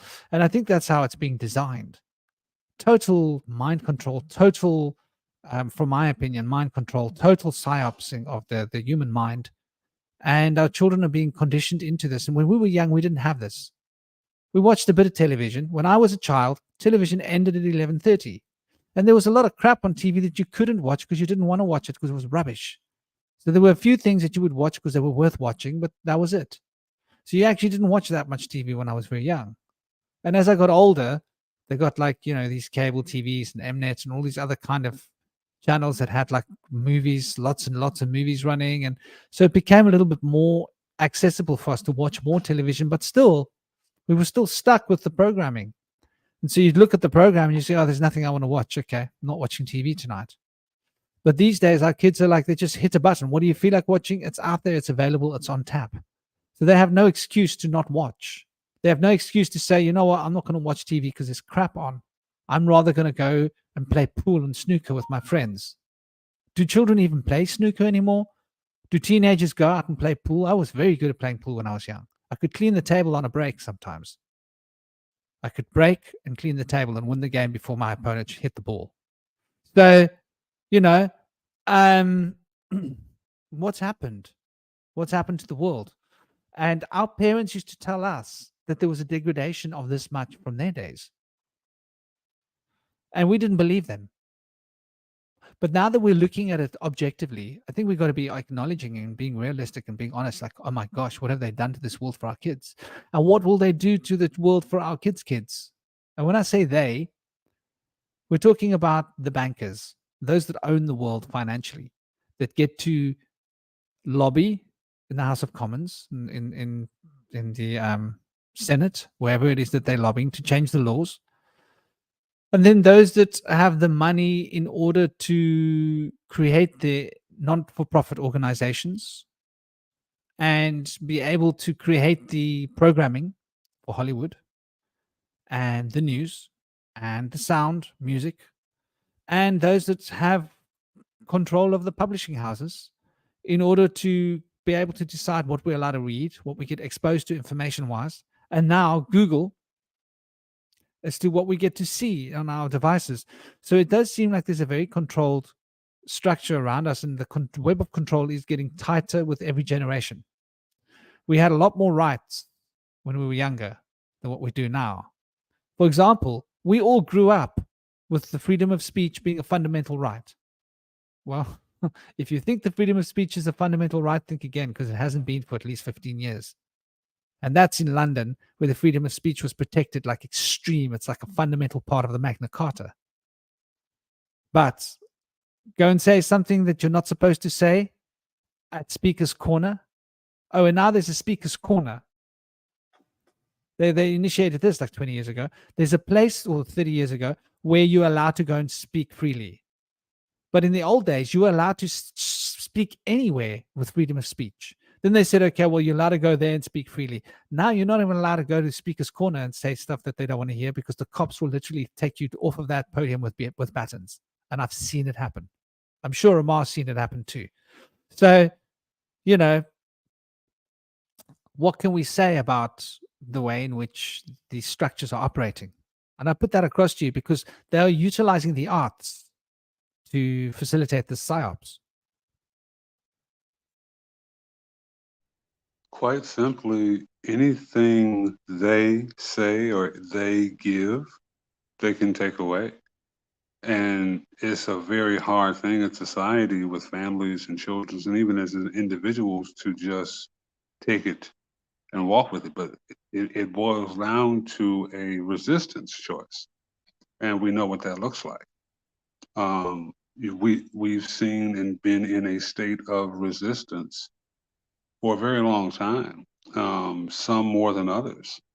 But the universal truth of impending control and loss of freedom, or what we deem as freedom, we only need to look around to really see how bad it's truly gotten.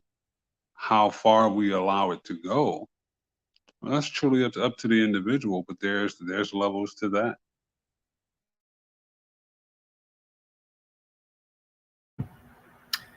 Going back to the whole idea of stories and narratives and so forth, I think that I'm starting to see a lot of the sort of the miasma of technology and culture sort of overtaking our lives, and kids' imaginations being robbed by cell phones and entertainment. I think a lot of that is due to this sort of narrative that mainstream society tells us, that we are essentially machines. We are essentially, computers. And I think that in a lot of ways, what's happening is that we're kind of actually like, it's almost like we're fulfilling that prophecy, and that by now that we believe we're machines, is that we start to act like machines. We start to act like robots and computers, and just, soulless, automatons. And I think that in a lot of ways, culture is sort of basically conditioning us to, if you really think about it, essentially be more robotic, be more like a machine or a robot. And a lot of that is due to this sort of narrative that, we are nothing but biological machines without souls. We're just, these deterministic beings that have no free will, that just can be programmed. So if people essentially believe that, then they don't feel like they're losing any freedom to begin with, because they already believe that they're robotic automatons with no free will. And I think that's really sad.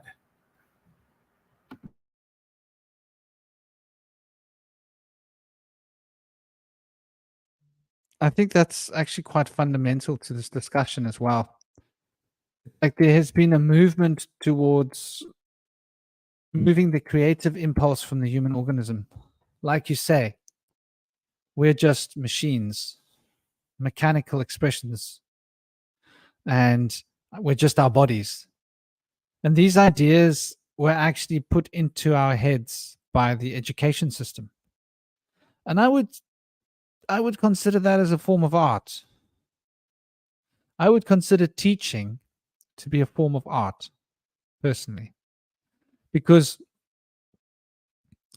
your instrument is mind, your tools are the emotional, the EQ, and the IQ, and you've got the various different mental tools being used: common sense, rational, intellectual powers, like the ability to discrimination, which has been taken over and above where it belongs, which is the the different facets of the intellect, the deductive reasoning, the reductive reasoning, and the inductive reasoning. And so those are like the proverbial notes on your guitar, strings that can be plucked. And the way in which these different notes or strings or tones are intoned produces a proverbial mind music through which people are able to learn, through which information can be given in the same way that we can express through the self-expression, the act of inspiration. We can also express through the act of self-expression information, so that other people can learn. So I would consider teaching to be an art form, very much an art form. And so education is another form of art that has been hijacked by systemic, I can only call it toxicity, because we all know that what happened in schools was not healthy. You do get a few schools which are less toxic, but they're not affordable. The Steiner schools are better than other schools, but they only can really facilitate what, 3% of the world's population. So the other 97%, or 5% maximum, the other 95% of the world's population is stuck with conventional schooling. And so they there's a lot of mental conditioning and psychological conditioning that has become used as a weapon, weaponized. They weaponized all the art forms in order to mind control us. And, the government was obviously central to this. And it does come back to the education. The dukes, the royalty wanted to train the rabble in how to behave in court. And so they had to prepare the rabble to accept mercantile law over and above common law. And people would not have accepted mercantile law over and above common law unless the educational system had been employed as in an act of psyops in order to condition the minds of people to be prepared to accept and tolerate that the legislative conditions of the maritime law would start to become a superseding factor in the structuring of society. That was really important because that gave corporations the ability to control the world. Until maritime law was in charge, corporations would never have had the ability to exist. Because according to common law, you have to be able to stand up and state your case, and no one can stand in for you. So common law, you can't have a stand-in. If you cannot stand in a courtroom and say, I own this possession, you don't own it. So according to common law, corporate ownership is theft. But they have legitimized it through the introduction of maritime law, where corporations were able, and the only reason corporations were able to own things was when they went out to sea on ships. Whatever corporation had sent that ship out there could in good stead stand to be in possession of said tradable goods, and thus in the port would be received by somebody who would take responsibility for them. So it's a very interesting concept because you were sailing under colors. And the colors you were sailing under had a contract for the goods on board. And so we've taken these maritime contracts and we've turned them into our legitimacy. And so we allow this legitimacy to manage our lives when it's actually got no place in our lives. But had it not been for the manipulation and abuse of the art form of teaching being abused in our educational systems in order for us to be educated, so that the lords had figured out that there was going to come a time when we would overthrow the royalty. So they needed to have a new way to control us. And so what they did was they got ownership of all of the assets and moved the assets to corporate structures that they were able to, from the shadows, manipulate these corporate structures to maintain the hegemony that they had for all these eons before, so that they could control the money and the power and thus control all the people through the structure of the maritime law. So there's a lot to consider, and art has always been at the center of all of this, whether it be teaching, whether it be Hollywood, whether it be music. The way in which arts have been used, I think, is something that probably leaves a bad taste in a lot of our mouths, which is why a lot of us can't listen to tracks like Ramar mentioned earlier, like Disturbia. Another thing about that music, have you noticed how much of the modern music, the rhythm, being a shaman, I'm very in tune with rhythm, percussion, very close to my heart. And so I can feel the rhythm in my body when it goes, and I can feel how it runs up and down my body.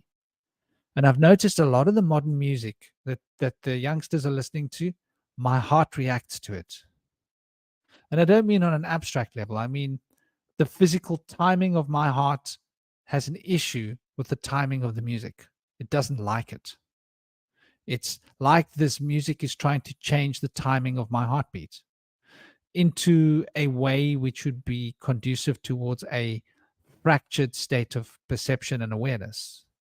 So literally, the fact that all of this really badly, percussively organized music is being pushed upon our children is actually a source for concern for most adults, should be. But we are too busy running after the meat wagon. It's a bad word for a vegetarian to use. But the proverbial honeypot. And so we're sort of stuck in this financial system of hegemony, which is, become our lot in life. And I think that this is why we've become so much in need of art that speaks of the spirit, because our physical world around us has been basically hijacked by a bunch of banksters. And we are so desperate for something that seems real that we search for music, we search for paintings, we search for, I think the collection of art has become something of a profound path. Like when, like never before did people collect music like they do these days. I don't know. What do you guys think about the collection of art?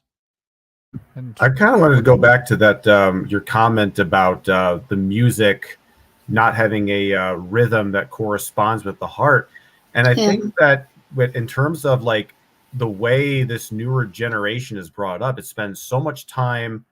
That I think what's interesting about the newer generation, Gen Z and Gen Alpha, and millennials to a certain extent too, is that they spend more time in this sort of virtual world than they do in actual physical reality. Spending so much time in your head and spending so much time on your phone, you lose that connection to your body essentially. And so that's why a lot of these kids, some of this newer music, why it has these kind of these like, chopped and screwed kind of weird arrhythmic beats, is because they have no real physical, their connection to the music is only mental, it's not physical. And I think what I've also kind of realized is that there is definitely a different generation shift, because if you think about like, your sense of identity when you're younger is like, your favorite bands, like you would know, it's like, oh, I'm really into Nirvana, I'm really into Sublime, I'm really into Limp Bizkit, I'm really into, this or that, or I'm into Pink Floyd. And that was like a sort of a sense of like who you were. Whereas with now, when I kind of like actually kind of like interact with like younger people, it's like music is actually not as much of a priority to them. People nowadays more identify with their gender pronouns, their political points of view, and that music to them is not this spiritual thing that really grounds your sense of identity. Music is now just this sort of wallpaper aesthetic, something to play in the background to distract your mind while you do something else. It's like, because I think about like, as a music when I was younger, I would just like, just sit and listen to an album and I would do nothing else. And I don't think this generation really does that anymore. I don't know. Maybe I'm wrong. Oh, I have. I can very much recognize that, Cosmic. Mm-hmm. maybe smoke a spliff was what I would have done when I was young. That would have been what I would do. I would smoke a spliff and I would put on an album, and what follows that album would be another album. Like, I think it literally. also is. It's also the substances that we can consume. If you think about the 60s, everybody was like, weed and psychedelics, and the 70s and the 80s, it was all about like cocaine. Then with the 90s era was with grunge. And I think that, and if you think about each of those eras and like the kind of the substances that, people would use to generate the music, it's reflective of that substance. And I think why music is so kind of empty nowadays is like a lot of what's popular with kids are these benzodiazepines, your Valiums, your just these things that just numb you, that make you feel sort of just numb and sort of aloof and distant. And I think that's reflected in the music that's being created today, and why it's so just sort of bland and sterile.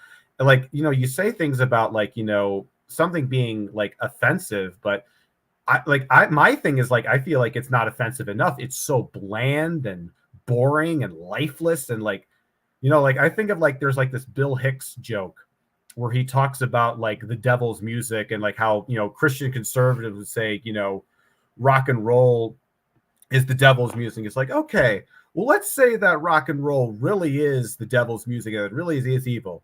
Boy, at least he fucking jams.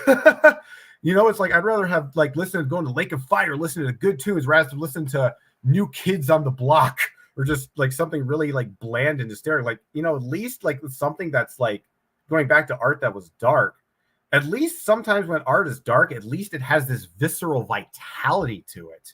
And I think what's even more sinister is music that's just and art that's just dead and lifeless and mediocre, has no flavor, and it just makes you feel numb. Like that to me is like, that's real evil, when there's not even that like that life, that vitality that you might even get. Like, say what you will about something like, heavy metal, whether you like it or not, at least there's a life force behind it. At least there's an actual passion and energy behind it. And when you see some of this art nowadays, it's like there's no passion, there's no, it's just limp, it's just lifeless. And I think that to me is more sinister. That to me is almost more sinister than dark art. Is just lifeless, dead, gray, nothing art. It just makes you feel numb. Yeah, just like bland art. Sorry, go ahead, Kilo. No, go ahead. No, I was only just quickly going to mention also like electronic voices are being used a lot more in pop. Every now and then I'll hear like a few moments of some. I can't, it's like Cosmic was saying, I just can't do that to myself. I can't sing. Yeah, it's just like so bland and awful, and it will be like the same. It's like every pop song, it sounds the same as it did when I was 12. It still sounds the same, except now it has like this electronic robot effect on like parts of the song, maybe not like the whole thing, but yeah, there's always this effect at some point, like bringing in the robot voice. That's a really common thing. And then another thing I was thinking about, sound, obviously there are more positive ways to look at sound too, but in terms of like the kind of entrainment that Whisperer was talking about is, and I think Indy was maybe were you talking about horror? I forget who was talking about horror now earlier, but how just like you'll get a survival kind of scene, you get so much like fight, flight, or freeze in any kind of media, whether it's a book or a film or whatever, but when it's, you can hear it, and it's the sound of the breath of like someone like like I can't breathe, and it's because something terrible is happening to them in a horror film, or because they're running away from something or whatever, but it's kind of like the heart and the breath and sense of well-being all kind of gets entrained and affected by that. So I think that's just, something kind of weird with that as well, the robot voices and the breath thing and whatever. I noticed the breath thing come up a lot as a way to kind of like as a narrative device, I suppose. So yeah, that's quite interesting. Like when we look at the antiquity, and like you say, we've come to the dissidents. Let's go back to the roots. So Ayurveda, what is Ayurveda? Where did Ayurveda start? According to the Rig Vedas, 2,700 years ago, the Shramana, which are ascetics that lived in the wilderness and lived as independent and separate from society, essentially, and they would use the Shraman to enter into trance. Shraman are sacred prayers. And they would use a dambaru, which are those little drums, which look like a figure of 8. Yeah. On Shiva's Trisul. So on the top of Shiva's Trisul, there's a dambaru. And holding the Trisul, the dambaru would go like this. And the little strings with the beads would go buck, buck, buck, buck, buck, buck, buck, buck. And so the Shramana would use this dambaru with the Shraman to enter into a trance. And they would then use this trance to gain guidance for the local community, or to help to channel the guidance into an act. And by guidance, we're talking about the devas. So they would enter into trance and allow the guides or the devas to speak directly to them and give advice to people that needed advice, or allow the devas to work magic through them, using them as a conduit in order to heal people in their village or help to make things better. So like we're talking about shamanism essentially. This is actually with the oldest reference to the word shaman is shramana. And so the shramana is the oldest reference to like what it actually means. Now I find it interesting that publishing, we go back to publishing. According to popular publishing, there was this guy who published, obviously he couldn't read and write Sanskrit, and he hadn't studied Vedic culture. He knew nothing about the Vedas. He knew nothing about the Bharat nation, and he hadn't even studied India. But he categorically wrote that the word Shramana in the Vedas have got nothing to do with the word shaman. And so it was written by these publishing companies that the word shaman comes from a Tungolese word. Now, the Tungolese language is a young language. It's not more than 400 or 500 years old. From the side of Russia, from the far reach of Russia, close to the Siberian side of Russia. And the Tungolese were essentially the Mongolian migration from Mongolia through right across the world, across the West. And they tarried in Europe. And this migration took like centuries, many centuries. And so obviously the Indo-European languages, which are the basis of all the European languages, got inducted into, and so became a part of this language that then started to flourish at a much later stage. I think the first reference to the Tungolese language that they can find factually is like from 500 years ago, 450 years ago. So it's a very young language, and it evolved from another language, which evolved from another language. And so anyway, you can see how these publishing houses have tried to control knowledge. For example, about shamanism. They don't want us to understand that shamanism is the basis of Ayurveda, as it says in the Vedas. Because Ayurveda grew out of the shramana, being able to use the shraman and the dambaru in order to enter into trance. And in these divine trances, they would be shown by the devas which herbs can be used to heal people. And so they started cataloging the herbs. And the herbs that were cataloged by the shramana were then put into tomes. And this, at a later stage, became a healing knowledge of Ayurveda, which is very interesting. So, you know, medicine came from art. Something to consider. And Ayurveda being the oldest form of like official medicine. I'm pretty sure you're going to find the same kind of story when you look in the Taoist and the Chinese medicine. Probably there were shaman in China that were entering into trance. And in the trance, the guides were teaching them and say, hey, you mix that plant and that plant, you got medicine. It'll cure that. And so every time the guides came and taught them how to cure a particular illness using plants, they'd catalog it until they had an extensive catalog of combinations of plants, which are then started to put into print so that they could share it and give it to other villages so that all the villages knew which herbal mixes would cure what illnesses. And so I think there's been a concerted effort to hide knowledge from us, because this person that wrote that the word shramana has got nothing to do, and shramana has got nothing to do with the word shaman, even though a shramana is somebody who lives in the jungle, connects with animals, chants divine names while using a drum to enter into a trance where they speak to their guides who are able to give them information to guide the local villages around them or to actually help to heal. I mean, if that's not a shaman, I don't know what is.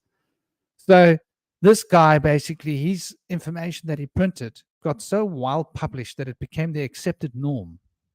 And so you got all these people that are thinking they're studying shamanism, and they think that Tungolese shamanism is the core of what shamanism is. Now, if you go into the Vedic schools of real shamanism and you understand how this art form developed, you don't need medicine. You don't need psychedelics to practice shamanism. You need discipline. You need training. You need practice. You need to be able to go into a meditation state and sit for as long as it takes. It might be 4 hours, might be 6 hours, might be 5 hours, might be however many hours you have to sit to go into a trance with your rhythm, whether you're using a drum, whether you're using your heart as the drum, whether you're listening to the vibrational field itself and using the rhythm of the vibrational field, but to contemplate that fundamental fifth principle of Hermes in order to become in tune with the powers of Saturn so that Saturn's powers can work through you. And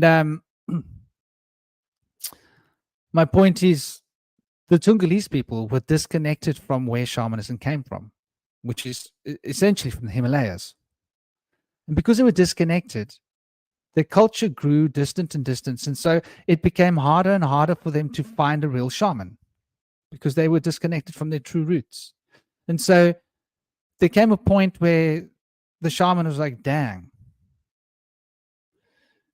it's hard. I can't find a real one, but this one's almost good enough. So I'm going to train this one, but I'm going to give him this plant to use to augment his abilities because he's not good enough to be a shaman on his own, but with the substances, he can do the job. Right? And now that has been pegged as shamanism, right? And all of the use of these psychoactive substances in order to contact psychopomps. In the Himalayas, the shaman don't need psychoactive substances to contact psychopomps. They do it in trance, using traditional techniques of training, mantra, and using the rhythm of sound to enter into a trance. So, the shaman would eat medicine on a certain time, and it would be mostly for initiation. In fact, they were not really so interested in using the medicine, because the medicine in itself creates a sort of like a sportsman. Why would a sportsman want to take sports enhancing drugs when they know that there's going to be a consequence to taking those sport enhancing drugs? If they really love the sport they're doing, they're going to want to be able to play that sport until they're older. They're going to want to be able to become a master of that sport so that one day they can teach others how to play that sport. But if they were just using sport enhancing drugs, they're not really going to master the sport in the way that they could have. So they're not really ever going to be a great teacher. And so what happens is the knowledge of that sport dies away and becomes diluted. And this is why a lot of these forms of shamanism are very empty and flat. Why, if you're really looking into shamanism, you want to go back to where it started, and started in the Himalayas. But a lot of people don't know this because they've read the story that was published. And so the arts have been used, even like information arts. History is an art form because it's a telling of a story of what happened. And so I think we've really got to dismantle all of the art that's been given to us, in a sense. And because it's structured our beliefs and our ideas. And it'll give us an insight into what medicine is. Because when people know that medicine was discovered by people entering into a trance when they're in nature and being moved by the spirits of nature, which were guiding them to which plants they needed to get healthy, would they require pharmaceuticals? Or when someone is sick, would they go into the wilderness and go and seek someone to help them, initiate them to come into terms with connecting with nature so that they'd be drawn to a particular plant by opening up their creative potential? So the creative potential, when it's opened within us, can have a two-way sliding door effect. It can actually inspire us to go into the wild and know what plant we need, what actions and what we need to do in order to find perfect health within our bodies. And so this has been taken from us, and it's been replaced with, yes, pharmaceutical corporation. They will control your economy. I think the second biggest financial earner in the world is pharmaceuticals. So a lot of the world's money moves around because of pharmaceuticals, which is incredible if you think about it. Just sit down and digest that. The second biggest industry in the world is pharmaceuticals. The biggest industry is war, weapons. And I think it says a lot about where we're at the moment. And this once again, even the art of war. People mention Japan, and martial arts is obviously it has been close to my heart in my life. And even martial arts has been changed. Look at what MMA has become.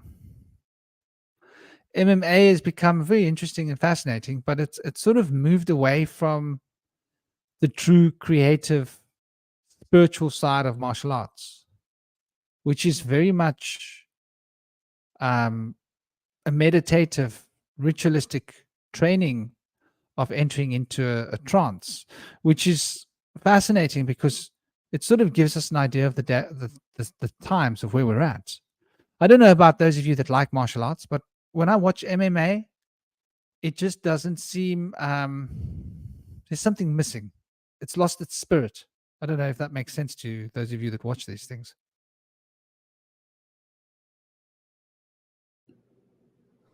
I used to watch it maybe 20 years ago. Maybe even back further than that, maybe 1999, 2000. It's changed tremendously. In much the same way I used to watch boxing. I don't watch any of it anymore. The spirit is just not really there. But I think that's largely due to so many other mediums actually coming into existence.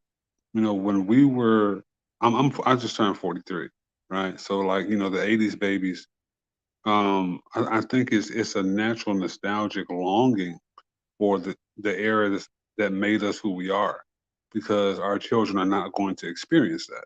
And I don't really think that they're supposed to. I think if anything, they're supposed to through us, because the world's never going to allow that. Constant is the only change.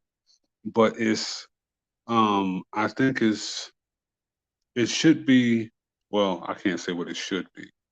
From what I see, it's very exciting to see how life chooses to express itself.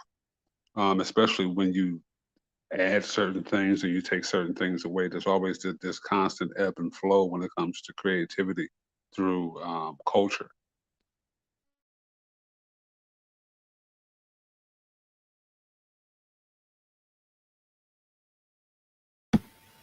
That's interesting. I was also thinking about, I was just saying in the comments in the chat about another form of creativity being naming, whether it's the naming of a place names, or the naming of a child. I mean, obviously, like, names are like really powerful. They carry like strong energy, just as we were talking about words a lot. So just thinking about that, wondering what anyone else feels or thinks about that.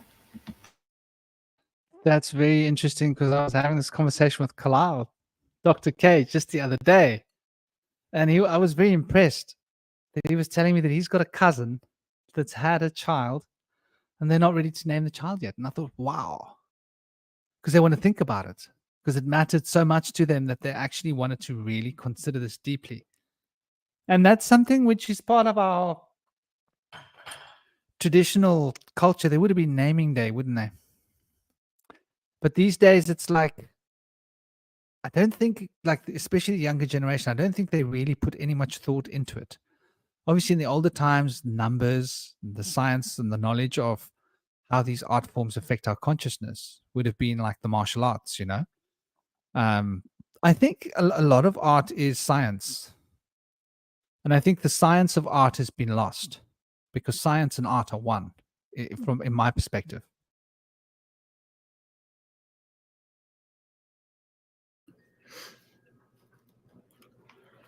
I thought naming my child was really important. So like we were coming up with names in the first 2 months. Like we had like pages. I love names. But I feel like the word and then the words come from the song. It said that we got the song. Some cultures say from the birds. Some say from the whales. Some say from the whistling of the wind on the wood. Like in China, they say that. So I feel like there was song first, and then I feel like the word resulted as like a dissection of the song. Like we had to like take the song apart and explain it to help people understand the meaning of the song. And now we've like lost the song, and I feel like language was usually from a song. We would sing our feelings. It may or may not have had meaningful words. It may have just been like, you know, in the beginning they say there was grunts and such, and so there was sounds and laughter before there was words, and there was, I would think, song. And I think the song may have come from the mother singing to her baby, you know, listening to the beautiful sounds of nature, and just uttering beautiful sounds to her baby to calm her baby. You know, I think that might have been one of the ways that the song was used in the early times before language. But I think, you know, in the Bible, it was said that the word, that God is the word. That in the book of John uses the Greek word logos to explain God. This is a different God than the other gods in the Bible. When it comes to publishing books and like translations of lost meanings and things, there's a lot here. And so this is the God that he mentions. He says, in the beginning was the Word was with God, and the Word was God.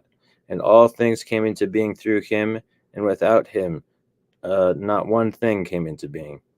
The Word became flesh and lived amongst us, when he spoke of Yeshua. So this is a different God than the punishing God. And so, how do we understand this? And so there's like a forgiving, merciful God in the New Testament, and then there's like a wrathful, punishing God in the Old Testament. And if we look back in the Tanakh, in the old Hebrew writings, there was a whole pantheon of gods, and it was a polytheistic thing at some point. No doubt it became henotheistic, where they chose to worship one of the chosen gods amongst them in the chosen God, which we call monotheistic now because of the translations just to the word God, which there's not really a clear meaning of where that name God comes from. Just like there's not a clear meaning on where Yahweh comes from in the Hebrew language. So that's kind of baffling in itself. But you have to think about how there's so many different meanings, but there's the word logos. When he talks of that, he's saying that this is an eternal God that existed before time, that created all of existence. And that's different than other gods that are mentioned that could be interpreted by some people that are reinterpreting the Bible as an actual figure, like a godly, a human with godly powers, that was punishing God, that scared people, that would come around. And some people have interpreted that it was a dragon. And some people have interpreted dragons as like just a godly giant or imposing, serious like person that had command of strong powers, whether that be of nature or the command of troops or what have you.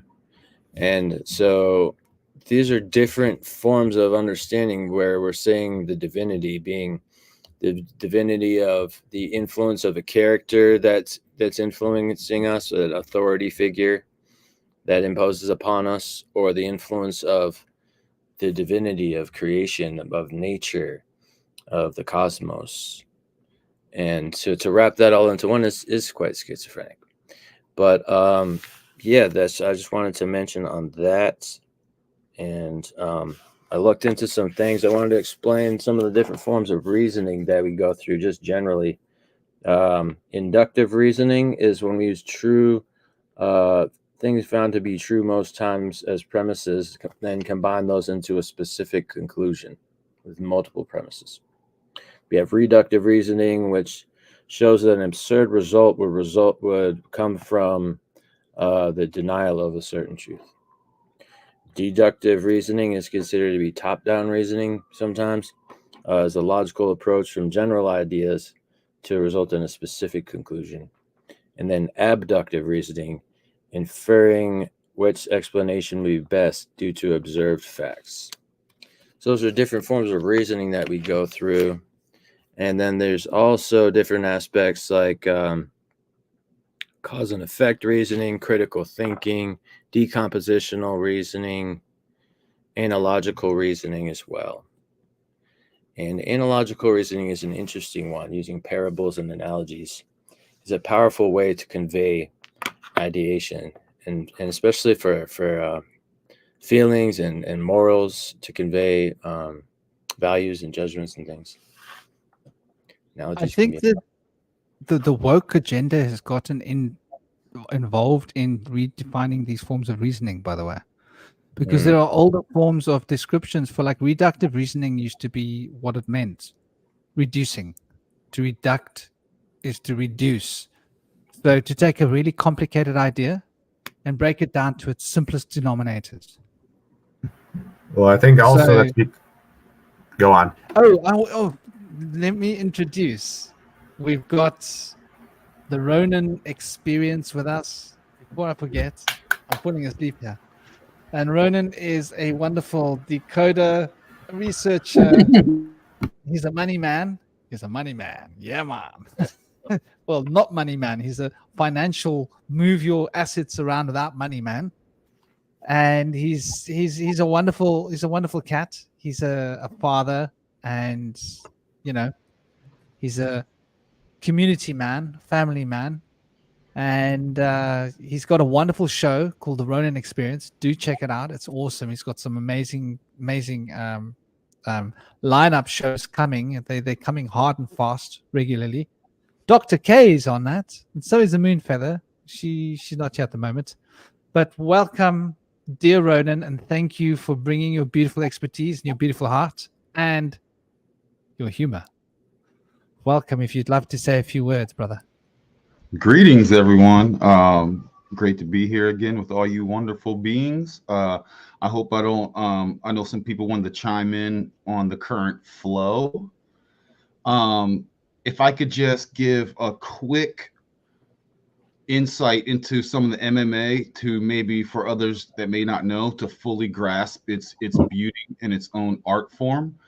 You mentioned that one language about shamana, and saying that was a new language relatively within the last several, 4 or 5 or so hundred years. Well, MMA is we've seen this art form come to pass within the last 30 years, and it's still evolving. And so to make a short story long, and I don't know if this is interesting to people, stop me if it's not, but it started with a partnership in Brazil with a Japanese businessman and a Brazilian businessman, and that Brazilian person, their last name goes by the name of Gracie. In part of the business deal, he asked the Japanese person, who also knew Japanese martial arts, to teach his son, and then his son, who's like one of the Father Gracies, was a small man. He also was disabled. And he taught his sons a form of that Japanese grappling jiu-jitsu, and they morphed it into Brazilian jiu-jitsu, and they taught all the grandchildren. Those grandchildren then took it to the world stage and basically had a kumite, you know what I mean? Essentially, that was some of the first UFCs. And so you had all the collective of karate and boxing and wrestling and so on. And if you didn't know, Brazilian jiu-jitsu, which was a new form that they literally made up, built on previous jiu-jitsu, Japanese jiu-jitsu, they morphed it into a form that if you don't know grappling in that way, every single person had to learn Brazilian jiu-jitsu to this day. So there's been ebbs and flows on different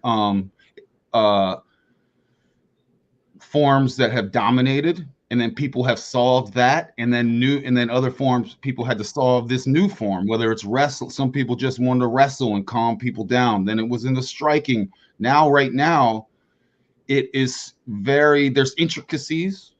A lot of it's been streamlined, and what doesn't work, you won't see it very often. And it's an incredible, beautiful art right now, and watch it in another 10 years, it will be something different. So yeah, I just want to throw that out there because if you can see, it's kind of like hearing jazz and going, this just sounds like noise. Miles Davis, why is he not? It's like you have to kind of know what's happening to see what's going on. And yeah, it's very deep when you look into that. So yeah, I just want to throw my little tidbit. I could go on and on about it, but that's just the rough outline for that. So it is a creative art form, and they're constantly creating new moves within that. So anyway, I don't know if that's interesting or not, but yeah. Yeah, that's interesting. Yeah, my uncle actually and his friends were involved in filming some of the early Ultimate Fighting. Back then it was like extreme, like fighting to the death. That was just like in circles of like a lot of rich people around the world. It was like international athletes were brought in there for like really big prizes, millions of dollars, but they're fighting to the death. And my uncle's friend was involved in filming some of that stuff, and it eventually turned into Ultimate Fighting, like you said. Was your uncle's friend Frank Dukes from Bloodsport? Yeah. He got a secret private invitation to the Kumite in a mystery location sponsored by anonymous billionaires. My uncle's friend was actually in the lineage of Buffalo Bill Cody. He's in that family line. He's a really big dude, like Paul Bunyan status, like giant lumberjack dude. And he was one of the fighters. Dude, Indy, check this out. Those Gracies, the grandson, dude. Brazil, I'm just gonna disclaimer, Brazil's a different culture, guys. Okay. This Gracie, I forget his name. He had a wife. They also had a maid, like a maid, and he was literally trying to put together a great martial arts force to teach all of his sons. And his excuse was the maid had good. She looked like she was she had good genes, biological genes. So he had children with her and his wife, and it was all cool in that household, with the goal of making a whole bunch of kids and just a whole bunch of savages. And now I don't know how many Gracies there are, but there's like hundreds and hundreds of them, out there, and they all run schools across the world. Even when I was in Dubai, they have schools out there because the princes, the sheikhs and things wanted that sport, and they just paid. They wanted their people. In Dubai, in Abu Dhabi, they want their people to learn martial arts, and so they paid them to come over and teach. So that's what's happening now. So that's just a little side note. But yeah, I love you reminded me that, Indy, when you were talking about some lineage. I'm not familiar with that lineage, but yeah. But it is an art form. It is creative, and it's one of those art forms that is. Is there any more art? I mean, what's more of an art form than battle? Right. He was just like one of those guys like Daniel Boone. You heard of Daniel Boone, right? I mean, are we talking like the Alamo stuff? Like, yeah, like old American legends and like the old settlers' time kind of thing. Like Davy Crockett and stuff? Yeah. Sure. I've heard of I've heard of them. That's interesting. Yeah. Okay. I get it. Like Wild West dudes. Not sure. Yeah. So anyway, I don't want to digress from the topic, so I just want to get some of that in there. That's cool. Thanks for enlightening us about that. That's really interesting. I always wondered how it got to Brazil. Jiu-jitsu. I can't remember who this fighter is, and I try to Google him, but Google has hidden his name. So this is what happens when Google gets ownership, because UFC is such a huge financial thing that it's obviously controlled. But because I was studying Bruce Lee in the late 80s, yeah, and I was reading his books, and because that's when I started training. Obviously long before the internet, long before UFC ever existed, there was a mixed martial arts that had come about as a result of Bruce Lee. And he had trained one of the earliest of the MMA fighters, who was often called the father of MMA. This is way before UFC ever existed. And he had described that the MMA that he was doing had been taught to him by Bruce Lee, as a new martial arts form that Bruce Lee had invented called Jeet Kune Do. Because Bruce Lee had his spine broken in a fight where he had fought for the right to teach martial arts in the West. And he had to fight another master student. And this guy broke his back in a fight. And he was told he would never walk again. And so while he was on his hospital bed, he decided not only will he walk again, but he will fight again. And people thought he was crazy and he was living in a dream world. But while he was in his hospital bed, he had this epitome of what was lacking in martial arts. And so he invented this new form of martial arts called Jeet Kune Do, the art of fighting without fighting, which was basically street fighting. And his whole philosophy that he wrote about, I mean, I read these books when I was young. I was really impressed. It really made a huge impact on my martial arts. Was the idea that martial arts structure is good, but it can become a trap. So what I mean is, even there, like, who owns the history of MMA? It's quite funny, huh? Because I see all this information has changed since like UFC exists. There's a whole new rule book of like where it came from. But before UFC existed, there was MMA. And I remember Bruce Lee also, he basically got together with all the best martial artists in the world. And in that room, he was surrounded by like something like hundreds of the top world championships from every kind of martial arts, and ex-champions and like boxers and every different form of martial arts.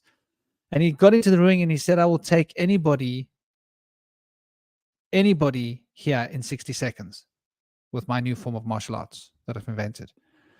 And he didn't call it MMA, but it was essentially utilizing all different forms of martial arts, because he trained with martial artists from every different school of thinking. And he started going beyond Kung Fu into like different forms of martial arts, which is really interesting. So,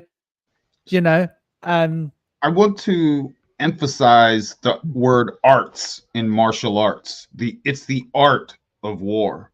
When you read those books like the Book of the Five Rings and anything, Musashi and all these, you have artists, you have painters, you have all these types of artists. And martial arts, the art of war, is also considered an art form, an expression. So it's incredible when you look. So let's not forget about the creativity involved in the art form and the artistry and the mastery of the body, Franklin. You know what I'm saying? Like, and how you do anything is how you do everything, whether it's pouring tea, whether it's anything that you do, to be a master at it. And what more self-express? We talk of dancing, and it's very much like dancing. I think the stakes are even higher, though. You know what I mean? It's like the ultimate art form if you really want to get into that, because the stakes are high, right? But yeah, anything dancing, anything like that, and creating your, guys, and Franklin, I've never enjoyed, when speaking of dancing and creativity and expression, I've never liked those dance moves where they're like, this is how you dance this way, right? It's some, yeah, exactly. You step this way, forward, backward, and everyone, oh, you're really good at doing that dance. I've never liked that. I don't like, oh, that's the cool dance now. I've always loved people who are so unique. You go, if some goofball's like, oh, where'd you learn that dance? It's like, I made it up myself. This is my own thing. I've been in locations where all these, you might consider them weirdos, but they're doing incredibly their own moves. For those and these are subcultures, and there's subcultures within subcultures. And I'll tell you, you can't find this stuff on the internet. Even in real, even in music, there's not stuff that's going to be on, well, back in the day, it would be like MTV or something, or nowadays it'd be like YouTube or something, you know what I mean? So I always loved the self-expression of dance. Now I get things like tango. There's a lot of beautiful and other things like salsa and other traditional dances, and you can still add a little uniqueness, but within those parameters. But I like the dances where you just make them up, and it still look cool. Hey, let's not forget, you gotta look cool. You never forget to not at least make it look cool. But when it comes to that. But anyway, I just wanted to share that. When it comes to, I don't like the parameters. I like the completely outside of the box mentality when it comes to creating, tapping in, and really, when you look at like the fabric of the tapestry of this reality, you want your thread to really stand out and be unique and not uniform. You know, there's a little mini rant. I just wanted to get that. Yeah, that's interesting what you say, and this is what I was drawing a distinction, where what is MMA is really just a system where they've borrowed punches from karate, punches from kung fu, kicks from taekwondo, kicks from Shaolin schools, throws from judo, locks from sumo, twists from aikido, um, breakouts from tai chi, and they've sort of combined them all in a sort of mixed mash. So it's sort of like taking 20 songs and taking a few lyrics from each song, yeah, and putting all the lyrics together, and then taking like the first piece of the bars of this music and the other parts of the bar of that music and the other parts of the bars of that music, and putting together and say, I've written a song.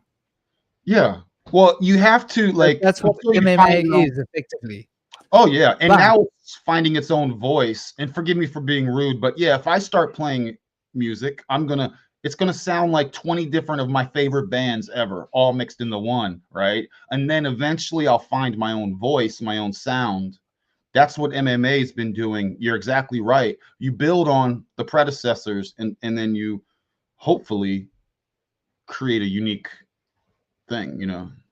But what differentiates that from Jeet Kune Do is Jeet Kune Do is an entire form of martial arts that doesn't borrow anything from anywhere. The whole form of martial arts is that there are no forms. And that instead of learning forms of martial arts, you learn the basic principles. And you utilize those basic principles, which are elemental principles, moving like water. And you actually create a form of martial arts which is designed around your own body, which doesn't utilize particular techniques from anywhere else, but it's a trial by error, just learning to flow with your own. So it's a very interesting philosophical idea. And I think, like, when it comes to the art forms, there's so many different ways that we can do art. In modern times, art has become like a collage, like DJs, music. You get remixes. And so there's a lot of remixes going on. There's a lot of just things being used in a different way. But in a way, we've lost the idea of mastering one thing before we change it. Like a jazz is an old saying in jazz, you know. You got to know the rules before you can break the rules. And it's just it's quite interesting to where we've come. I mean, still where we are today, it seems like money has become a problem, you know, in all of these art forms, because there's so much money in all of these industries that, like, it's basically killing all the arts. It's killing the arts in sports. It's killing the art in football. It's killing the art in everything. I think this is what I've noticed, which is why I can't watch sports anymore, because it seems to be a money engine that's basically fundamental to everything that's happening. And I think that this is what is a problem in the arts. The moment you start to financialize your art in some way, and you start to apply what you can get from your art financially, then it stops the creative impulse. I don't know how you will feel about that, but that's something that I've always noticed, which is why when it comes to music, like, I don't write my music, I channel it. So it's all improv. And it's all I've ever done is improv of everything I've ever done in life. Franklin, I'd like you to write a song, please. I'm going to pay you $2 million, but I need you to change. I need you to tweak it just a little bit. I know you channel it, but can you just channel it and also change it? Just change the sound just a little bit, please. Thank you. And then I'll write you a check. What do you say? Tough decision, huh? I think this is what's going on in the world. Would you compromise your art?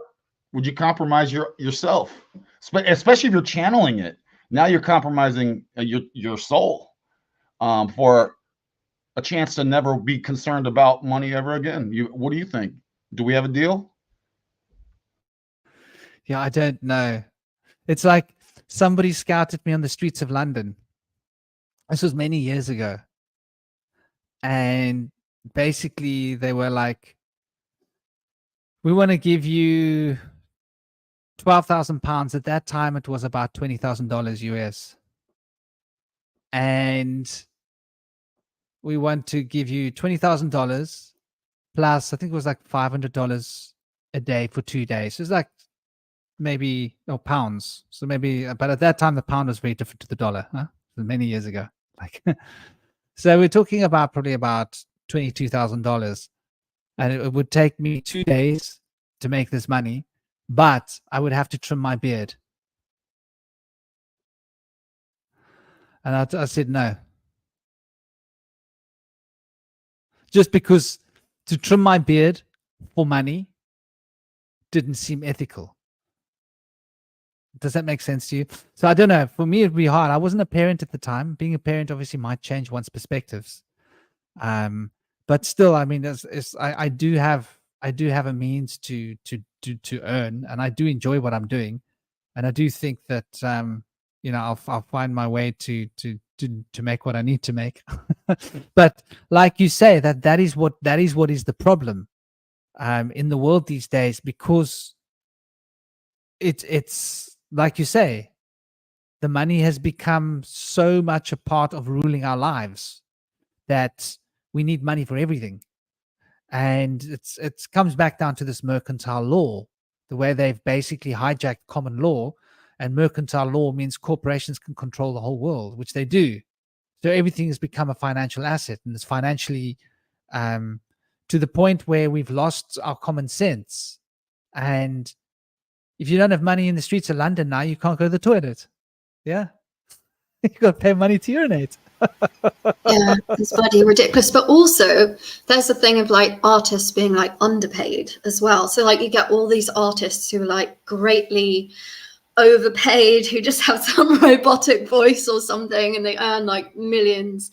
And then, there are other people who just are amazing, but they're not famous necessarily, or they're not very famous. Maybe they're a little bit famous, and they just get undercut all the time. Basically, they just don't get paid properly, because that's a big issue in the arts as well. Is like people spending their whole lives like honing their craft, like learning, practicing every single day, like spending so much money on materials or equipment, or whatever, depending on what it is they do, and putting so many of their own like hours into it, and then like someone just wants it for like £5 or something, and they're like, well, it took me my lifetime to make this, but sure, just have it for £1. You know what I mean? So that's interesting as well. It is sad that we depend on money so much, but it is also like people are buying their food, paying their rent, wanting to live a lifestyle that isn't just surviving, where they're thriving as well. So that's interesting. I was thinking about what you were saying as well about like the purity of an art form, and I definitely think there's something to that. Like when you think of, for example, I'm just to say visual artist, with modern art, some people might say, oh, that's just a scribble, or that's just a splotch of paint, they have no talent. But actually it took them a really long time to get to that point, like so much experimentation. And actually also they learned the basis, the finer skills first. They can actually draw really well, or they can actually paint really well, but then they choose to experiment and do other things later. But I do quite like fusions as well, like in belly dance is one of my favorite art forms, even though I can't do it. But it's actually a very I think when a lot of men hear belly dance, they think something very sexual, but it's like actually a very spiritual art form, much like martial arts. If you go to a belly dance class and you have a good teacher, you will feel like the Kundalini like raising up through your body. And it is actually a fertility dance, really. That's not a part of a woman's body that it doesn't exercise. It's not just the belly flutting around.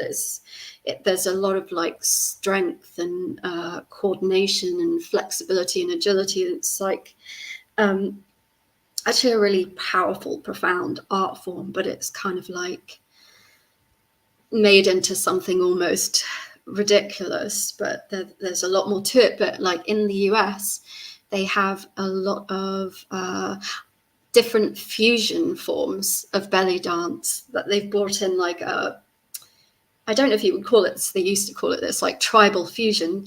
And it's one of the most amazing forms of belly dance. And it does bring in a lot of like glitchy, like street dance kind of moves or flamenco moves or whatever, but it is still essentially like belly dance. And it is stunning and so skilled and so amazing. I wish I could I could do that, but that's just one example of where fusion has just been done in such a masterful, like beautiful way, really. But yeah, it's just what I was thinking. Yeah, that reminds me of have you guys gone over muses? Like because that belly dancing reminds me of like a muse to help inspire. Yeah, not yet, but I was thinking maybe Gabe would be here and go on about the muses, but maybe you can instead. Yeah, no, I'm sure belly dancing can inspire children to come forth from the ethers, you know. And there are Because- amazing children belly dancing too, like little girls who just move like wow.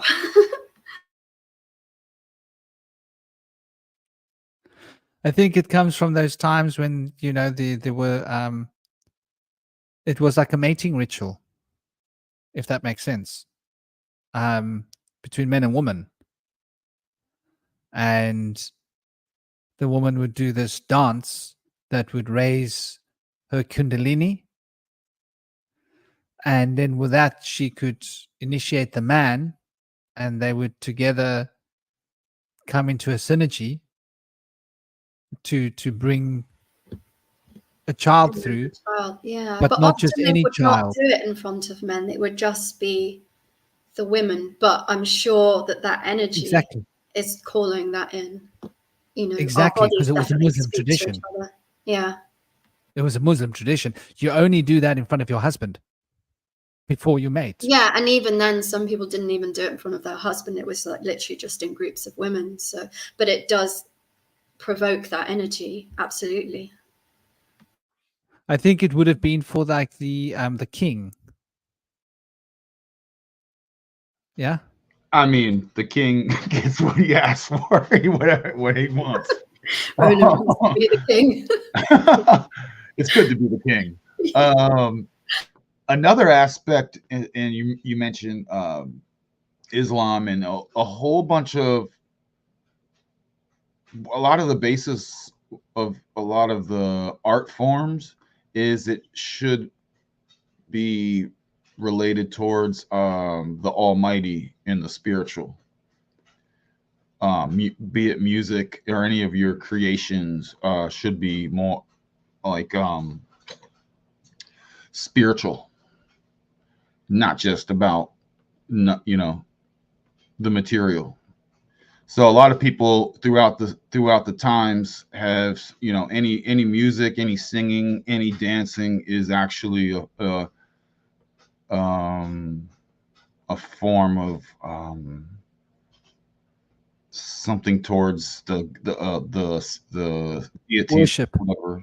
Worship. Yeah, I kind of straight. I don't like that word, but yeah, it's loaded. But it's the message. You guys get it. So that's any creation, and I like how Franklin talks about channeling his music.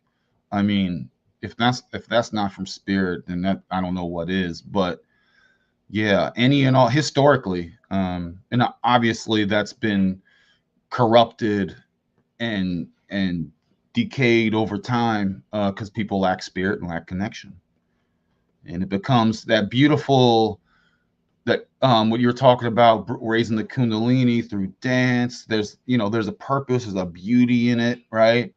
and then what's that kind of morphed into? Well, it started even back in the day.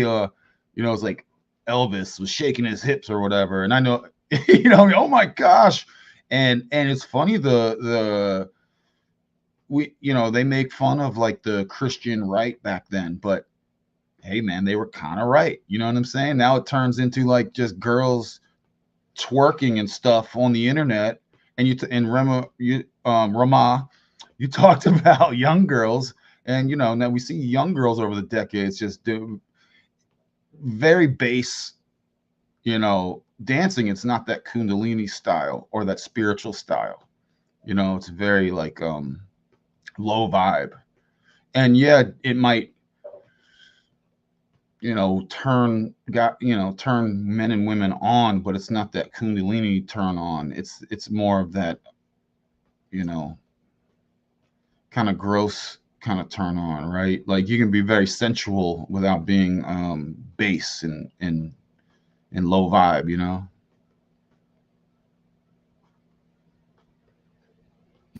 Yeah, I like that point very much. Actually, one can be very sensual without being base, over the top. I mean, I don't think we should be ashamed of our sexuality, and it does like come out in dance. You go to a dance floor and someone is just going to approach you. That's one thing I used to really dislike about going out when I was younger, because I loved dancing so much, and it didn't matter whether it was headbanging or whatever it was. Like somebody's always going to come and harass you to the point where you're like, I can't even breathe. I'm going to have to go sit down and not enjoy dancing because somebody else thinks this is for them. But it's like you do feel that Kundalini energy like rising through you, and the sexual energy. It does, and it's like the creative energy of the universe. Really, you do feel that sexual energy like channeling through you as you dance, but it like doesn't mean it's for someone else, if you know what I mean. Like it's a gift. I mean, it can be, but I'm just saying it isn't necessarily, and I think and I've also heard about young girls like twerking and stuff on the streets of New Orleans, just like from my boyfriend, like people who are basically just still children, and then there are probably adult men looking at them, and it's pretty intense stuff. And those guys you're talking about, unfortunately, as I said, you gotta make everything cool and suave. They just didn't have game, Yeah. Part of attracting them, especially for the fellas, you gotta be real smooth with it. You see Ramal on the dance floor, like, hey, you gotta go. You know what I mean? You can't just. You know what? And it also, in all fairness to those guys, they can't always know what a person's going to like and what they're not going to like. Personally, I just like a nice friendly chat.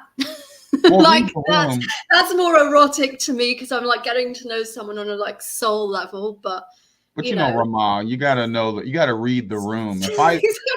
Some women like someone to come up and say, "Oh, you're so beautiful, you're so sexy," and like to me that would be off-putting. It's like I don't want to hear that the first time I meet a man.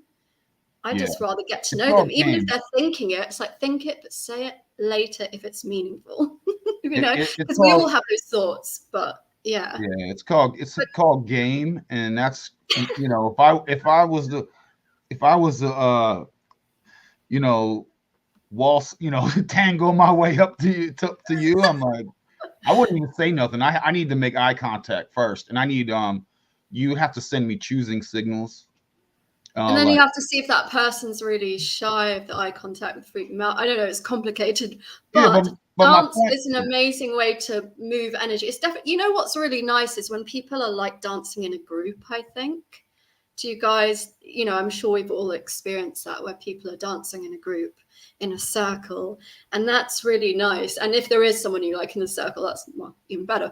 But there's something about dancing as like community, and maybe that goes back to like quite an ancient thing, but I think that's really nice when it's like that, because you could be in a club and it's just people are dotted all over the place and just doing their own thing, and there's something to that chaos that could be fun.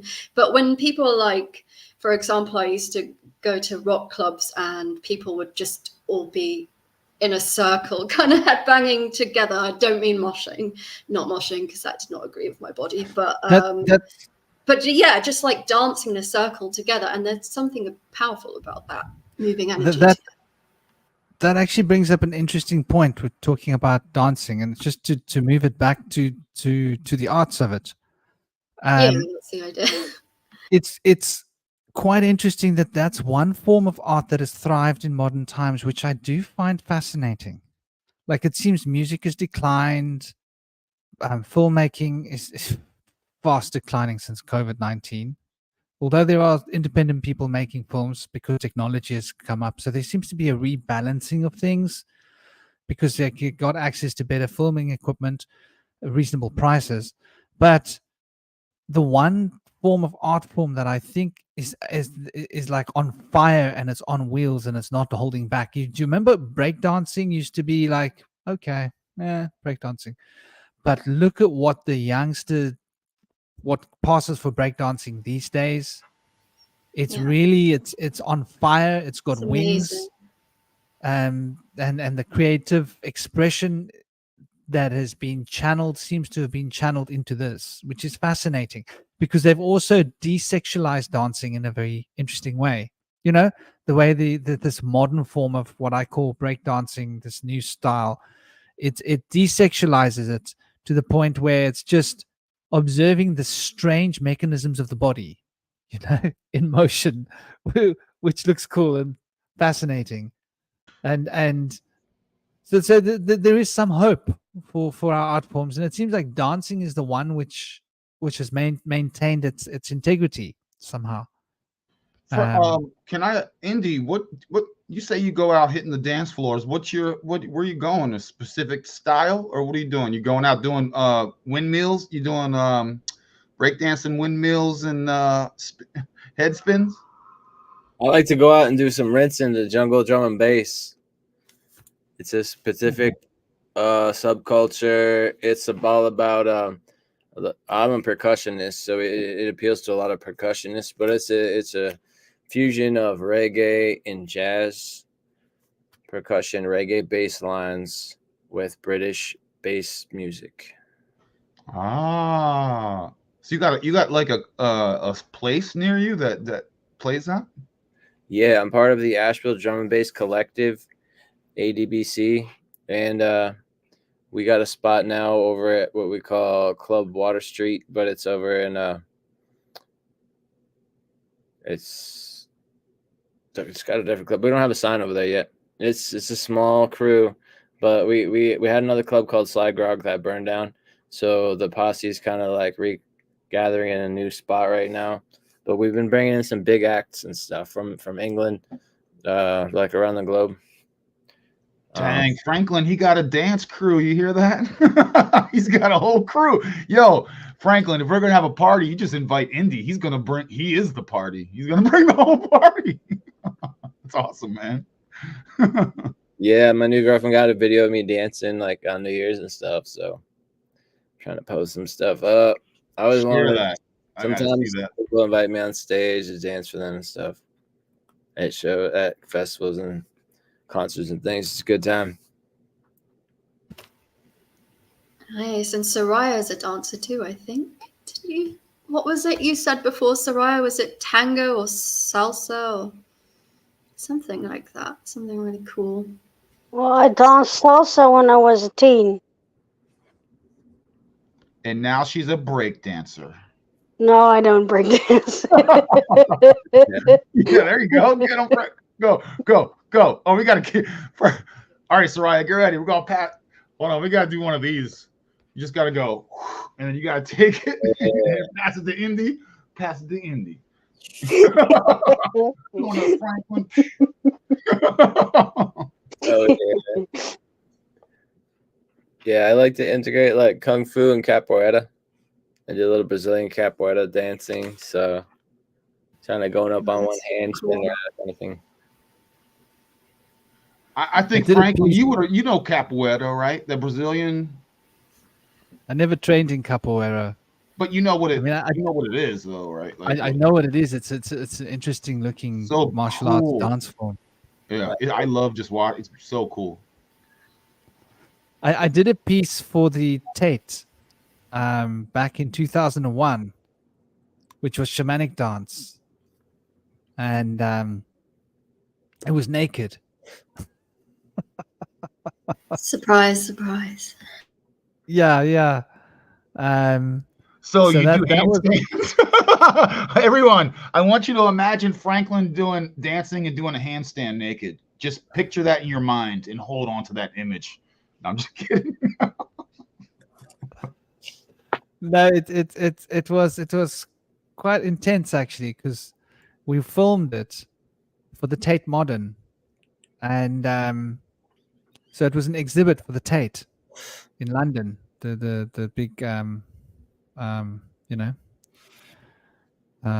what you would call it, gallery, and it was a group of people that was from East 15 acting school, and I had been scouted by Jude James just coincidentally, and so it was like it was hard work, you know. We filmed for 3 weeks, 14 hours a day, yeah, and we trained for 3 months. Like it was like clear your schedule for, like, you know, 4 or 5 months. This is what you're doing. Well, And there how wasn't any many money in it. people was it? Or was it just you? Like, There were 13 of us. okay. Was that for a reason? Like the no, oh, that's interesting. 12 It's men and 13 1 today. 12 men and 1 woman. Wow. Did you choose 13 for a reason, like the number, or? Yeah. It's an occult piece of dance. I was the shaman, and every different aspect of the zodiac had its expression. That's really cool. Wow. Yeah. I love that. So it was intense, but What was the effect of it? Like, did you guys create some kind of energetic body with it, or what was it like? each one of us had heavy catharsis. Hmm. And transformation, doing the work, doing the filming, I mean, it was hard work. Wow. Yeah. It was really hard work. We did a group piece where we were the petals of a flower unfolding, which is very slow movement, synchronized movement between 13 people, one movement. It sounds easy. You try and No, do it that. doesn't. It doesn't sound easy. It sounds like it would take a lot of grace and strength and to move Hard like work, your body in one lots of direction training. slowly like that. That's quite a skilled thing, actually. And then each one of us did a solo. Wow. That's How long did it take you guys to get that figured out for that one thing? Like I said, 4 months. Sounds easier. You think, synchronized movement. It's not that easy. And these were all experienced people that had been training in drama school for like 3 years. So they actually had been training in dance and training in it. I hadn't trained in it. I mean, I'd been introduced to it because my mom was the top choreographer in South Africa. So I just grew up around dance. And so it was just always natural to me. I used to get scouted by all the dance crews. Like, I literally had a card from every different dance company in Cape Town. And sometimes I'd be scouted from the same dance company from different agents from the dance company like twice in a month. It was ridiculous. I got to know them all. My mom used to laugh because she knew all of the agents. You know, like, you were scouted by them. So I used to love dancing when I was young. I used to dance a lot. I still love dancing. I just don't go to psytrance festivals anymore because of the financialization of it. It just made me get bored. Well, and the drugs. Well, the financialization and the drugs have become part and parcel of the same reality, I think. Yeah. In the old days, it was a group of us, 1,000 or 2,000 of us with a sound system in the forest on a full moon. And so you're dancing for the moon. And it was powerful and it was spiritual. It was beautiful. And you take your shoes off and you get onto the dirt and you really, you know, you feel the earth. trance dance. But yeah, like I can't find myself going into a club these days, because last time I went into a club, which was many years ago, I was conscious of all the dirt. It's dirty. It's very dirty in here. Ooh, it's filthy. Ooh. Because it's like there's booze being spilt on the floor, and like if you're really looking and you're conscious, then you'll start noticing how, like, it's really it's like I don't know, energetically dirty, if that makes Yeah, sense. it's really different when you stop drinking and you stop like taking class A's to party on whatever, and then you suddenly notice like, oh, this is intense. Although I must say, I think sometimes I did take class A's just because the energies were intense, and maybe it was escapism, I don't know, but it's definitely incredible to dance however you can do it. Do you still have the video of that performance? 'Cause that's like, wow. Can you believe I lost it? I lost the first album that I recorded. I recorded an album just before then as well, which was like my favorite album I'd recorded. I lost all of that. Alex Lee had kept a recording of that album for me, and when Alex Lee died, Yeah, I lost a lot It's of my stuff. on. You can find it on OnlyFans at Bush Whisperer. you would say that. Oh my God. Yeah, I've done a few dance performances too, but I don't think there's like footage of it either. But it's just such an amazing thing to do, and that thing of just being seen as well is so intense. Like having all those eyes on you, I don't really like being looked at that much, but I just like doing the thing. Let me point out something.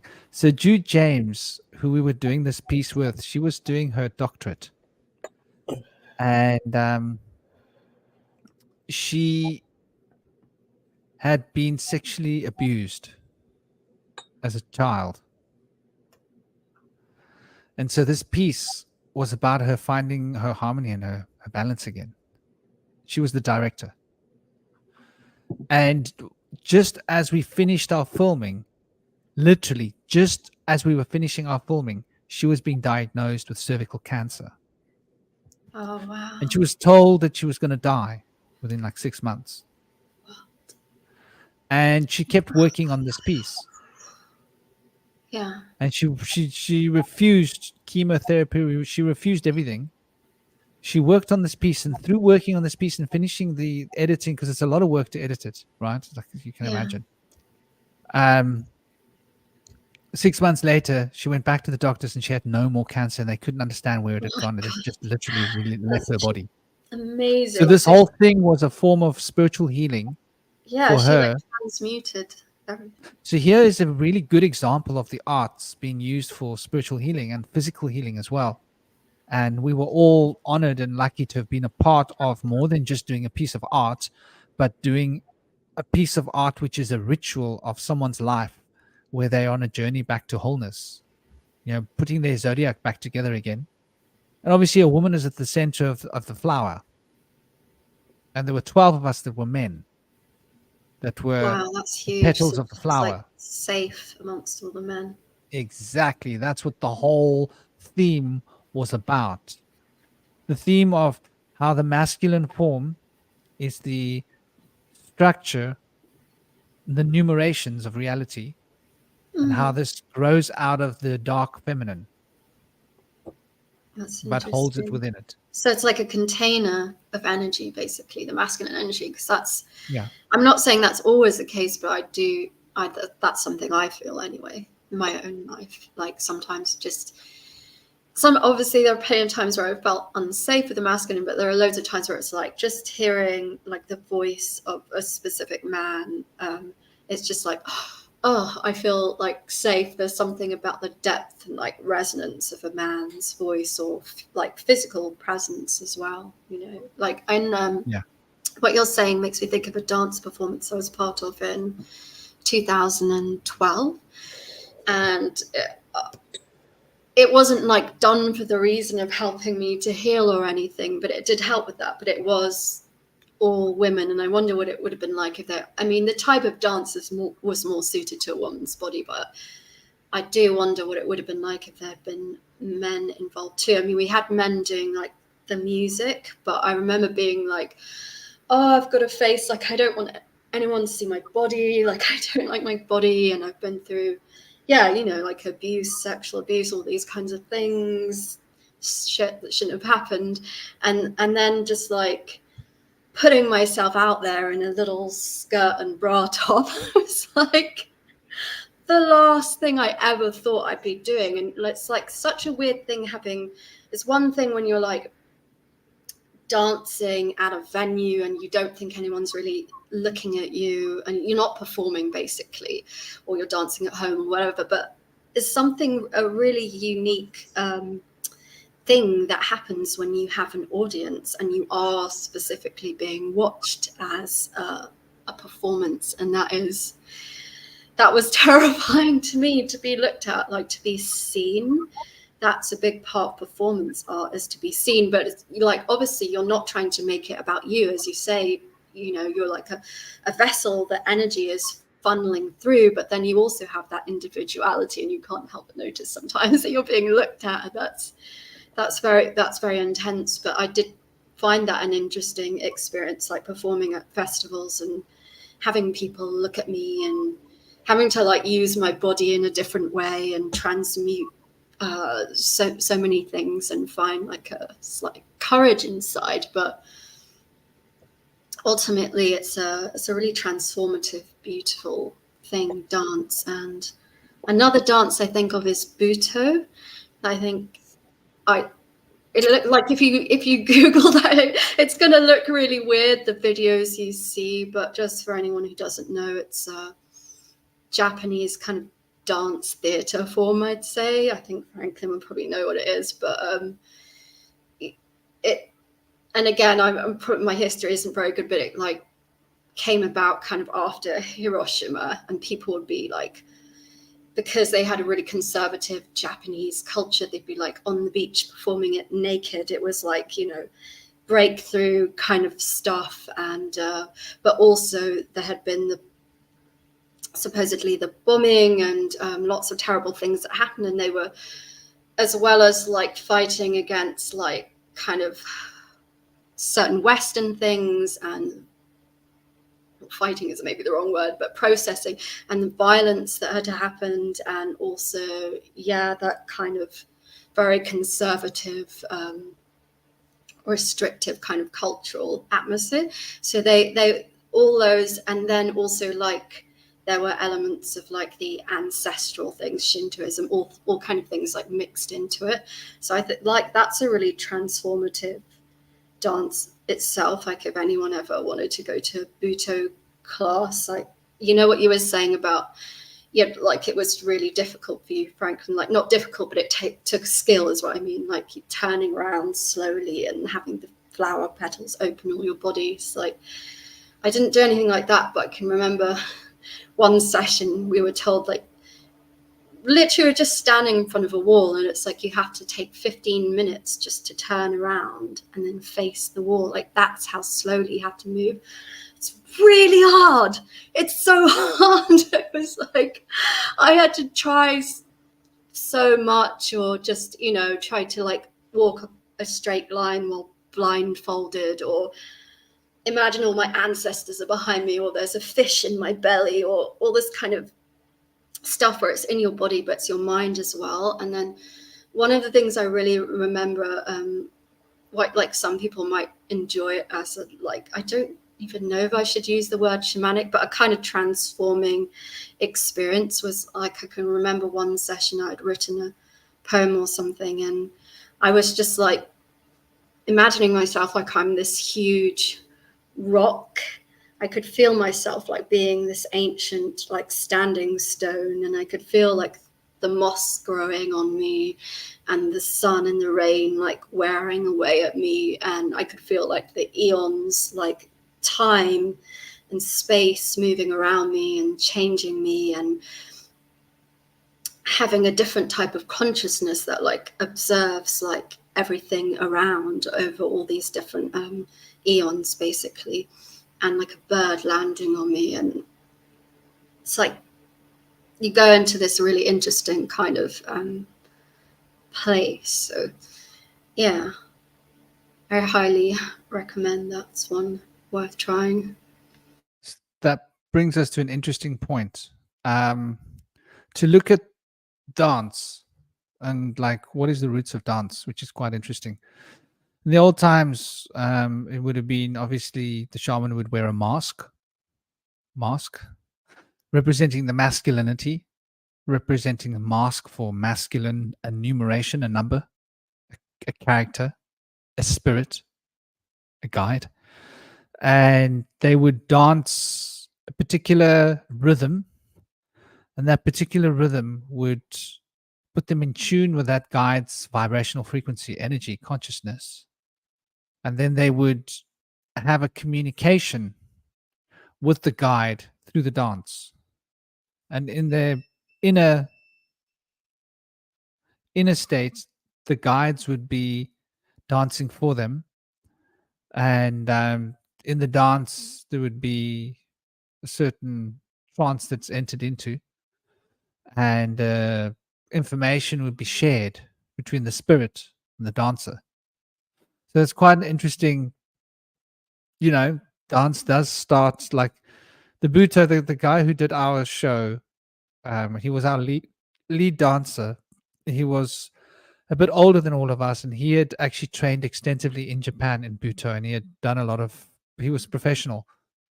He was actually a little bit of a well-known dancer, Buto. So he was a British guy, but he had been training in Buto in like 7 years or something in Japan. So you're right. There was a big part of helping us get the structure we needed was through that particular art form. But that does stem also from the shamanic. And as you follow the rabbit hole, all of the dance forms stem from the shamanic. And music, where does music stem from? So we've got the Khoisan people of South Africa. And we did have them until they were exterminated, or not exterminated completely. They were bred into the Cape Town population of what is called colored, which is a mixed masala of different races that have become a single definable race. Oh, this is pretty cool. With a name, colored, and a proud culture around what it means to be colored. Fascinating. Really cool people. Anyway, they got a lot of the San people in them, the genetics. You can track the genetics. You can see it if you know how to read genetics. You can see the people that have got a lot of the strong San genetic imprint. But anyway, so the San shaman, in much like the Aboriginals, would play music with their bowstring and stamp on the ground and tap wood against trees, and would make music in this form. And once again, the music would be made in order to enter into a trance so that they could call an animal from the wild to hunt. So you see now there's a combination here with the San people would first paint and draw the animal. They would draw it out from within themselves and put it onto a surface. Then they'd sit around and they'd make music and they would chant in their. They got the most clicks out of any language in the world, the San people. Fascinating language. I mean, I can't speak it. I mean, I speak Xhosa, but it's different. And they would call the animal from the wilderness so that they could hunt it. And so that's like, you can see that is an expression of what in India is called yantra, mantra, tantra. So the yantra is when you draw it out of yourself and you put it into a two-dimensional platform as a visual image. And the mantra is when you draw it out of the principle of rhythm out of yourself, using the words that you call it into being with. And then there's a synergy between the image that you've projected and the words that you're speaking, that becomes the tantra. And tantra means, like, okay, here's an example of reductive reasoning. Tantra means combine. It doesn't really mean combine, but you can reduce it to meaning combine in a context in order to make it simplified. So there's like a reductive reasoning being used, in terms of explaining something. But so yeah, you could consider it as being combining, but synergizing and bringing all parts together under one banner in order to produce the synthesis of the parts and the unification that is the basis of Tantra. So the yantra and the mantra and the Tantra are these three aspects, and it's the basis of all magic in India, for example. And so the law of three, the witchcraft, the triple goddess, same idea. And in every different magical system, you find this repetition, which comes from old schools of shamanism, which is essentially fundamental and the same wherever you go in the world. So it's interesting how you can find music tracing its tradition and its beginnings in shamanic culture, and dance tracing its beginnings in shamanic culture, and visual art tracing its beginnings in shamanic culture. And so the visual and the dance would be the tantra. That's how you synergize it. So you've got the sound, you've got the image, and then the image becomes a dance where you dance the dance of that animal in order to become one with it, to call it out, using the music and the image on the rock as power to raise the cone that will bring this into manifestation. Are they? So- Is that their way of asking their animals permission? Is that what you mean with the music?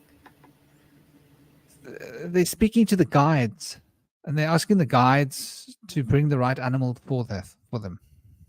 And so it would have to be an old animal that's lived a good life and he's going to die soon anyway. And so they're asking the guides permission.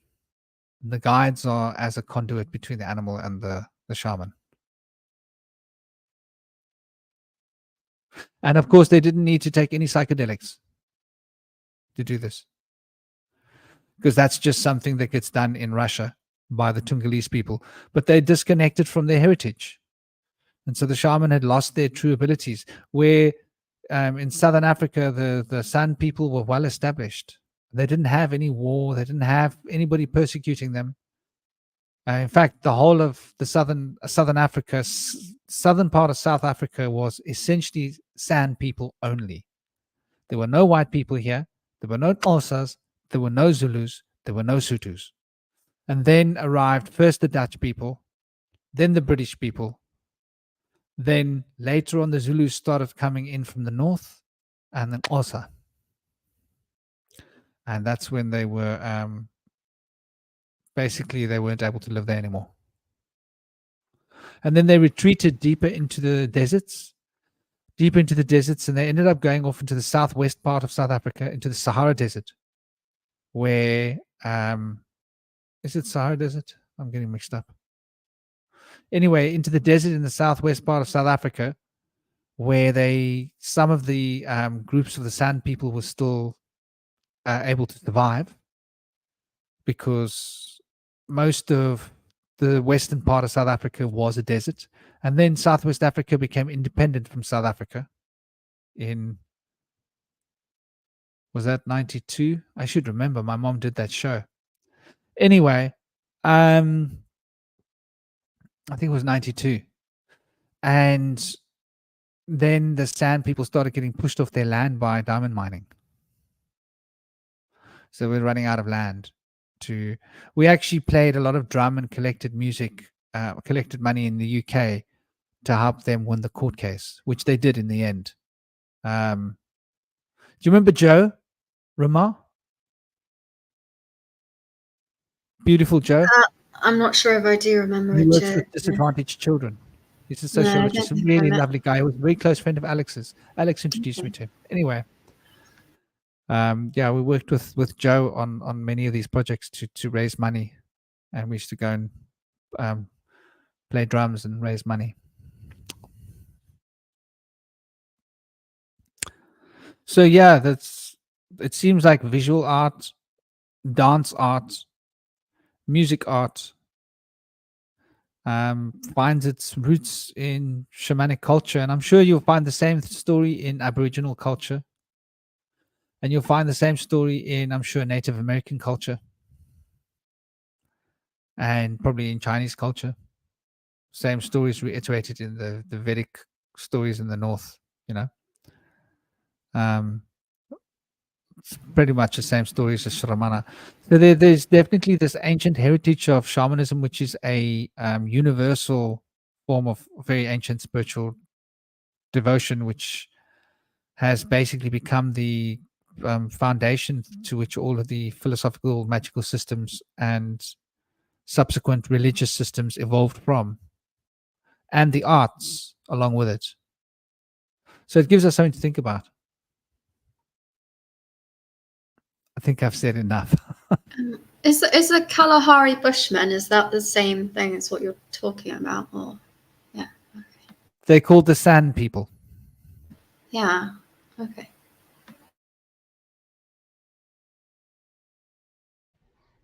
Dude, I think everything you do can be, you can find the art and creativity in it, like everything.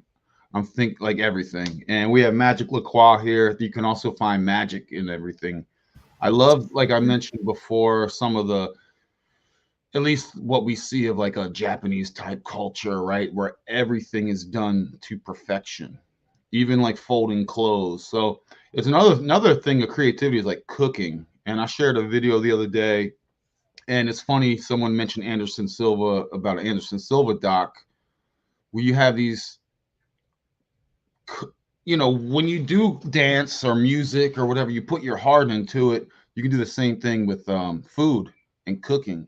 And there's a spirit aspect to that as well, as opposed to going to the store and buying food that someone else prepared. So these traditions passed down from, you know, like grandmother to grandmother and so on, of cooking is an art as well, and creativity, and putting in, slicing and dicing and doing the ingredients yourself. There's such power in that. So every single thing can be seen as an art form. Some people, the way they make their bed and tuck in the sheets is like an art form. If it's, you know, to fully grasp that and operate in that mindset where every single movement and you do, you're not even thinking about it. You just move in with that mentality and spirit and flow. The way you move, the way you walk, the way you cook, the way you fold clothes, the way you clean, the way you make music, your whole being creativity and art, and that is something that I've always found wonderful. I you know, a lot of this kind of comes either through books or some like old stories. You know, we've talked before about some of these passed down traditions have been lost with a lot of us, you know, with our just broken families, right? So we lost a lot of that power. And it's not, there's Akashic records, but there's also just literal sagas handed down, and we've lost that. So I just love that mentality, and it's a bit of a journey to get back to that, you know. So yeah. I wonder how Venus energy is involved in all of that. Like if we carry ourselves the energy of Venus or Leo or whatever it is, like I wonder how that kind of thing interacts with what you were just saying, Ronan, about everything in life being an art form in a way. Well, Venus is Freya, right? Yeah. Freya is Friday. Venus. Friday, right? Friday, day of Venus. Fear. And it's all about putting your heart into what you're doing. Though There's another point of Venus. Venus is related to sound. And this is why Taurus is a tauric field. And why Libra is liber, life. So the two stations of Venus is liber, life, and taur, tauric force. So tauric force manifests, and liber is the life that inhabits the manifestation of the tauric force. So this is why shaman dance in a circle, because these two principles are finding balance in the tauric force, and the tauric force is a convolution, is a spinning, oscillating vibrational field, but the vibrational field is actually spinning, because that's the tauric force creates that round and round and round and round sensation because of the way it comes in and out of where it's coming from. Magnetic forces are reversing themselves. It produces what is considered revolution and spinning. So Venus is obviously at the core of the dance. Because Venus is at the core of the dance, it's the core of the vibrational field, it's the core of beauty. We talk about Venus as being the embodiment of beauty. So I would go as far as to say that the very inspiration that fills your heart is the inspiration of Venus that makes you want to make art. Indy, are you scribing the tribe vibe this whole time? Are you like the? It looks like what is that? Hash. It looks like Lebanese. Mhm. Where's it from? I'm working on this tree burrow right now. You see the face? Oh, it's from a burl, a tree burl. It's wood. Oh, You see the face? beautiful. Why did I think it looked like a piece of Lebanese hash? It does. You're It fantasizing about explained hash. enough for all of us. It looks like a lot of things. That's why I like it, because they're very, very amorphous. I make bracelets and stuff. Ah. Dude, I find what you're doing so powerful while sitting here talking about, look at that, sitting here talking about creativity you're creating at the same time. That's ample. That's wonderful, man. What kind of wood is that, Indy? Just wondering. I find it on maples a lot. Maple. Like for a beginner, what kind of wood is the best to carve with? Because I tried a bit and it was really tough. Maple's a good one. I don't know. Well, hardwood is very difficult, and you need very sharp, very like beyond razor sharp to make it easier. I whittle wood and stuff, and it's like it's not as easy. It's a lot of work, you know. And the duller the knife, and I'm sorry. What do you make? I mean, I could show you a couple things, but I used to do a lot of woodworking, and I would work with live edge a lot. I'd have a lot of live edge, like floating shelves on the walls and things, and I would also inlay them with like turquoise and lapis lazuli. You're a Yeah. magician. This is what we need to see. I've made I've whittled like pine cones. I've whittled sticks, walking sticks. But again, the knife, it has to be incredibly sharp. And what Indy's working with is a hardwood and is not easy to carve away. Yeah. You can start with, for a beginner, look at him. For a beginner, Ramah, get balsam wood. It's a really soft wood, and you can. It's for beginners. Yeah. Sometimes I try and do stuff and I'm like, I don't know what I'm doing. I'll just give it a go. Like I kind of think like megalithic tools and that kind of thing is really cool because I'm a geek. You get a good knife. You get a good knife. You have to sharpen it. I tried to make a tool out of stone, like with another stone. I tried to like make a stone knife, not knowing that you need like whetstone and or a Dremel. I have a lot to learn. Get a Dremel. I just found this like arrowhead like stone. I've just been using this. That is, that's really Very cool. primitive. It works well. It's like an arrowhead. Yeah. Yeah, that's one thing that would be cool if you guys know anything about, like, you know, kind of old tool making and stuff like. Yeah. Maybe I'm just a sad geek, but I just find that it makes me so happy. I can't even put it into words. Like the idea of like old megalithic tools or whatever, that like, because you know, in the modern world, people make tools with tools. They've had them around for so long, right? But just think about like the first tool makers. I mean, that has always blown my mind. So I don't know if anyone feels as geeky Well, and you happy should about that as I start. do, but I think that's great. If you want to start something, a hobby, you know, wood carving is a great hobby. You'll learn what you're saying along the way, because ingenuity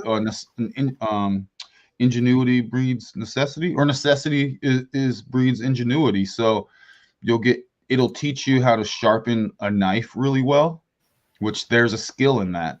Keeping that, Yeah. you'll learn about. And hey, Rama, I'm a graduate of YouTube University, so Okay. I'm a YouTube alum. So you can just watch, how do I sharpen this knife, and you get a whetstone or a Japanese Yeah. whetstone. Is anyone in the chat into making weapons, as like, or not necessarily weapons, but like tools, stone tools, or Straight to the weapons, Rama. I don't know why I said that. I meant to say tools. Like, I guess I do really like swords and things. I don't know. Even though I don't like violence, it's kind of weird. I've But, got a Well, katana, like but I wouldn't sword know where to start dancing is making super one. cool. Again, Like martial learning to sharpen a knife, Rama, you're talking about swords. Learning to sharpen a knife, even a kitchen knife, you should learn how to sharpen that thing so that when you're slicing and dicing vegetables and stuff, it is better. And you sharpen a knife, there's a bit of a skill, and there's also, it's like vacuuming or something, where you can kind of get into your own little trance when you're sharpening a knife over and over and over again, and it's a repetitive motion, and then you know. So I would say, if that's something you're into, look into it. Yeah, Japanese or like stripping paint off metal. It's just really fun. sandblasting.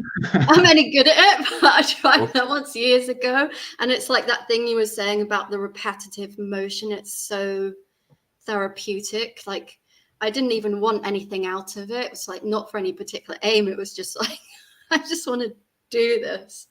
It's just, yeah, there's something pretty cool about being around all these tools, even if I don't know. So it looks like Kalel wants to chime in, and we're talking. You mentioned I mentioned sandblasting, and everyone needs to go across the burning sands. Exactly. Kalel. One of the tools you're looking for, Ramon, is called an adze. It's like the oldest wood shaping tool you can find. It's older than Egypt, so it's maybe older than Sumeria, which is about the same time. ADZ or ADZE. And I recommend a copper blade or a bronze.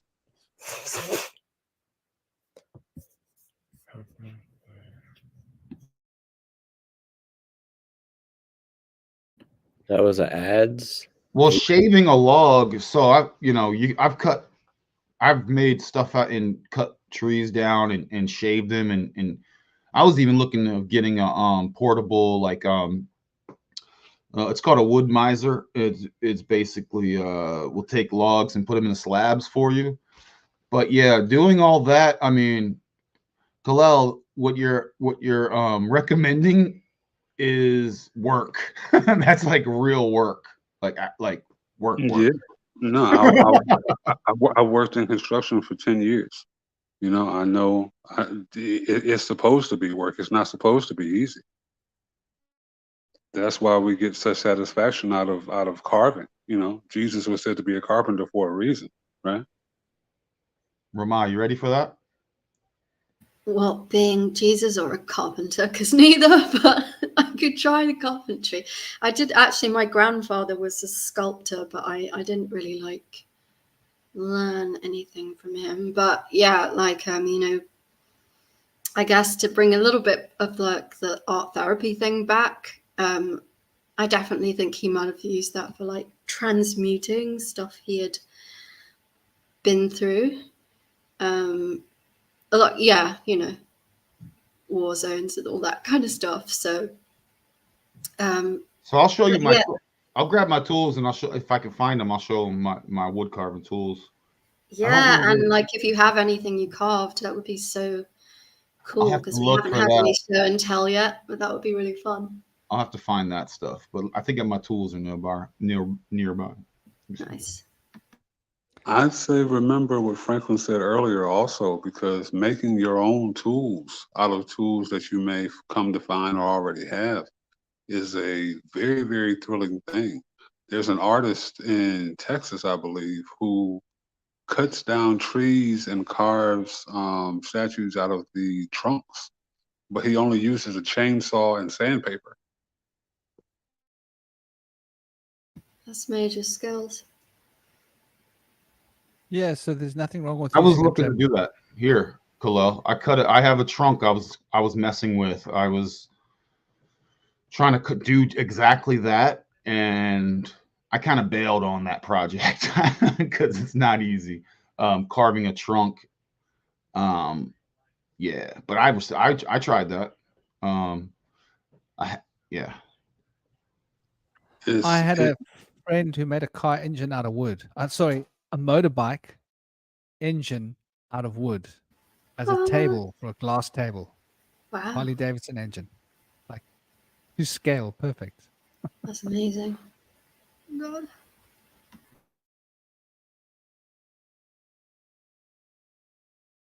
But so, where are we going with this? What have we not covered? What have we not looked at? We're reaching 6 hours and 20 minutes. So how about I was just thinking, we were talking about spirituality. How about just the creativity, and just like actual, literal, spiritual, magical practice, and the creative element in that. Like definitely, like what I've been working on for the past several years, like basically sort of channeling my own system. That's definitely been a creative act. I think just like going back to the very source of the whole thing, talking about like how magic and art have this kind of link, and it's like, what about we're talking about the magic of art, but I think maybe we could more get into the discussion of the art of magic. Definitely, and I think like the project that you're working on is a great project. It's a big project because you're really redefining the wheel in a sense, or reinventing your wheel. Or redefining your will, probably a better way of putting it, because it's universal, fundamental principles. But but you're discovering them anew, through your connection. For me, it's been interesting as well since I started the series 1 Bush Whisperer Speaks and series 2 Bush Whisperer Speaks. I'm now on series 3. I've done about 25 hours of content on series 3. And I got a little bit more to go. Have I done 25 hours? Close to it. No, maybe not. Yeah, something like that. I must have done about 50 videos, but they're half-an-hour videos. So it's been quite a creative impulse for me, because this year I've done 218 videos of 10 minutes. And then so it's funny, like creativity is like once it starts, it's funny.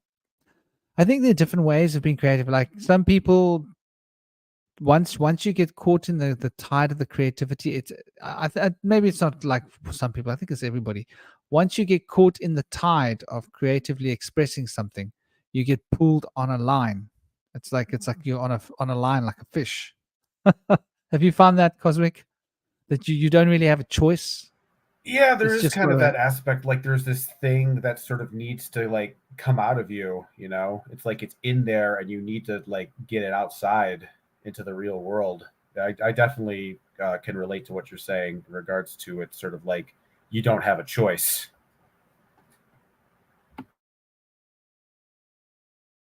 And I suppose that the fundamental, the most ultimate form of art is teaching, if we think about it, because that's like bringing other people to the art. Like I remember my first real guru, who was a Shihan, and he sort of uncovered something for me, which was much more than martial arts. And so I suppose you could have a carpentry teacher that teaches you about leaving your body without even knowing that they did it, if that makes sense. Because if you do anything with all of your heart, you're going to get so engrossed in it that you're going to start discovering the different parts of yourself in the process. If you practice it with true intent, become completely mindful. And I think that's what it is. When we're practicing a creative art, we become fully mindful. And the mindfulness becomes such an intense state of being that we start getting stuck, and I use that term very loosely, in the state of mindfulness, which we're channeling this information through. But you're right, the occult arts is, I mean, that's what I was getting at with the shamanic dance and the shamanic music and the drawing forth. When you draw, you're drawing out of yourself. So the word draw is to draw out. You look like you're drawing it with your hand, but you're actually drawing it out of yourself, and your hand's just putting it there. And it's a new way of considering the idea of what drawing is. And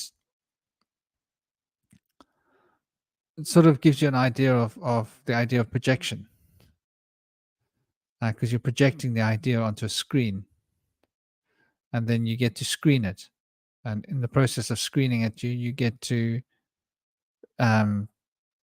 visualize and make a distinction and decide how you feel about it. But there's definitely this profound element of teaching, which I think has been unfortunately polluted in modern day and age, because teachers are taught to just read from a textbook these days, aren't they? They're not really allowed to teach, which is quite sad. And it's because people aren't masters anymore. They're not allowed to become masters. So I suppose that's why you've been forced to go and find your own system. Yeah, pretty much. Hey? Yeah, pretty much. I think a lot of it is just sort of like just not feeling like these systems that are already in place are really giving me what I'm actually looking for. I think that's another aspect of creativity, is desiring something that doesn't exist and then making it exist. It's like this thing doesn't exist in the world, so I have to actually bring it here. I totally get where you're coming from. And that's what I would say differentiates shamanism from other occult forms, practices. Because shamanism doesn't have structure. It doesn't, it's like Jeet Kune Do. If you go and train in Jeet Kune Do, you can say, so what's the stances? There are no stances. So what's the strike? There's no particular strikes. So what kind of kicks do you do? There's no particular kinds of kicks. You're in a state of fluid motion, and you've got to find to flow through that fluid motion and find your core and work with the elements while you're flowing, and allow the elements to speak through you, through your body. And so it's very much an evocative form of art, of martial arts, for example. And in the same way, shamanism doesn't have a structure. Okay, you go to Tungolese shaman will need to take psychedelics and follow a set of dance moves that they've been taught, maybe, because they've lost the core of what it means to identify with the consciousness frequency of a particular creature, energetic being, and tune into that being and allow that being to possess your body to dance through you, if that makes sense, which is like essentially what shamanism is about. So it's a totally evocative, it's complete pure evocation. And evocation is like rolling the dice, because you don't know what's going to come out. It's not like invocation, which is nice and safe and controlled like most magical systems are. evocation is also what you're doing, because you're evoking information from the inner planes, from the guides, without choosing what you want to put in, if that makes sense. Mm-hmm. And so all those evocational forms of magical rites and practices are essentially pure creativity and pure art, because you don't have a structure to move with. The structure gets revealed in the moment.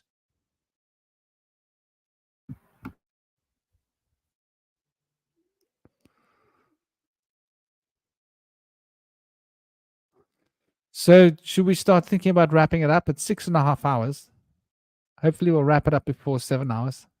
I was hoping to wrap it up by 6.5. Yeah, I But guess I'd that love sounds to good. get- I'm probably gonna eat soon, so yeah, we can probably wrap it up pretty soon. I'd love to hear last ideas, last feelings, last thoughts on anything that we've missed, that we haven't covered, and put our last thoughts into the pot and get towards a wrap up. I was just thinking about how meditation and spiritual healing is kind of like a dance of the mind. Like the mind will try to reel you out of being able to focus in meditation and spiritual healing with distractions like the monkey brain and things. And it's important to be able to like let the mind like offer up a thought and just let it pass on, but not get connected to it. It's kind of like a dance. You're like, okay, I see you're trying to have a thought, and I'm gonna let that go. And as you can do that, and you can master that more and more, then it becomes easier to access to reach that deeper state where you're the observer watching yourself think, and you'll be able to see things at a higher state. And then when you're doing spiritual healing, if people can relate to this, I don't know if people have much experience with doing laying hands, but when you're doing Reiki or laying hands, different forms of spiritual healing,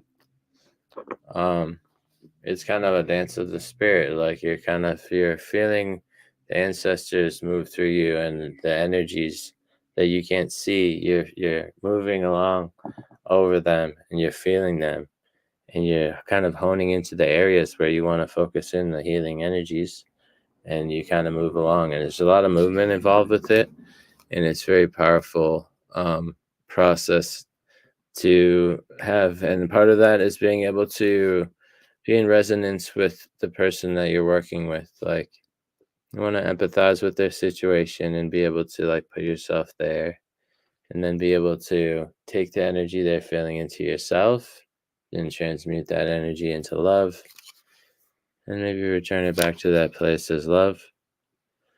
And it's a beautiful process. I wanted to mention something about that because we hadn't gotten to that.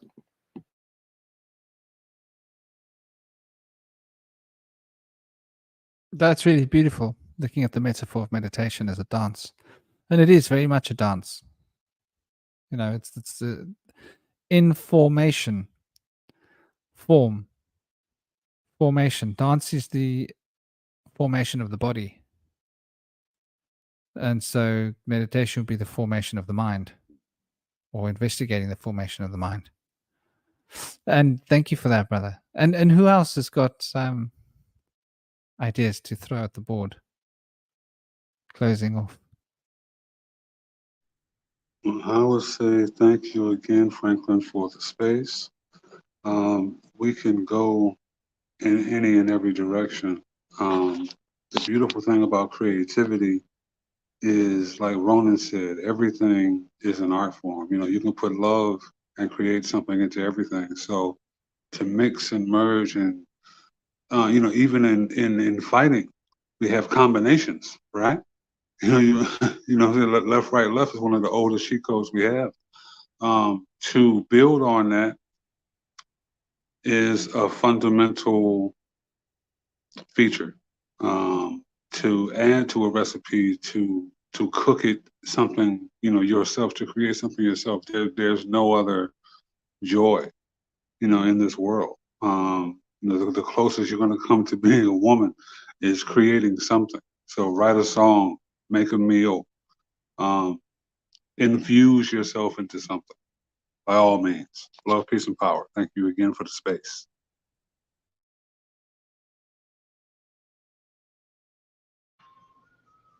Thank you, both of you, Dr. K and lovely closing sentiment, something practical we can use. And thank you so much, Indy, for your lovely, deep, profound concept of meditation. And yeah, I'll throw the ball out. Ramar, do you have anything to say? I'm just really sleepy, but I suppose the thing that's on my mind, even though my brain's not really working right now, would just be anointing as an art. Anointing energy centers, or just anointing yourself with love. Just picking an essential oil or whatever it is, even mud, it doesn't matter what it is really, in a way, but something that you really connect with and that moves you profoundly. There's just something kind of beyond words about that that's really deep and moving. And also I think it's a really lost thing that I'm sure, I know people still do it a bit, but you know, maybe in the West a bit less, like anointing another person, anointing each other. It's like such a loving act. I'm not Indian, but because of the meditation thing I grew up with, like sometimes I would experience having someone put, you know, like the bindi on my forehead and on the, I guess people would call it third eye area, and that just, it's a really interesting, strange feeling, but it's really cool when we anoint each other. There's something profound about that I'm struggling to put into words, but I think, yeah, bring back anointing is what I'm closing with. And also, I love all of you. I love everyone in the conversation, in the live, in the chat, and yeah, blessings one and all. Wow. Yo, I'll go next. Massive gratitude, Franklin, for staying up so late with us and rocking with us. We'll be working on the Roundtable 2025 calendar this year, so expect a whole lot of interesting images every month. And we're also working on the Ronin Experience Christmas album 2024. Keep an eye out for that. Massive love, everyone. Peace and harmony. True honor to be here with you, amazing legends. Indy, what's up, brother? And I appreciate each and every one of you. Thank you. Check out the Ronin Experience, man. You can see the link down here. Support everyone here. We all ships rise with the tide. Let's support each other. Let's support each other to create. If you start creating and you reach out to this group, you know we're going to support you as best we can. So, you know what I mean? Let's share that energy and that currency. Massive love. Have a wonderful evening wherever you are.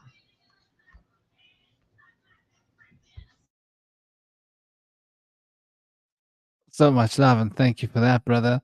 And is it cold where you are? It's a little chilly today. Yeah. I see you've got your jacket on, and I'm like sitting here. I'm hot. It's like 1 a.m, or 10 to 1, whatever the time is, and I'm like, whew, I could be taking off my clothes. It's been really hot. Yeah, here it's like extremely cold. Do to Celsius, because I don't know. Let's see, so That's it's cool 12 here. degrees Fahrenheit and negative 11 degrees Celsius where I'm at. Nice. Ouch. I bet you have to take care of your chicken on. Yeah. Okay. Yeah, here it was cold too, but I'm not good at the Fahrenheit thing. We had -7 last week, -7 degrees Celsius below zero, so that was pretty cold too. Wow. And that's not even the feels like temperature, right? Is that just like the No, it felt much colder when it yeah. was -7. It felt like -12.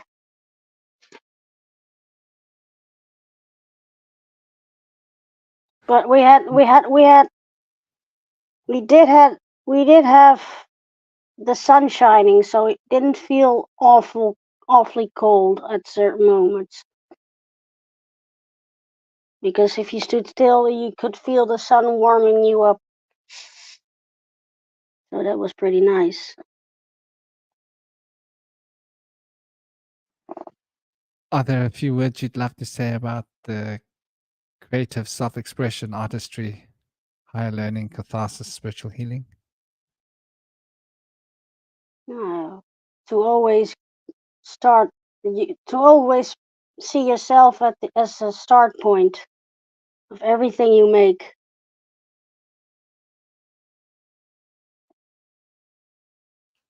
That's interesting. It's a good piece of advice. It's interesting. See yourself as the starting point. Visualize it.